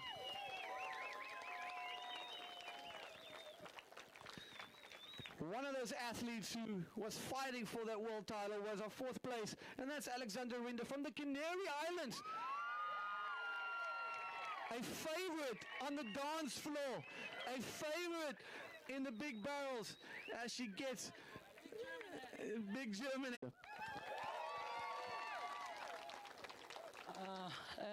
Well, first, huge congratulations on Isabella. I'll try not to cry, but it's maybe possible. Of course, coming here with knowing you have the chance to win the title is tough. It puts you into a really strong, difficult mental position. But I knew I could be. I was able to win this, but. Man, Sari, Neymara, and Isabella this year just have been showing what the bodyboarding is about and bodyboarding women's is about, and Isabella just stepped up the game a little bit more and got the win, so huge congratulations on that. Huge congratulations to you, Dion, Danny, the whole IBC for making this possible. All the sponsors, especially Crocs, to really support the girls here and putting up this amazing event. It has been great. We had such an amazing time down here. I'm really looking forward to come next year. Not going to put it so easy to the girls, though. I'll come back strong after this.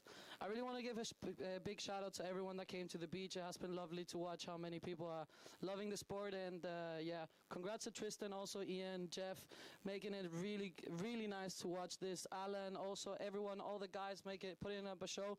To the Grums, to the juniors, congratulations on all the riders. Definitely the future is coming strong from South Africa. Thanks to all my sponsors back home, especially all my friends back in the Canary Islands, and my parents, my brother, and my sponsors. Not going to talk too much anymore, but yeah, man, thankful for everyone. It's a little bit hard for me still, not winning the title, but coming back stronger and definitely enjoying some beers later. So you're welcome to stay and enjoy with us a little bit of a party, because you guys rock. Thank you. Woo!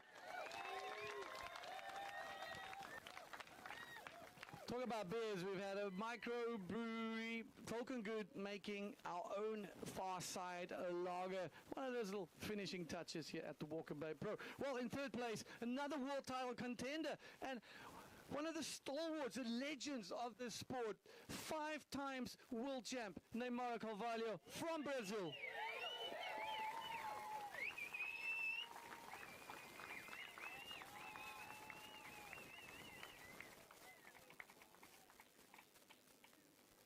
Got to make some space there, my dude. Yeah, it's gonna be tough here, man. I'm big. Leave that. Maybe leave this and let's put both of them here. No, Becky. I don't know. Oh, yeah, this one. See, next year, bigger budget, bigger podium. Boom. That's all I'm saying.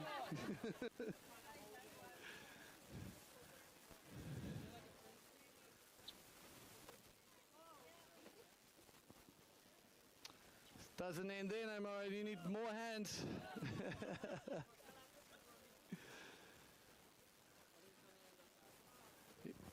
Yeah, let's look after those ones. Neymar, would you like to say a couple of words? Your experience here in South Africa, I believe it's your first time as well. Oh, it's so emotional.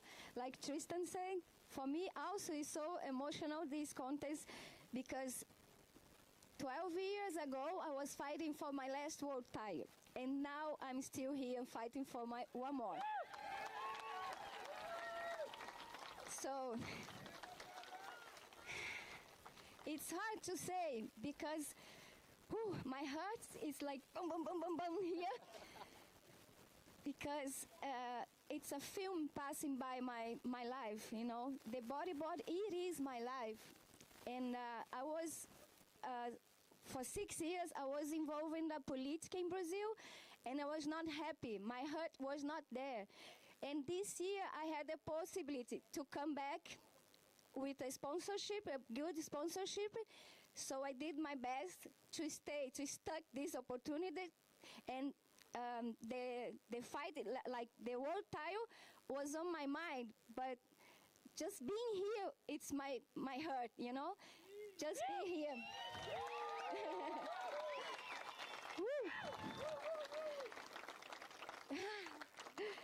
Thanks, Dion. Thanks, Bianca. Thanks, everybody that here. This is my second time in South Africa. Long time ago, I was in Durban for the World... when I was born! For the ISA Games that I won. And I have 46 years old, and my age is not like have for me, you know. I feel like Alessandra and Isabella and everyone here. So I wanna especially say something for the women in South Africa, that you have to believe in yourself. You have to do what you love, no matter what. I want to say congratulations to Pam. I wish she can do the whole world tour next year. Yes. Some sponsor can you know, sponsor her so she can be with us. And I wish we come back here for this contest again. For sure, many girls will come back here next year. And special congratulations to Isabella. Yes, now she has 5 world titles like me. Yes. So I promise after this contest I will train so hard to get the 6th title next year, for sure. One more thing to say is I want to call all the ladies like around the world that is not here competing anymore because of any reason.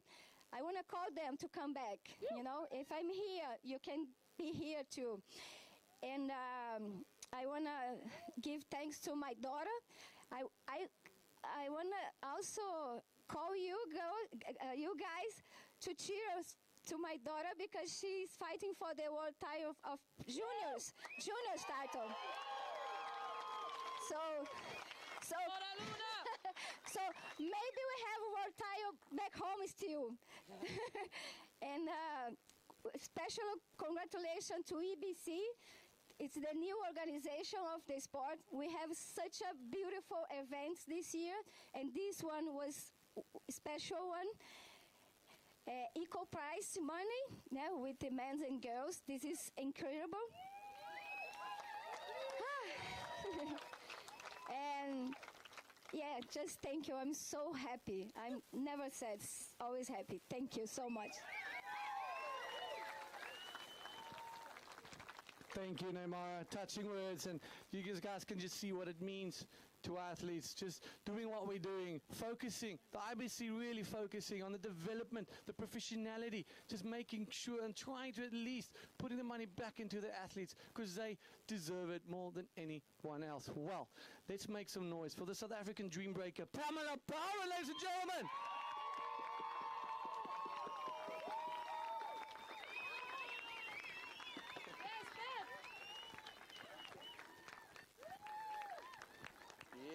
Yeah. Well, Pam, you almost didn't make it to the Walker Bay Pro due to work commitments. You were juggling work life, school life, and that is just something special that just happened. But you came in here juggling work life, sports life. Like it's insane, Pam, and then you took out Sari O'Hara in an incredible display of surfing between both of you guys. That was one of the heats of the event. Sari from Japan, 2019 Women's World Champion, and it was a crazy heat to watch. You had everybody on their seats, and today you just didn't stop there. You showed your class over and over, and for South Africa to have the only women in our country here representing are doing so bloody well. Man, we are so proud of you. Make some noise for Pamela.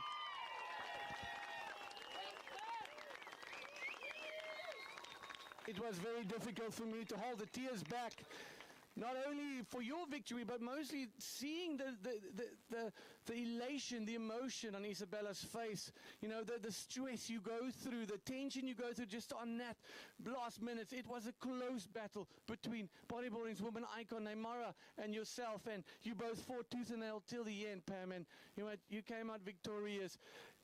Yeah, Isabella, you just can't script any of this any better. So just take us through your experience here, and you know what? Just this is for you guys.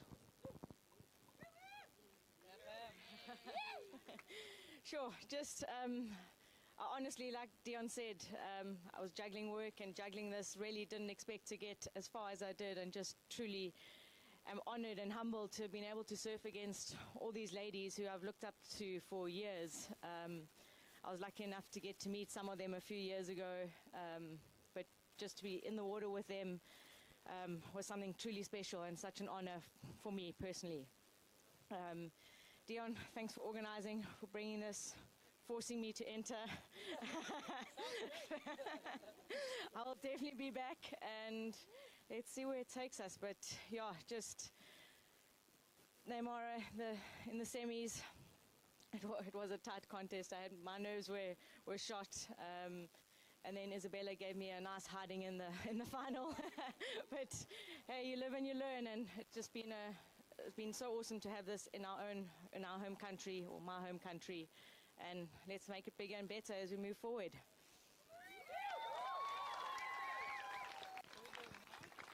Thank you, Pam. Thank you so much. Well, I think it has come to the penultimate point, the sharpest end of the spear here in South Africa. A fairy tale ending to a story written long ago.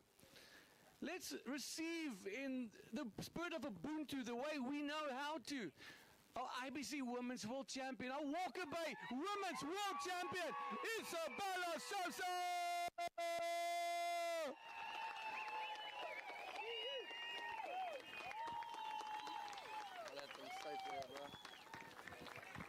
She collects 2 trophies today. I must say the boys at Casual CNC Routing has outdone themselves tenfold. These are some of the raddest trophies we've ever seen.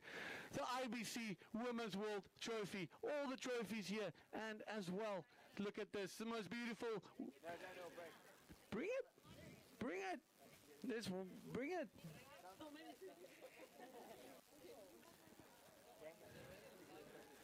Look at that, ladies and gentlemen. Hold it up, Suzanne. This is what they are fighting for. The Women's World Title. Isabella Souza. Alex just gone wide.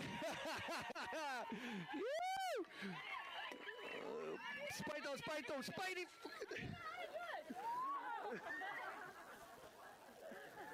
Oh, yeah, we tried.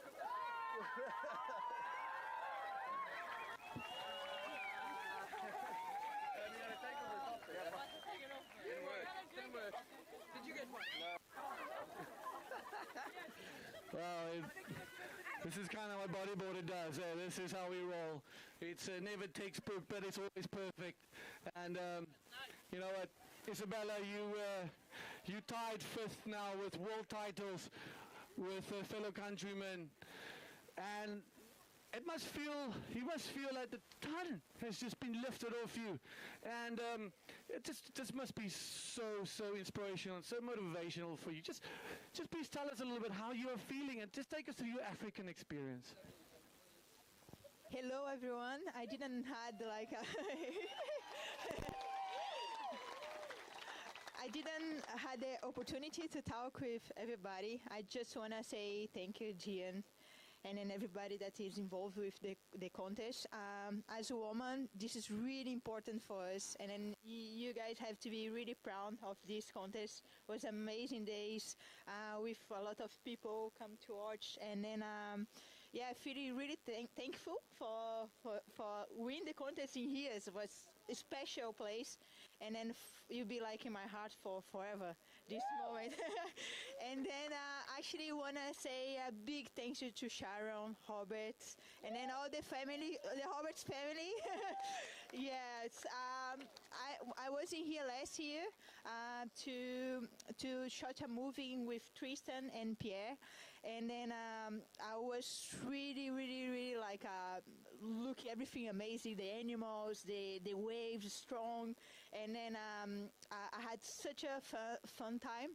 And then come here again, and then after Maldives, I just came straight, and then I was like with Robert's family, with Tristan, and then everybody like take me like a local, and then for me this is really special, and then for sure you guys was inside the water with me, like fighting for every waves, and then I really thank you to Robert's family, Tristan, Sharon, and everybody. Thank you.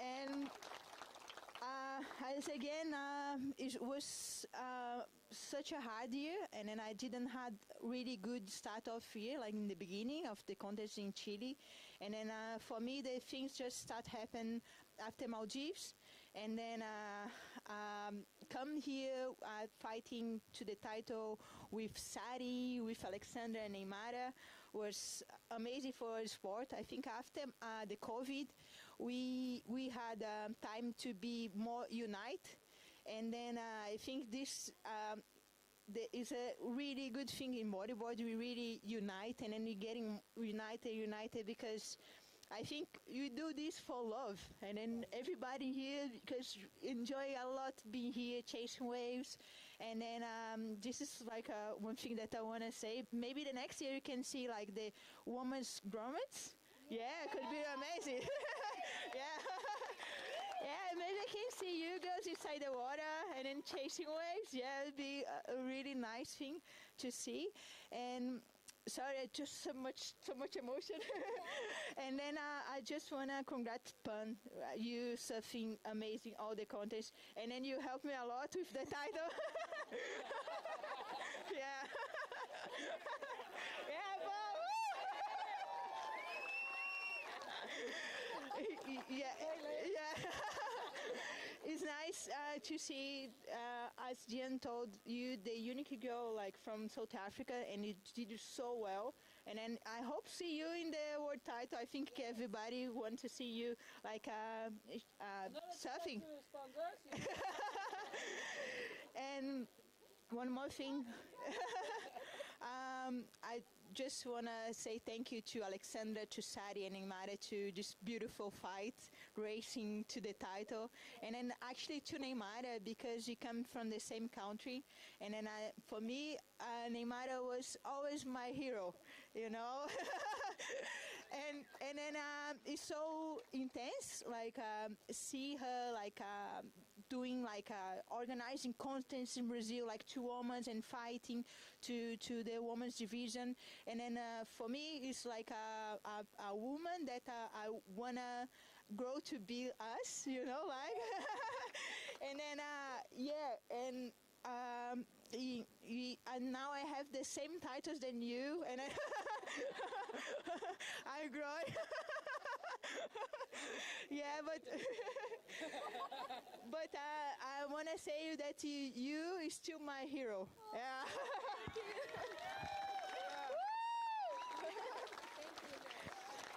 And just to finish, sorry that I'm talking a lot. I want to have a big hug to my girlfriend that in here, and then support me all the year, and then making my life like easier, and then help me with everything that she can, and then the things that she can, she try to like help me anyway. And yeah, guys, thank you so much. And then we have a party today. Well, cut, copy, clear and paste, ladies and gentlemen. It's just, I want to just say thank you one more time for all our sponsors involved. And I just want to especially recognize from the bottom of my heart what Susan Ackerman has done for us and for women's and for everybody else here. You guys are legends. Thank you so much, ladies and gentlemen. This is, don't go anywhere. Some words. Yes, some words. Yeah. So, ladies and gents, this is phenomenal. Congrats, girls. Congrats, guys. But there's one guy, this would never have happened without the vision of this incredible man. So, Dion, this is for you. Go on.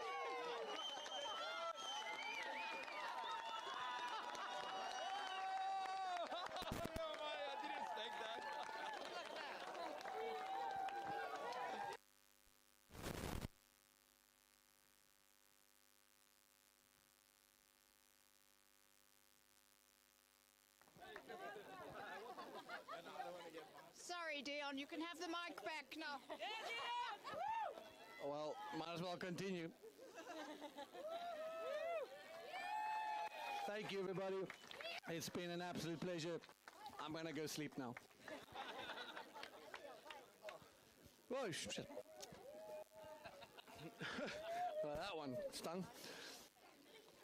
Thank you, guys. One more last round of applause for everybody here. The Walker Bay Pro coming to a close. Join us for some music. Join us for a nice sunset after party at Milk. Open your eyes, mate. Yeah. But anyways, hang out. Join us.